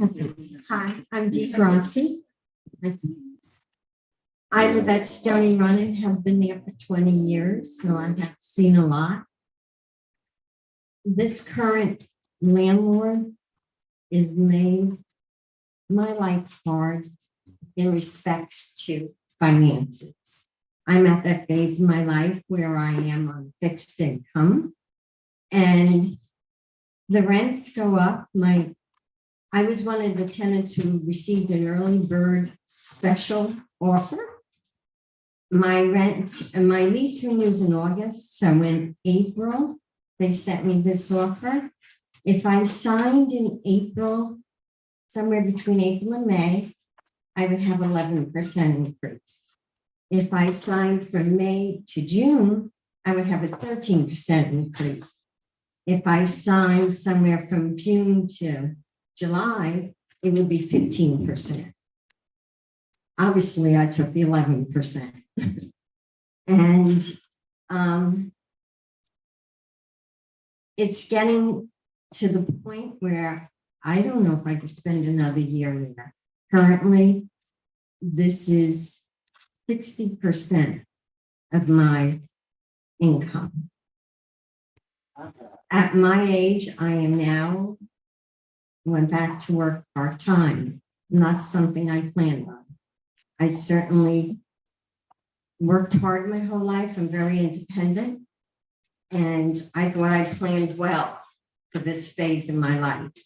But I certainly had no idea that I would be dealing with landlords who just increased rents so out of proportion to what the area, people in the area earn. Now, I know you've heard people talk about the garbage costs. That was 150% increase. I don't know who negotiated that contract, but I could have done that. And on an annual basis, there's 267 units in Stony Run. That's $80,100 they're collecting from tenants. A year? Yes. So now the rumor is that they're going to be charging $25 for parking per vehicle. So if it's just $25 for one vehicle, that'll be an additional $80,000, $100 a year that they're going to receive from us. And then you also heard people talk about the amenities fee. That's $65. That comes out to $208,260 a year. So you're talking about close to $400,000 a year. Thank you. Thank you so much for your testimony.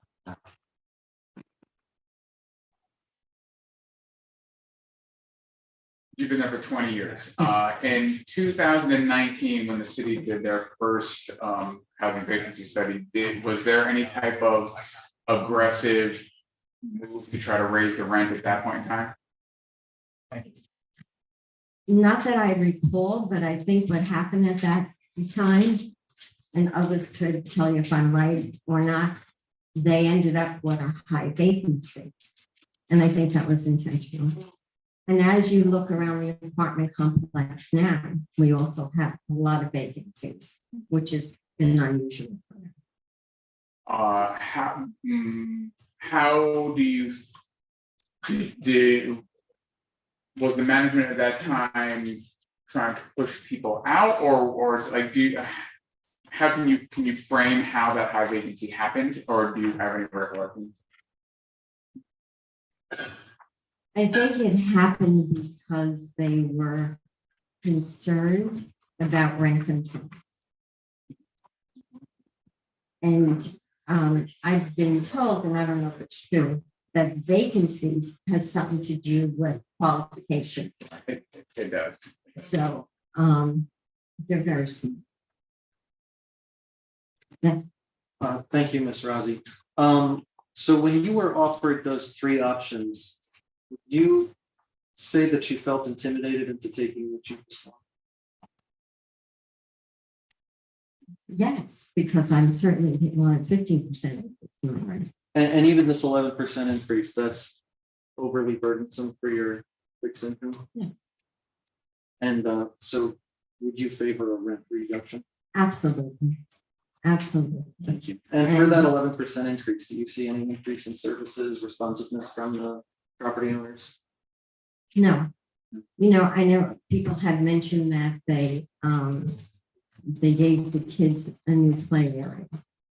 They didn't give them a new play area. The kids had 3 areas in which they could play. They took one away for the dog park. They have another area that they say is going to be an outdoor theater. And so the kids are left with one area that they kind of refreshed. Thank you. You're welcome. Thank you so much. Daniel O'Connor.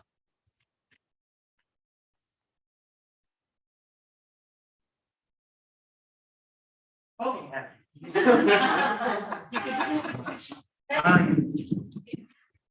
Just hold it right up. There you go. Hello.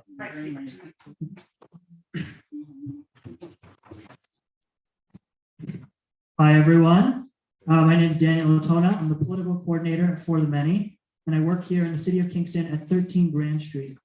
I've been canvassing the ETPA buildings to encourage tenants to show up to this hearing, and a lot of the people that I spoke to showed up, so that was very exciting. I talked to many Stony Run tenants who are dealing with black mold, obviously not safe. While at Stony Run, I saw a shattered window in the entrance area in one of the buildings. There was a little kid running around the building. You know, what if he stepped on the broken glass or tripped and got in his hands? That's not safe. In another building, I saw a missing doorknob at the laundry room door. That means anyone can get inside the building at any time. That's not safe. Another building, the door was locked, but the door's window was missing, so anyone could just reach their hand through the window and open the door. So that's a problem, and it's not safe. By the way, these tenants were telling me that they were paying over $2,000 a month in rent. I have photos of these things I just described. I can send you. These tenants don't have safe housing. They deserve a rent reduction. By the way, these problems don't only exist in the Stony Run buildings. I know some landlords have been spreading that rumor. Talked to someone in Dutch Village. He said a washing machine is guaranteed in his lease. He's lived there for 2 years. They've never fixed his washing machine. If you pay for something and you don't get it, you should get a refund. They deserve a rent reduction. Talked to another gentleman in Dutch Village. He said he's 103 years old. He told me he can't come to the hearing, and I said that's understandable. I think that the fact that he's 103 means he deserves a rent reduction. Come on. Apartments.com says there's only 98 available apartments in the entire city of Kingston. Most of these places are unaffordable. If tenants can't stay in their ETPA apartment, where are they supposed to go? We want them to stay in Kingston, work here, send their kids to school here. To do that, they need a rent reduction. Yeah, I know a study by the Property Owners Association is claiming that the vacancy rate is higher. Studies by tobacco companies claim that smoking is safe. Yeah. I think they're a little biased. A state Supreme Court justice has already denied a restraining order to block the implementation of this law. I urge the Rent Guidelines Board, use your legal authority to pass the largest rent reduction possible. and as long a look back period as possible without delay. The tenants are the majority, the landlords are not. Thank you.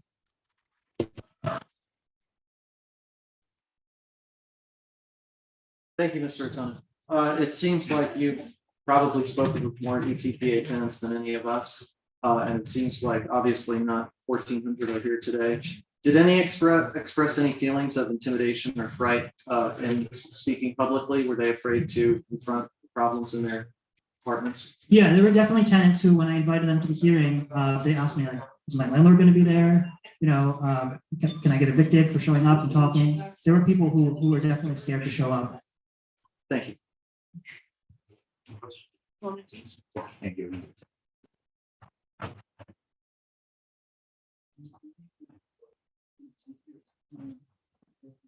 The Rent Guidelines Board received this email on November 3rd, 2022. To whom it may concern, or the Rent Guidelines Board. My name is Maria Lenitas. I currently reside at 177 Fair Street, apartment 3 in Kingston, New York. My building is one of the buildings for the rent control or stabilized rent on the list, which is owned by Ed Katz or Hudson Star Group, as they call themselves. Since they bought the building from the original owner, Neil Jacobson, they have raised my rent a total of $200. Back in 2019, they raised it $150. And then I think it was 2021, they raised it another $50. I'm writing to you because my mobility has been challenged as I am on crutches right now, which is why I was unable to attend the last couple of meetings. Please, please contact me about this matter, if you please. Maria Benedis.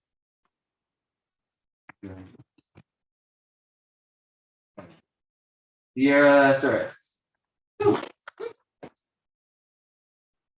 Good afternoon, everybody. I live here in Kingston. I lived on 16 John Street for 5 years.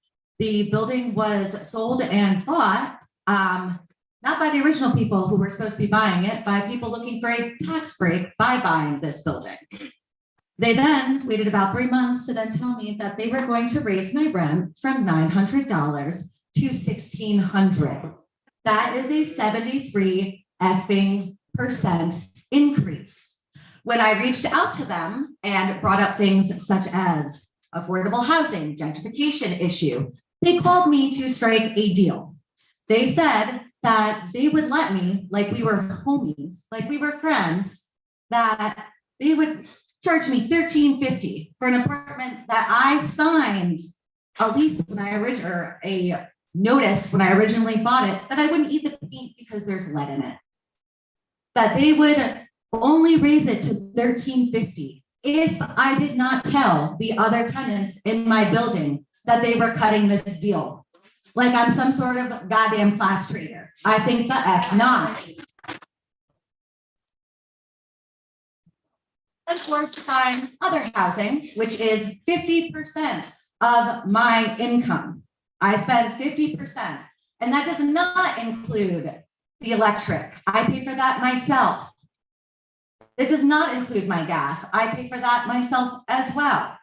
50%. Not to mention, when I was struggling to find a new apartment, I was required to send screenshots of my bank account and my savings account so that they knew that if, God forbid, I lost my job, that I would be able to afford to live there, which is bullshit. I think we can all agree to that. And lastly, I just like to say, could y'all imagine being so down on your luck that you were homeless for 3 years and that you thank God for getting out of that to then go and wish that and make sure that that happens to other people? I never said that. Yeah. So resolve your actions. Pretty sure you did, sir. I yield the rest of my time.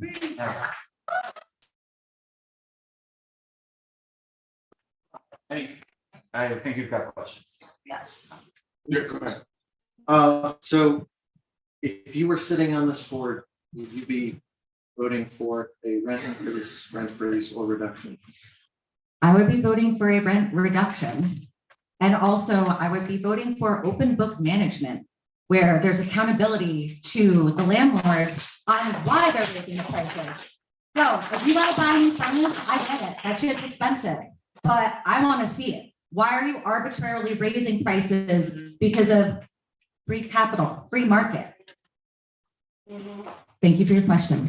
What, so there's two properties on Down Street that fall into this. Are you at 23 or 2 or somewhere else? I am elsewhere. Previously at 16 John. I didn't get the number. It's all 23, you're considered in 23. I'm technically in 23, so yes. Thank you. Oh, okay, all right. So then you are in an ETP covered building. Yes. Yeah, okay. When did this egregious rent increase? When was that proposed to you? I didn't get the time frame. That was last October of 2021. Okay. Thank you. Thank you so much.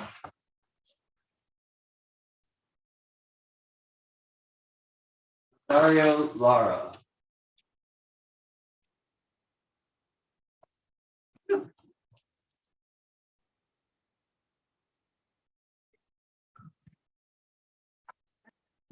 Hi, I'm Rosario Lara, and thank you for this opportunity to talk to all of you. I have been renting all my life since I arrived to New York State, and the situation for me and my family became kind of dangerous and very in the sense that the rent was increased dramatically, 10% each year since the pandemic started. Right, that time when many people lose their job. First. Second, to the person or those who say that this problem can be resolved by looking for a job, getting a job, they have to have in consideration that right now there is an inflation of 8.5%. So the person who was living on the streets, I'm sorry for him, but I will ask, how was the inflation in the country? Because before the pandemic, the inflation was less than 1%. Second, we are talking about not the market, because the market doesn't care life. We are here because we are fighting for life.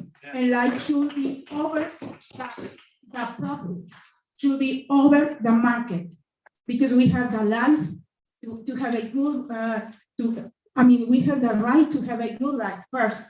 And we are here because we are fighting for our children, for the future. It's not only for us. For us, I have 2 daughters, and I want for them a better future, much better than mine. Yeah, and the third thing is that we never should compare life again to profit. And the person who say that he find a job and could rebuild his life, good for him. But right now, salaries are not enough to support a family. And this is a social problem. This is a structural problem. This is a problem of the system. And this problem should be resolved in community. It's a social problem, so requires a social solution. Private solution is not enough. So that's it.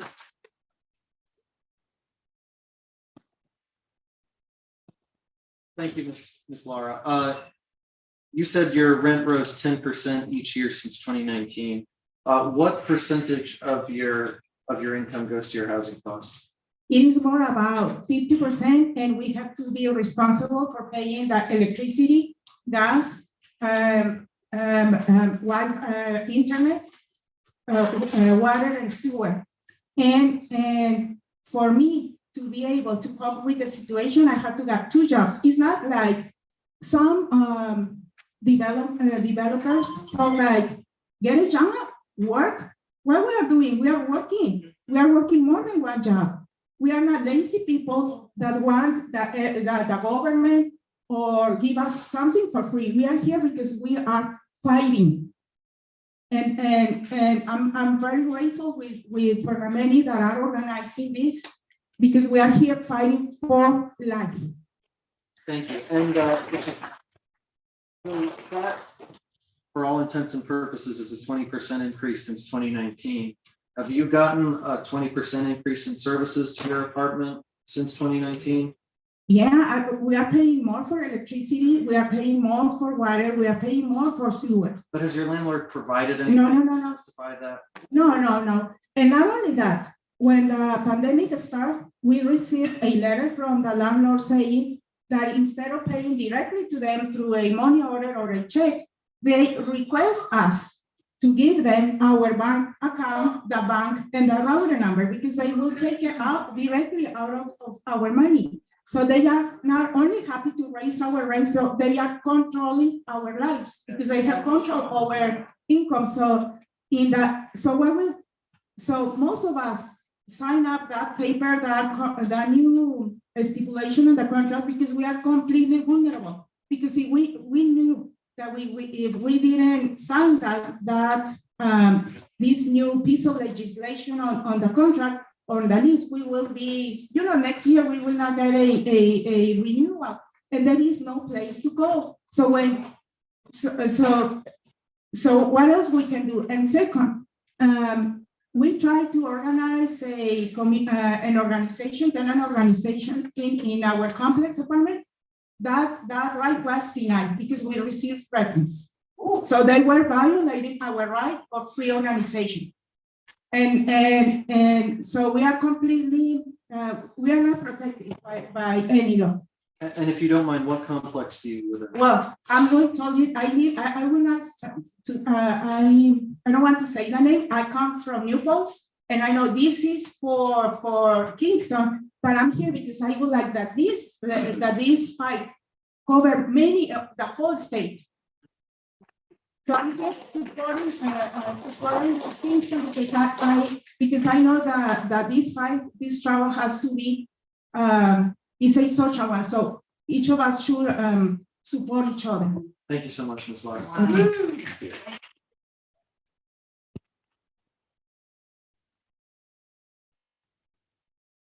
Teresa Green. I had to bring my pocketbook because it's a real garbage can. Stuff in here and all that jazz. All right. Whew. I got notes. First of all, I'm Teresa Green. I live 305 Hurley Avenue, apartment 13G, along with my husband, Joseph. So I want to read the letter about the rent increase, my rent increase situation. And then I want to address 4 comments that I heard here today, okay? All right, so let me see if I can get this down. Dear City of Kingston Rent Guideline Board, I'm Teresa Green. I live at Stony Run at the Stockade, 305 Hurley Avenue, apartment 13G in Kingston, with my husband, Joseph. I attended the hearing on October 25th at the Kingston City Hall. It was held in the council chambers regarding the guideline rates of rent adjustments for housing accommodations within this jurisdiction for leases commencing between August 1st, 2022 and September 30th, 2023. And the guidelines for the determination of fair market rent appeals pertaining to housing accommodations within this jurisdiction. Looking back over the past 5 years, our rent increases were as follows. November 1st, 2017, lived at Stony Run Company under Larry Moore Organization Management. My rent was $1,215, no trash fees. November 1st, 2018, it still remained Stony Run Company under Larry Moore Organization Management. My rent increased to $1,245, no trash fees, and the total increase of the base rent was $30. November 1 of 2019 through October 31, 2021, we were given a 2-year lease. It was Stony Run Company under E&M Management. The rent was increased to $13.25 plus trash fees of $10, which equaled what our rent to $13.35. Increasing our base rent by $53, and the total increase was $90. On July 1st, 2020, E&M Management added a storage unit fee. The letter actually said that the fee was $20, but they said I had a larger corner unit and I had to pay $40.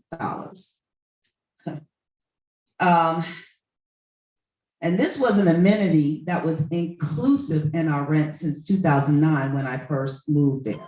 So further increase in our rent was $130, which went to $1375. November 1st, 2021, Kingston Village under Greystar Management, rent was $1378, increasing our base rent $53. Trash fee $25, brought us to $1403, increase of $78. No storage unit fee at this time. And currently, November 1st, 2022, Stony Run at the Stockade under Lincoln Property Company Management increased the rent to $1537, increasing our base rent $159 plus trash fees $25, amenity fees $65, which there's no specific details on what the amenities are, which will bring us to $1627, a total increase of $224. The November 1st rent increase is an 11.6% increase of the base rent. It is imperative that this board set a fixed percentage for rent increases so that we can calculate our increases and give us the opportunity in the future to choose to stay in our apartments or prepare to move. Thank you so much, Lisa. Okay. Are there any questions? I just want to thank you for being very specific with your, Okay. And I know that my time is up, but the gentleman in the corner, I sat next to him. I think we really can't. Okay. But I would encourage you to send to the board's email address the remainder of the testimony that you didn't get a chance to. Okay. I think we would like to read. I have a question. Yeah. Was the water and sewage always a part of the rent? Yes. It always was, Yes. just a separate thing. Mhm. Okay. I was just curious about that. I know the other piece didn't have it. where, can you clarify that? You paid extra for water and sewage the entire time, or that's? And the entire time, I've been there since 2009. That was a separate It charge. was a separate charge, right? But I just counted as a utility because it wasn't part of the base rent. Is that metered or is that metered? You have a meter and that says that your apartment uses that much? Absolutely not. There's 1 meter to the building, and I guess whatever numbers that they get from the water department for the usage of the building, they split it. I guess if there's 8 people in a building, we all are paying the same amount for water use. Or they change the percentage based on how many people live in your apartment, because they did ask me how many was there and then told me, I can't remember now the percentage of what the water cost would be. For at the time it was 3 of us. Our daughter graduated college and went on, and there's 2 of us. I went and asked them to reduce it. They did. And so how they're actually figuring this out is about the same as we know about why some people got 20, 30, and 40% increases. There's just no cohesion. Thank you, Arlene. That was the majority of the question I was hearing was yours, but you just mentioned that they just dropped some of the charges when you missed. Would you consider that arbitrary? Absolutely, because yes, I would. They here we've heard all these people talk about the different increases that they had. I mean, I didn't finish my testimony, but in 3 years, my rent's going to be $2,600, which is $1,000 increase. Yeah, and updated. We went to visit the owner of Stony Run yesterday. There was 5 of us, and all 5 of us are in this room. And so to say, it was kind of like a roll up, right? We rolled up on them yesterday, okay? So we learned a lot. We don't know where all the truths are, but we learned a lot about what's actually going on with them. Fire Lincoln.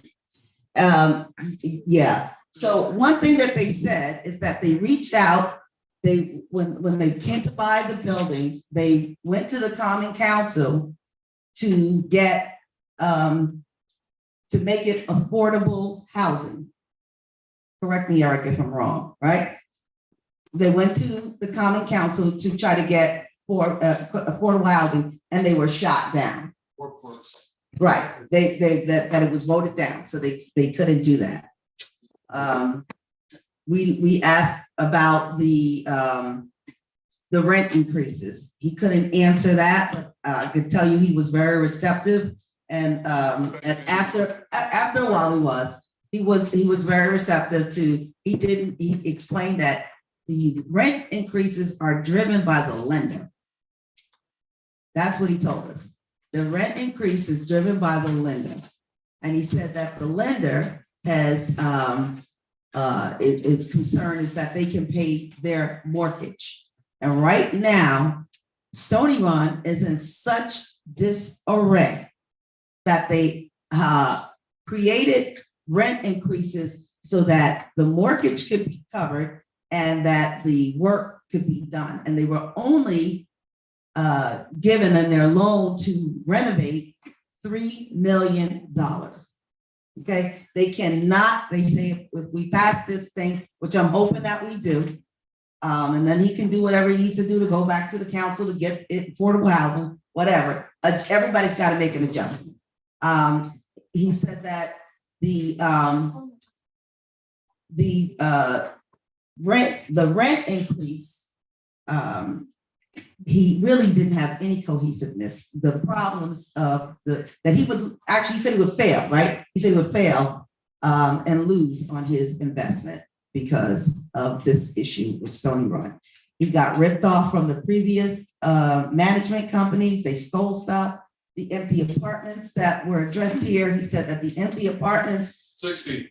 right, some of them is because the management company came along that they had I think it was Greystar, was taking parts from other, was E&M? From parts from other building or other apartments to fix other apartments, which rendered them completely unlivable.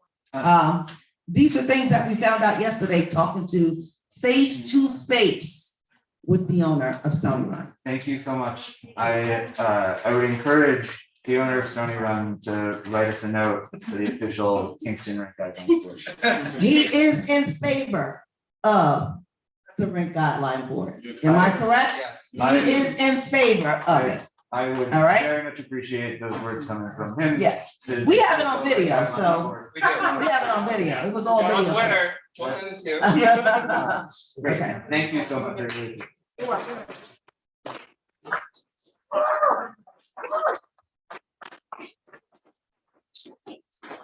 Charlotte Lloyd. Is Charlotte here? Yes. Oh.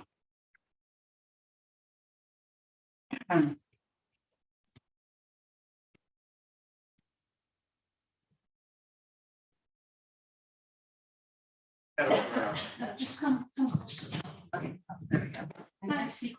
Gotcha.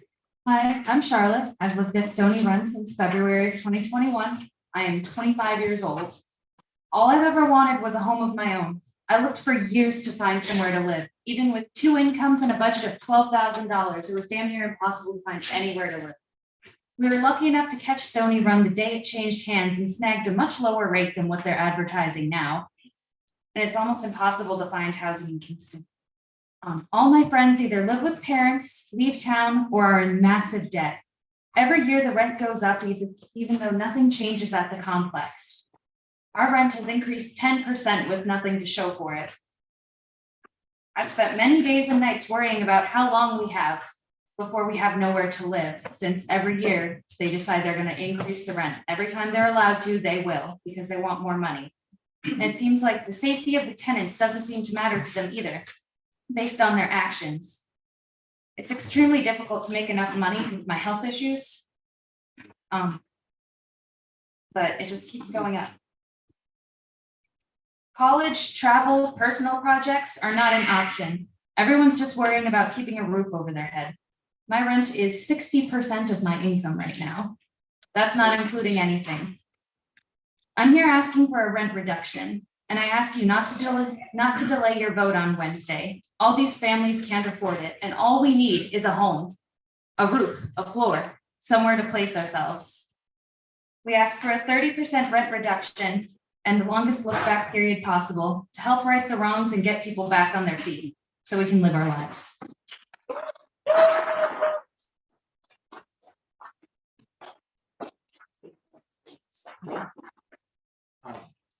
And Caitlin Penner.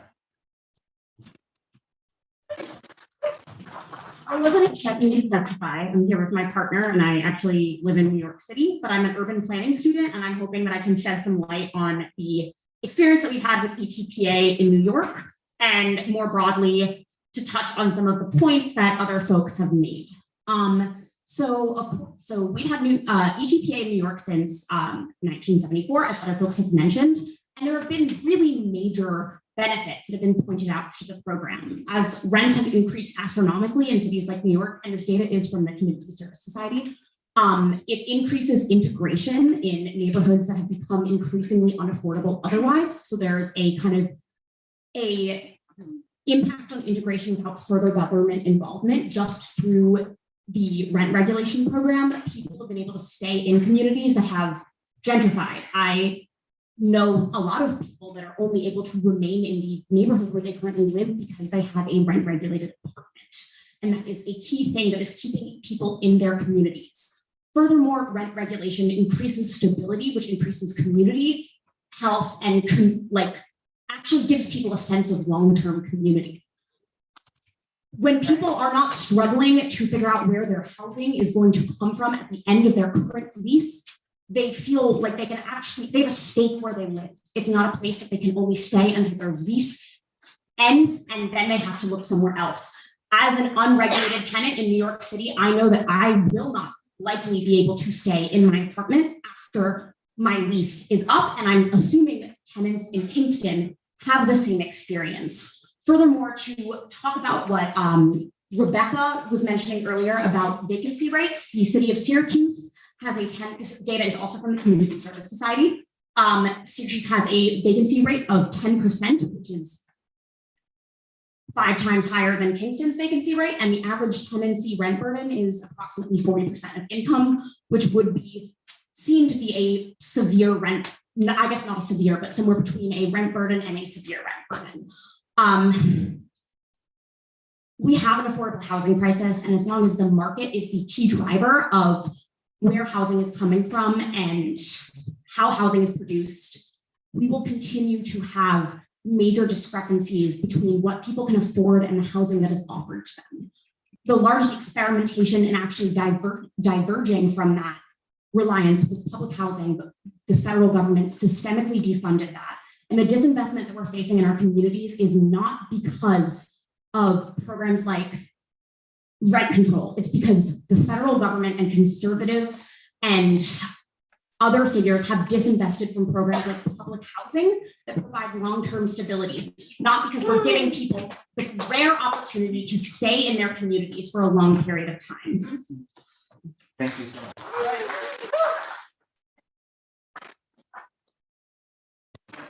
Not a question, but a comment. I appreciate it when a city resident comes and gives public comment rather than rents an empty apartment. And credit to everybody who's using Community Service Society data. They're from Hunter College, urban planning alum, which I am a current urban planning student at Hunter. So I always appreciate that. Thank you.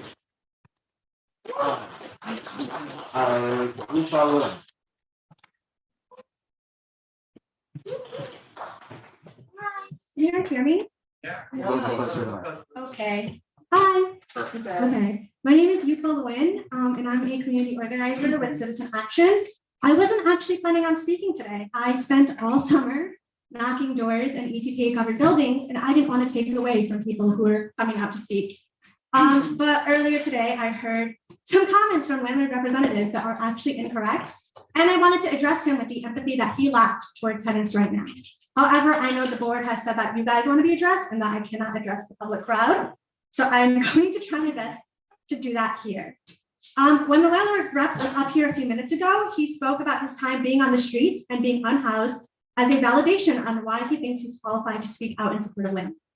I'm really sorry that happened to him, and nobody should have to experience homelessness in the richest state in the richest country in the world. However, people would not be homeless if they had the ETPA protections and the rent reduction that people in Kingston are calling for today. Sorry. The city of Kingston currently has a vacancy rate of 1.8%, and the average rent burden is over 50%. If we don't reduce rents now, we're only going to further the homelessness issue in Kingston. People will be priced out of their communities and they will have nowhere to go because there are no apartments to rent because we have a 1.8% vacancy. Also, landlords who have spoken today have cited economics, supply and demand, and new builds. I want to bring up the fact that landlords in Kingston have bought buildings and complexes, entire complexes, with hundreds of units for a few $100,000, and then rented individual units for $1,400 to $2,000. The issue right now in Kingston is not the lack of new builds or the cost of maintaining a complex or the alleged non-existent high mortgages landlords of these complexes face. It's the greed of landlords and the opposition that landlords present when people demand better. Some representatives today have cited the lack of salary increases, but landlord associations are the biggest lobbyists against minimum wage in New York. You cannot say that you can't afford to charge less for rent and then advocate against increases that would allow people to pay the rent that we're talking.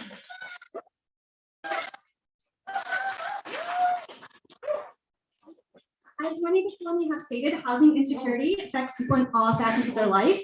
Not having a permanent address, which will happen to Kingston tenants if we don't reduce rent, makes it impossible to get a job. You can't fill out an application if you don't have an address. You can't get a bank account without an address, and that severely impacts your class ability to rent and to buy a home.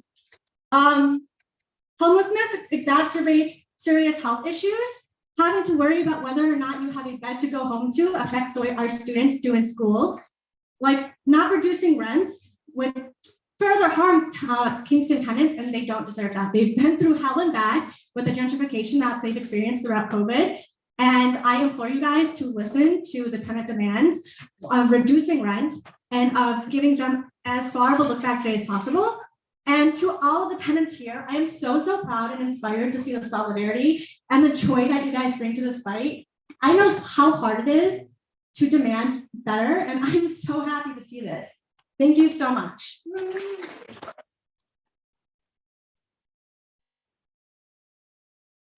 Hi, sorry.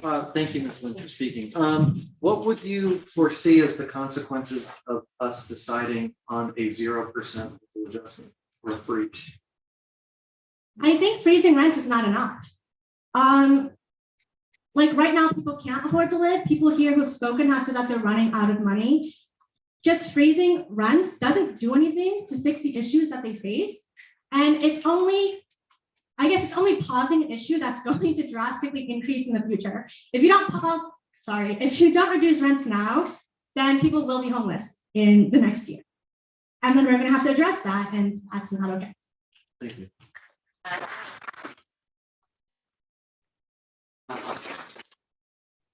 Charles Sanchez.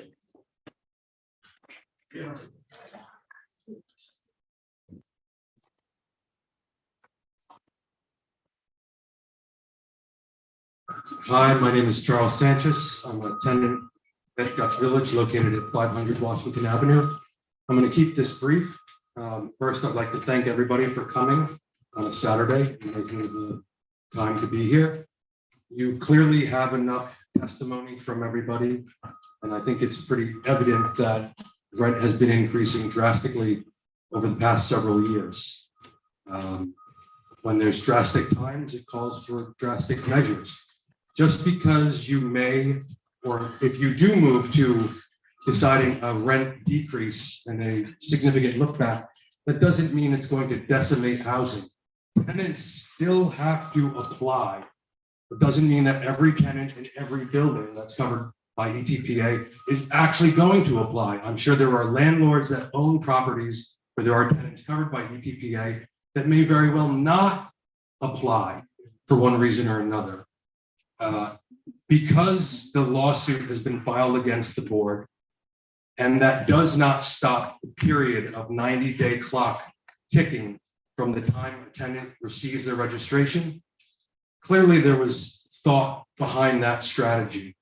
If you don't decide now, you're caving, and unfortunately, there's a large percentage of lawsuits that are filed without merit. Unfortunately, it takes a long time to determine that. It may not resolve itself quickly, which is all the more reason to not not to stall and to decide. In terms of a look back period, it's probably worthy to look back not only beyond when the pandemic started, but going back to 2015, as people have testified, when rent started significantly increasing in Kingston. In terms of a percentage, I believe tenants have provided leases covering various years, and just looking at that hard data, regardless of Zillow or other data sets you may have, the actual tenants' leases, what percentages have those gone up? Taking that into consideration to look at, is 30% reasonable? Is 40% reasonable? Is 20% reasonable? I think collectively you guys will be capable of coming up with that decision. So I thank you, and that's all I have to say.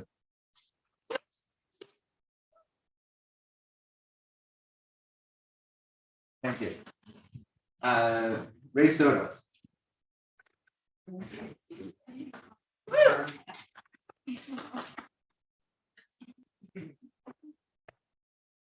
Oh boy, hi everyone. I The whole thing bends. There you go. I did testify the last time. A little louder, you gotta go closer. I testified the last time and I'm going to testify again. I think it's important for the voices to be heard, even if it's duplicated. I came from New York City, lived a long time there, and we were situation where we needed to look for housing because our rent stabilized apartment was already taking 50% of my income. So we have friends and relatives that live up here in Kingston, so we figured let's look for an apartment. So one of the first places that we saw was Sunset Park, somewhere in Ulster, and it was like right next to like all these power plants and everything. And I said, no, we don't want to live like next to all this electrical stuff. But the person who showed us that apartment sent us to 305 Hurley. Hey, so we saw the apartment there, and of course, you know, it's for us, it seemed reasonable because it was cheaper than our apartment in New York City. However, just that the apartments weren't that really well maintained, and there were things that were kind of very old about the apartment, you know, rugs, and so, but we still moved in. One of the things they told us is, I said, look, and we at least replaced a rug. He says, well, you can't touch anything. You can't paint, can't change the kitchen counters, you can't paint anything. You have to leave the apartment the way it is. So if tenants had problems, then they went and fixed something in their unit. And I used to do that in New York City, by the way. I could do that and I could fix it. So, but they said, if you change that rug, you're gonna have to take it out and put the rug that originally was there if you move out. It's like, oh my God, okay. So, but the thing is this, is that what I saw was in New York City, I was in a rent stabilized apartment. We had 1% for 1 year, 2% for 2 years. We weren't offered 2 years. We were offered 1 year, which is the strategy of the landlord in these complexes to keep compounding the rent, right? Because annually it keeps increasing. So we took the 1 year, and all right, that was it. So that was the price that they set for the apartment. We never had an ability to look at what that apartment was renting prior to the prior tenant, which is something that I think we'll get through the RGB, where there'll be record keeping and apartment rents will be tracked. And so we didn't have that opportunity. So we took the apartment, and then the next year Greystar came on board, and they gave me this renewal letter that it was going to be 10% higher. And then all of a sudden I said, oh, so one of the things I tried to do, which I work with landlords, is I negotiate, right? I'm a tenant. I said, listen, this looks too much. We negotiated at 7.5%. I took it. Then Stony Run came on board. They, I call it the poison letter, right? It says, oh my God, they want to raise my rent 18% for 1 year. And I said, what about giving me a 2 years? He says, we're not giving 2 years. And he says, look, if you don't sign by the 20th of August, and I received the letter on the 6th of August, if I don't sign by then, it's gonna go up 30%. And I said, wow, I've never heard of this. So I think this is where we started mobilizing and we started pushing, and that's what we did. Barbara Bill. Thank you. When you received that letter, did you feel intimidated by your neighbor? Of course, I did. I felt intimidated. And I think that's what created the mobilization of creating that tenants organization, because we all have something in common. And I just think that we need to set a baseline rate so we can build up on that. So I think the 30% reduction and the look back, it's critical. And the RGB board needs to go back 2018, 17, COVID pandemic to find out how these increases were being provided, given by the landlords for the tenants. Thank you.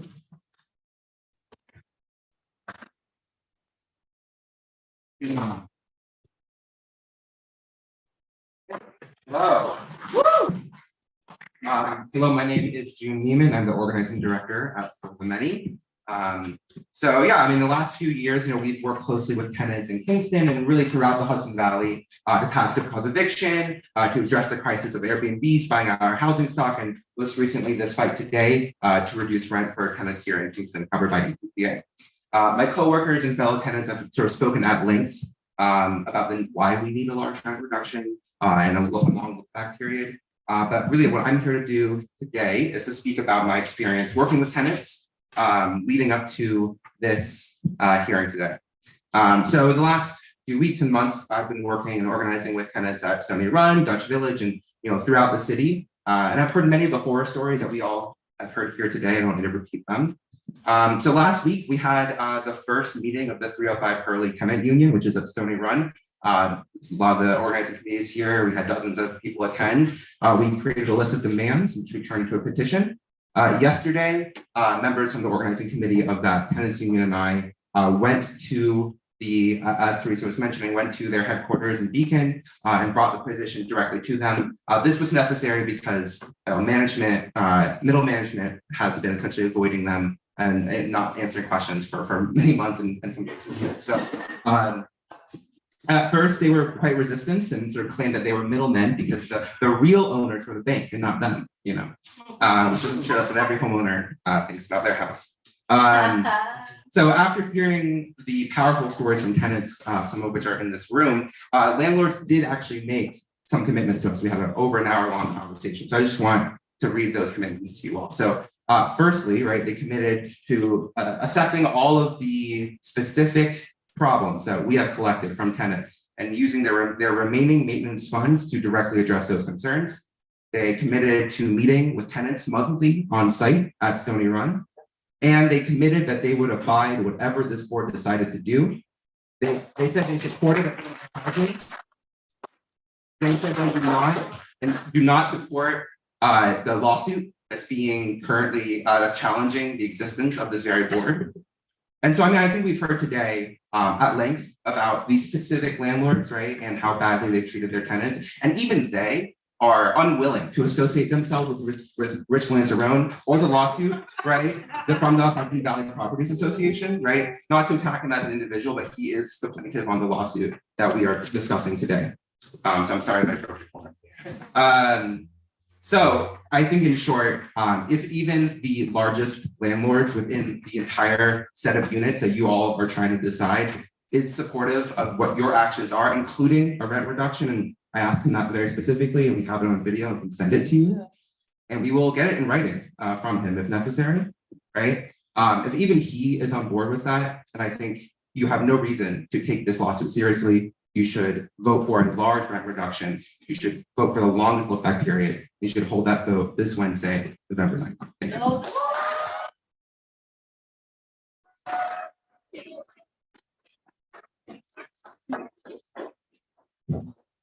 No questions, but yes, please send us that video. I will, it is currently on Twitter. You can find it, but we will send it to you to your email. Certainly. I don't have any other sign-in sheets. Oh, I would love another sign-in sheet that has your name on it, or we can just come up and write your name down.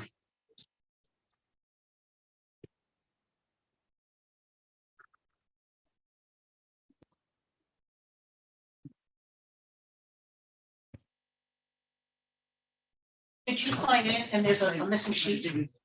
I thought I was signed up. I thought I had signed up to give testimony. It was my understanding I was on the list and I mean, did you, well, the list was here. Yeah. Did you sign on here? No, I didn't sign this one because I wasn't given the list. Is there another list in the back of the room? There's no one here. Great, perfect. Okay. I would love if you would testify now. Thank you. Thank you. My name is Cheryl Schneider. I lived in Ulster County in the late 70s and I came back in 1996. But for over 25 years, I was a tenant. For many of those years, I was a tenant in New York City. Thank God for the Rent Guidelines Board, because that meant that my landlord could only raise my rent just so much. It also meant I had to have a lease, had to be legal. They couldn't do things to me that they're doing here in Kingston. I think the 1974 thing is because the law was written for New York City. We have to change that law. I know that the Rent Guidelines Board can't do that, but there's a lot of housing stock in other parts of the state that are much newer. I think it's absolute, and I own a house now. I was lucky enough.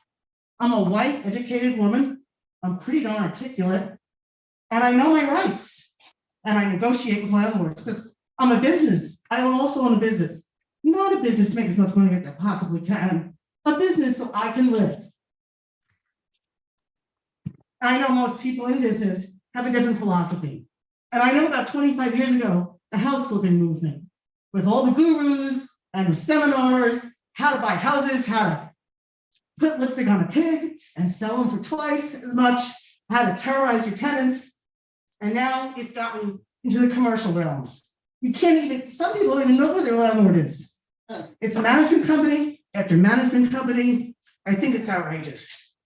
First of all, extracting expenses as fees that were originally parts of leases should be illegal. If the Rent Guidelines Board can do that, do something, revert that back, put those so-called services, luxury trash removal. Anything that was added that all the tenants didn't agree to, roll that back, put that back in the rent.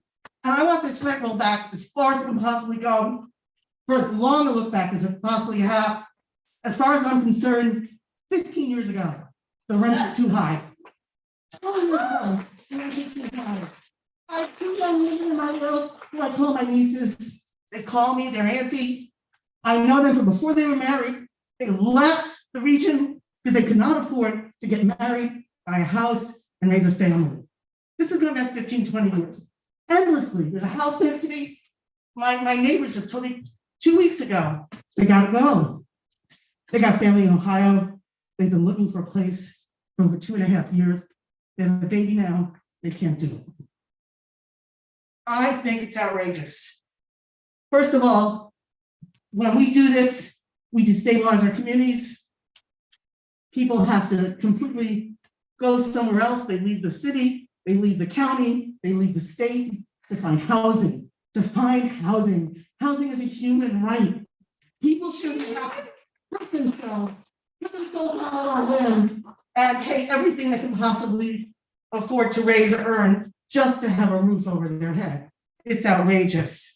Raising rents without repairs or fixing violations is also a problem. Is that it? That's it. Thank you so much. Okay.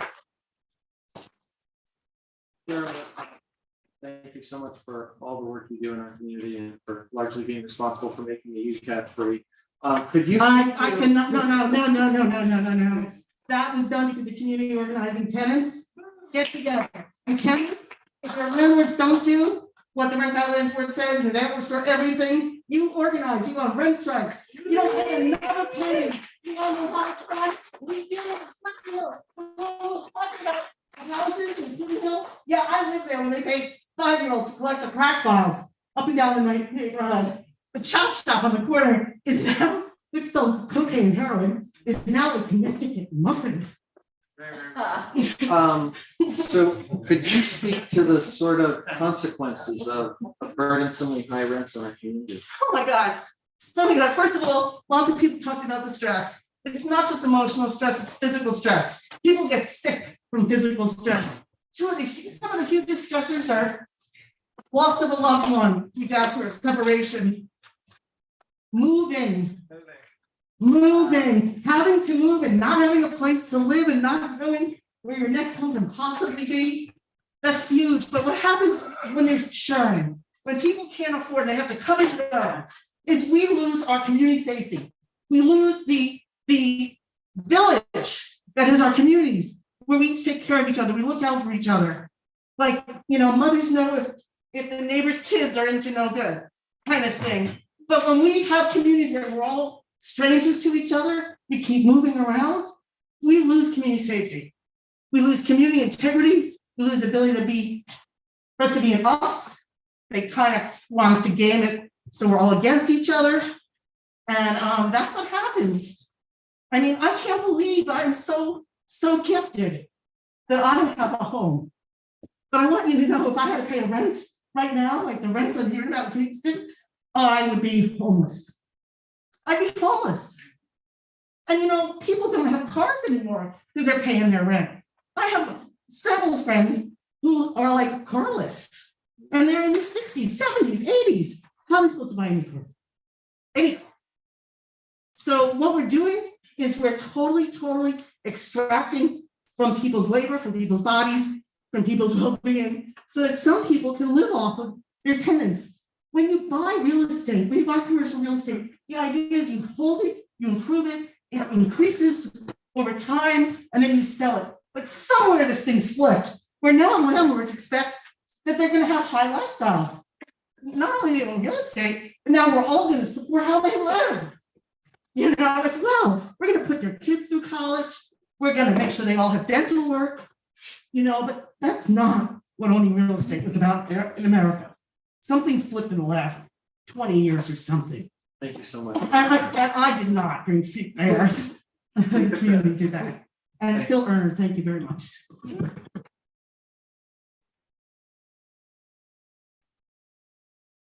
At the end of, sorry, other people who would like to speak, yeah, please. Sorry, can you write your name on the sign-in sheet? Appreciate it.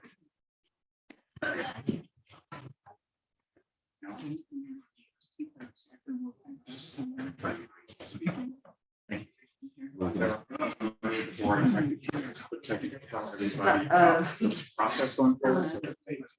Is this endless? We Just for your name, right? Just so we can. I'm gonna start by telling us your name. Of course, my name is David Pickett. I'm a tenant at 305 Hurley Avenue, Stony Run Apartments. I'd like to thank the folks from For the Many for inviting me to speak. I was following you live tweets. I appreciate that. I am here to call on you folks for a 30% reduction, the longest look back period possible. Very briefly, I'm a father of 4. I work an honest 40-hour-a-week job for $20 an hour. That's $21 an hour. That's $5 a buck. The $15 minimum that progressives petition for. My girlfriend, she works as a direct support professional for the ARC for 14 and change an hour. So she's almost at that benchmark. Our rent with the trash removal that they have now is $14.08. We do not make enough to pay this and survive. We like to feed our kids, put gas in the car, occasionally go out and do something nice and family. I'm here today because I find, I was following the live tweets and I find the comments of some of the landowners in this area frankly disgusting. I'm not interested in what makes you puke. I'm not interested in what you think the Magna Carta does for you. What I am interested in is putting a roof over my head for my kids for a fair price, and not trying not to break my back working 2 jobs to do it. That's ridiculous. This is America. You're supposed to be better than that. I demand better than that. I'm asking you for a 50% rent reduction, bare minimum, and the longest look back period possible. I stand in solidarity with my tenants. I look forward to speaking to this gentleman as soon as possible. I think we're gonna be great friends. And I want to thank you guys again for the opportunity to speak. And I really think that you guys need to have our backs on this. And I would appreciate it if you took action as soon as possible.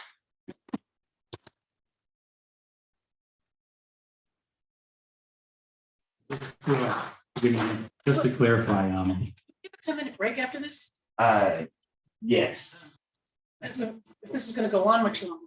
just to clarify too, I'm not how I feel about the rent situation as it is. It's insulting. It's insulting. It's offending. I'm not, we got the same letter a lot of you folks did back in like July or August, sign up now before the rent stabilization came into effect, telling us to sign up or else it's going to be even worse. I'm not afraid of landowners that don't see me see my kids as people. I'm not afraid of you. I am disgusted by you and I will fight you. Thank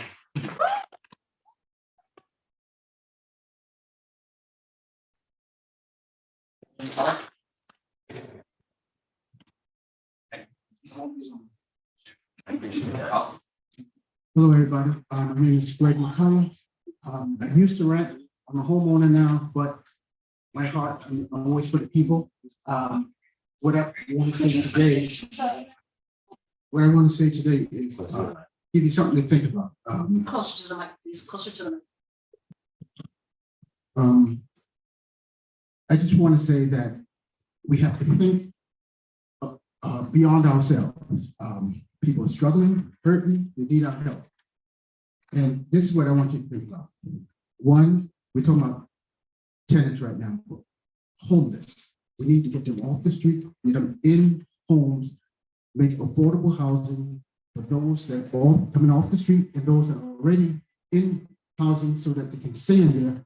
Once we get people off the street, make affordable housing, people feel comfortable, they're able to do other things that they wanted to, maybe job training, development, make higher wages, go back to school, but they can't do those things if they don't feel safe that they're gonna have a place to stay. And if you do the reduction, it allows more money for things that they really need, like high, I don't like to curse, but high dam Central Hudson bills, which is a whole nother issue. Once we do these things, people can work on their credit, maybe buy homes instead of renting. But we have to think outside of ourselves. And I don't know if you guys rent or own.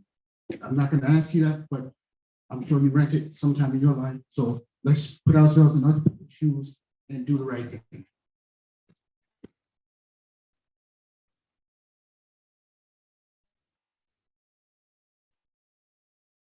Our last speaker, Marie, sorry, I can't read your last name. Talaska. Thank you.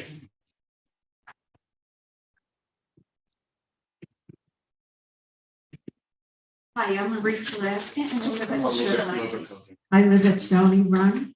I also have gone through the mold situation, leaks in my walls, terrible, terrible situation. My son showed you pictures. You'd be horrified of what I did. And what do I get for living through that? A $200 rent increase this year. The most that I've gotten since I've lived there 7 years. Excuse me. I also was there yesterday visiting the landlords. Sounded hopeful. Maybe we're naive, but hopeful. Hopefully we have a reason to be hopeful. But as far as I'm concerned, we really need to do something about the rents. I'm on Social Security. I'm paying more than 60% of my income. And I don't know what I'm gonna do next year if the rents go up. It's just impossible. So I'm asking for a rent decrease also, a rent reduction for everybody, and please vote this year.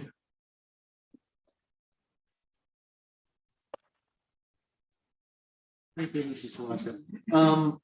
Would you say that your housing situation is a cause of stress in your life? Terrible stress, terrible, yes. Every time I talk to people about what I've been through, I just want to cry because it's just been horrendous. And I've been sick because of it. It's just a terrible situation.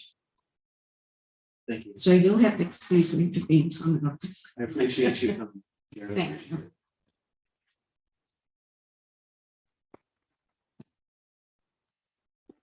Since there is, sorry, you've already spoken. Since Ask the chair for $7. Yeah.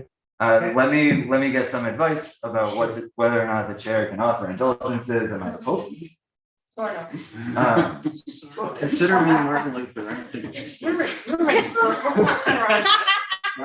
We're 4 hours and You can find a soapbox somewhere.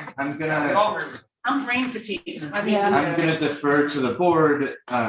We're done. We're done. That's enough. We also have business to do. Yep.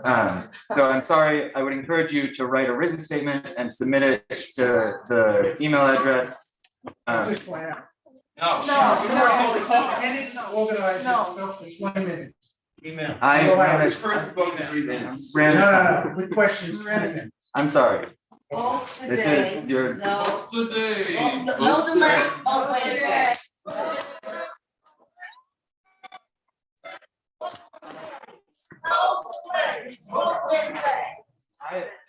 I would like to entertain a motion to go into recess for 10 minutes to visit bathrooms for someone.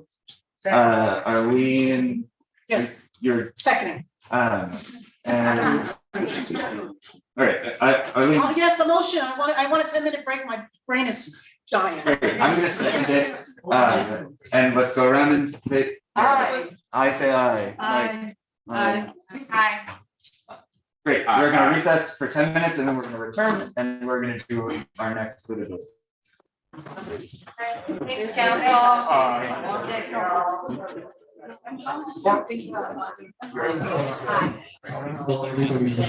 If anybody's on the lead, I want to give you a little bit of information on how this process works, which is not actually like a conversation the board's going to have right now.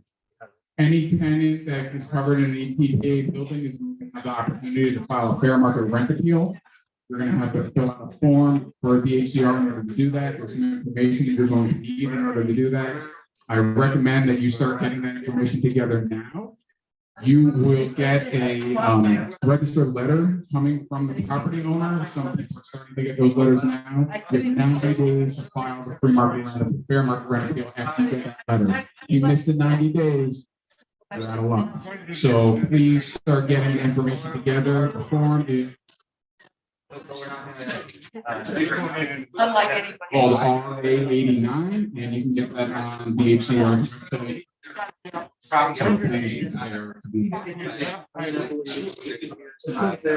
Oh, yeah. The City of Kingston's Department of Housing Initiatives, which you can find on the City of Kingston website, which is but Bartek did release an information document that is quite thorough and it has this information on this one. Yeah. This one that I have, but yes, but you know. Apartment.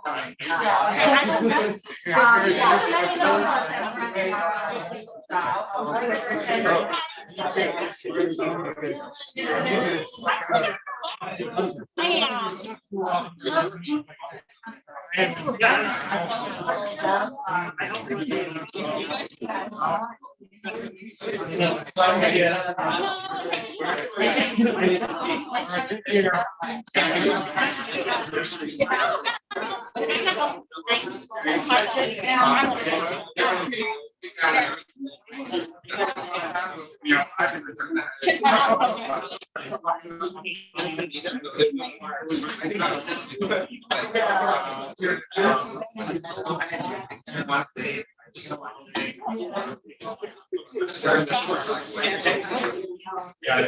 I'm kind of surprised that, you know. Well, you know, actually, I thought maybe. I guess he's the younger. She was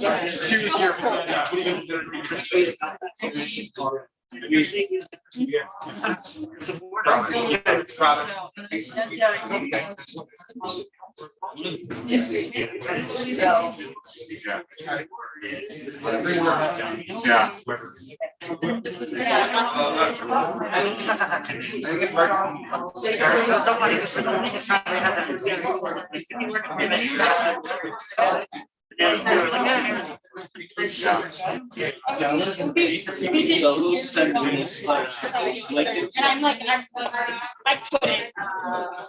And I don't. So living in Kingston. Okay,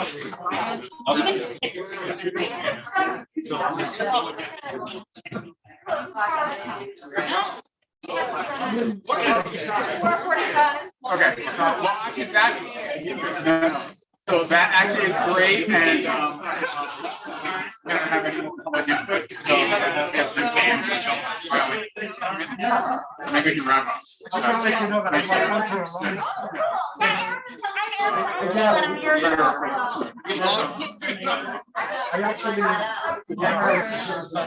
Yeah.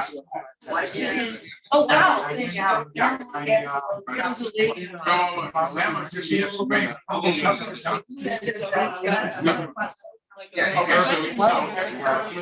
yeah, so I have a copy of it, I don't know if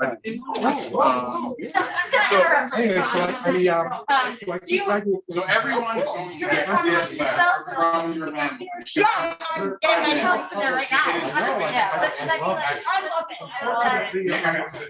Everyone needs to walk out at 4:45 or. Hello, everybody in the room. Could I have your attention for just 1 second? Everybody's going to get this form here. It's the initial rent registration form. If you live in an ETPA building, you're going to get this by certified mail from the property owner. Go over it. This is the information that the property owner is telling DHCR what your rent is. Make sure it's correct. If the property owner puts a different rent on this, whatever guideline we set will go off of what's on this form. So you need to make sure that what's on this form, what you get in certified mail, is correct. That states the actual rent that you're paying, that you agreed to. I think it's as of July, right? So July 31st. Yeah, it's as of the effective date, right? August 1st. So this is the rent that you should have been paying on August 1st. That's what should be on this form. If your rent changed after that, what's on this form should be all what it said, what it was on August 1st. It's important that you make sure that it's accurate. All right. Oh, yeah. And here, no matter what, at 4:45. 4:45, we got to be out of the room. Library's closing. 4:45. No, I just started. I started over the summer. Right. So I'm like 2 credits in right now, but I'll be 6 credits in. 15 more minutes. It just gets. 15 more minutes.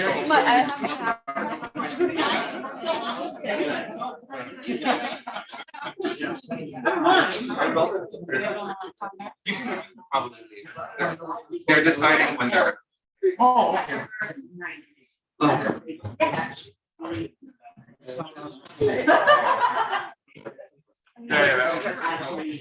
Did you hear that? No, did you hear she wants us out of the.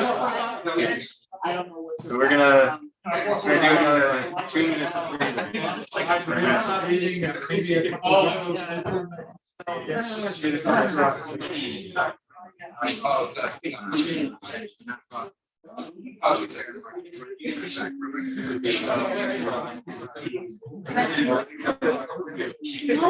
I.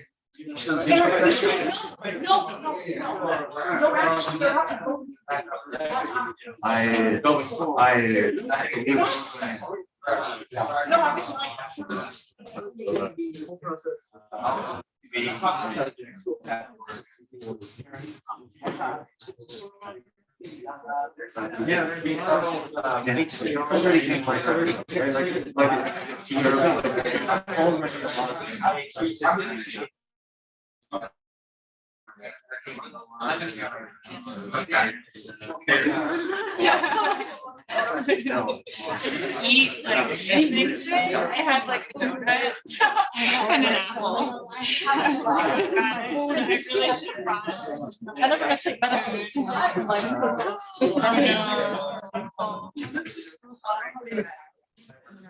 No, just please. Thank you, board members. Thank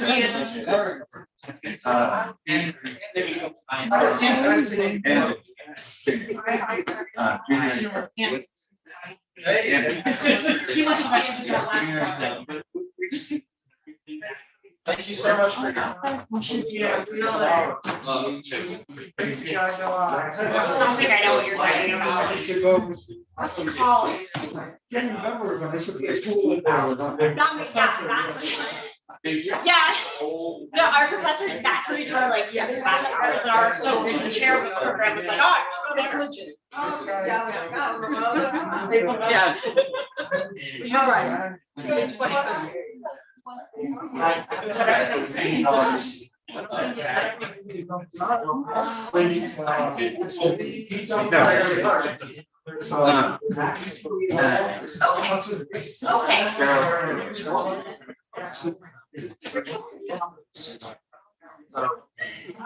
Yeah, I work for the city right now and I make figures out. Yeah. Your budget. Yeah, we can really put that on my. Yeah, we talked today. Yeah. And I have one roommate who's like a sophomore.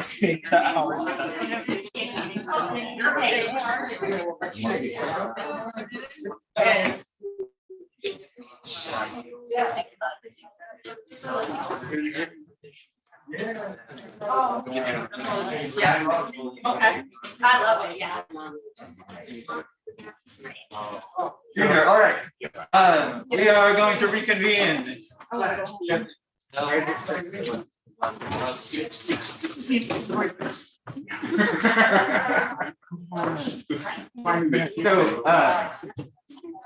it's 4:25 and we're reconvening.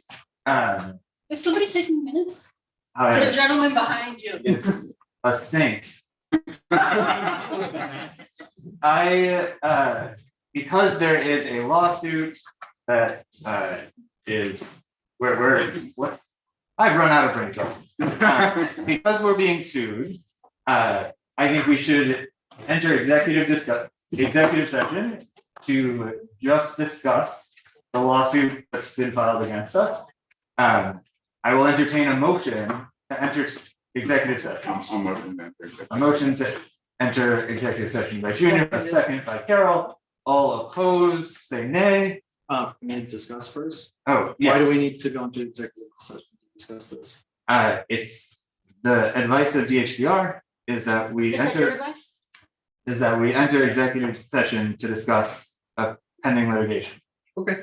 I have a question. Yeah. I don't know about these matters. Does that mean that there'll be no minutes taken? It means that all of the members of the public. We have a small room right here. We're going to. Okay, we're gonna There leave. will be no minutes. It's just the board and the hearing. There will also be no votes. Okay. So it's been moved, it's been seconded. All in favor, say aye. Aye. All right. I oppose. Okay. One opposed and it passes. Let's go into executive session.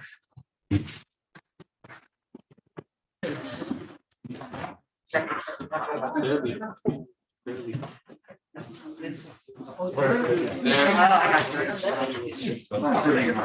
did.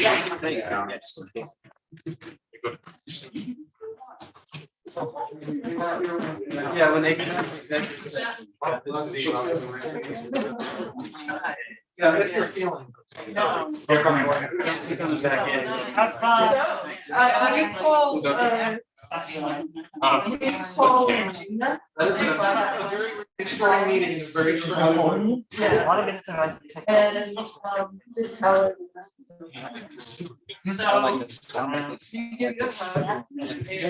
No, did he? No, I want to. Well, you want If they did this again tomorrow, I'll come, like, and I wasn't supposed to, no, like, Sarah Hannah was like, there's a WFP rally, was like, we should probably go for work, I'll go with you.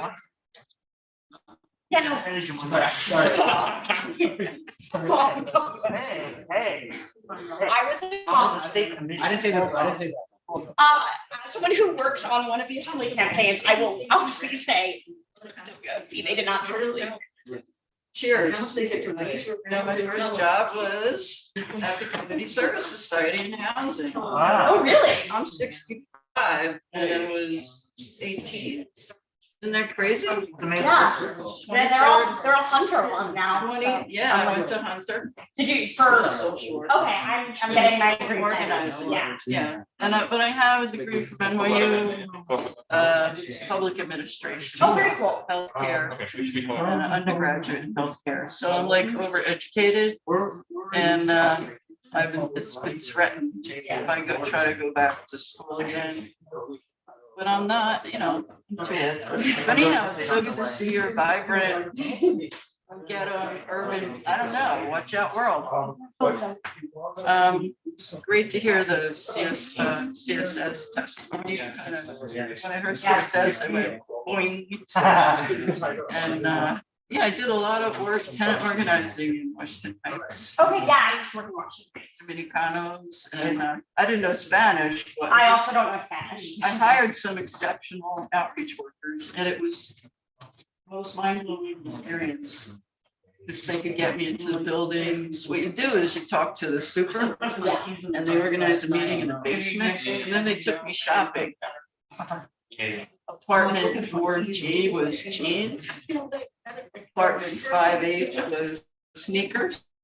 getting a whole wardrobe from building. They pay no taxes. They had the whole economy. Awesome, love it. Anyhow, keep doing what you're doing. Oh, the one thing I want to add, Alderwoman, so I don't know if you go on our Twitter account for the many, we posted a thread detailing an acre, how many acre company. Okay, I'm so not, see, that's a part of.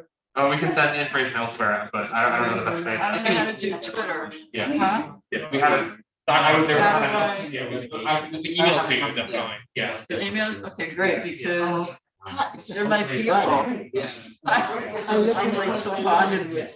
It's just like two like. Yeah.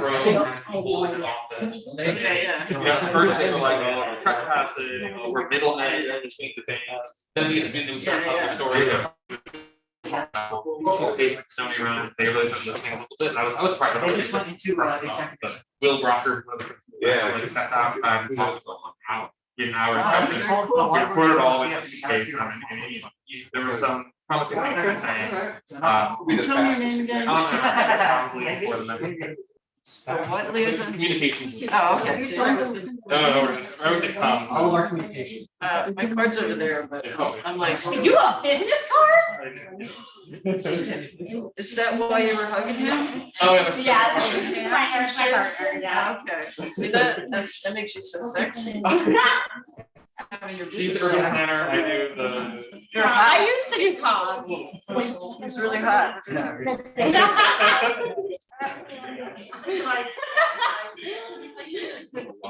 You're so right. See, it's because I'm a woman. See, I haven't done sexual harassment. in a long time. It's on the agenda of next week. Let's try to get all I want. You're so red. Oh, yeah. Yeah, we got a whole new way of lobbying. No, she was making a joke. She was not her.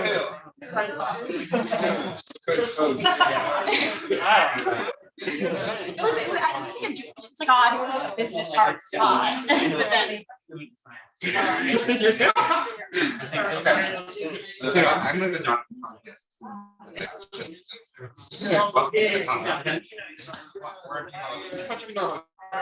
No, we can do whatever you want. This is all you. Like, where I'm just gonna do, like, John and I are gonna watch that.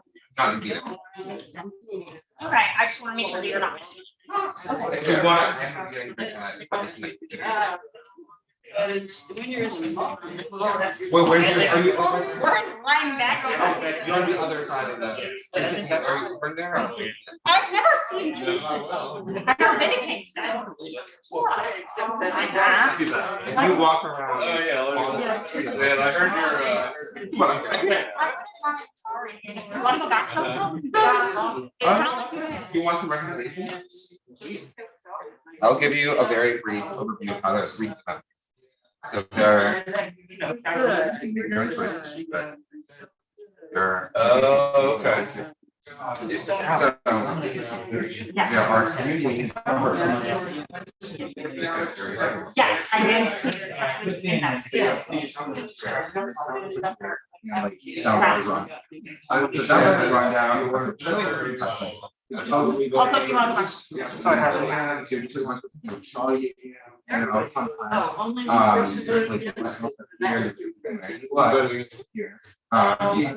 There, I would say in the Midtown, I mean, that's like the main thing. It's like jog day.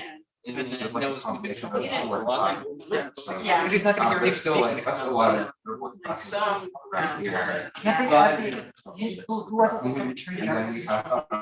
Just sort of like. Yeah. Right, we thought. Okay.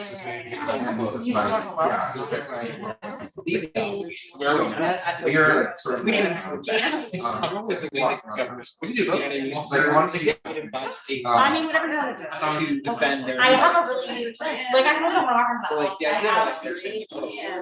a entire separate bag of all my grad school homework. No, it's okay. I'm good. Oh, yeah. That's for starting. Thank you so much. And then in uptown, it's like. Okay, Aaron loves them. So do I. Oh, thank you. You don't want to go. I'm just wondering. Like bookstores.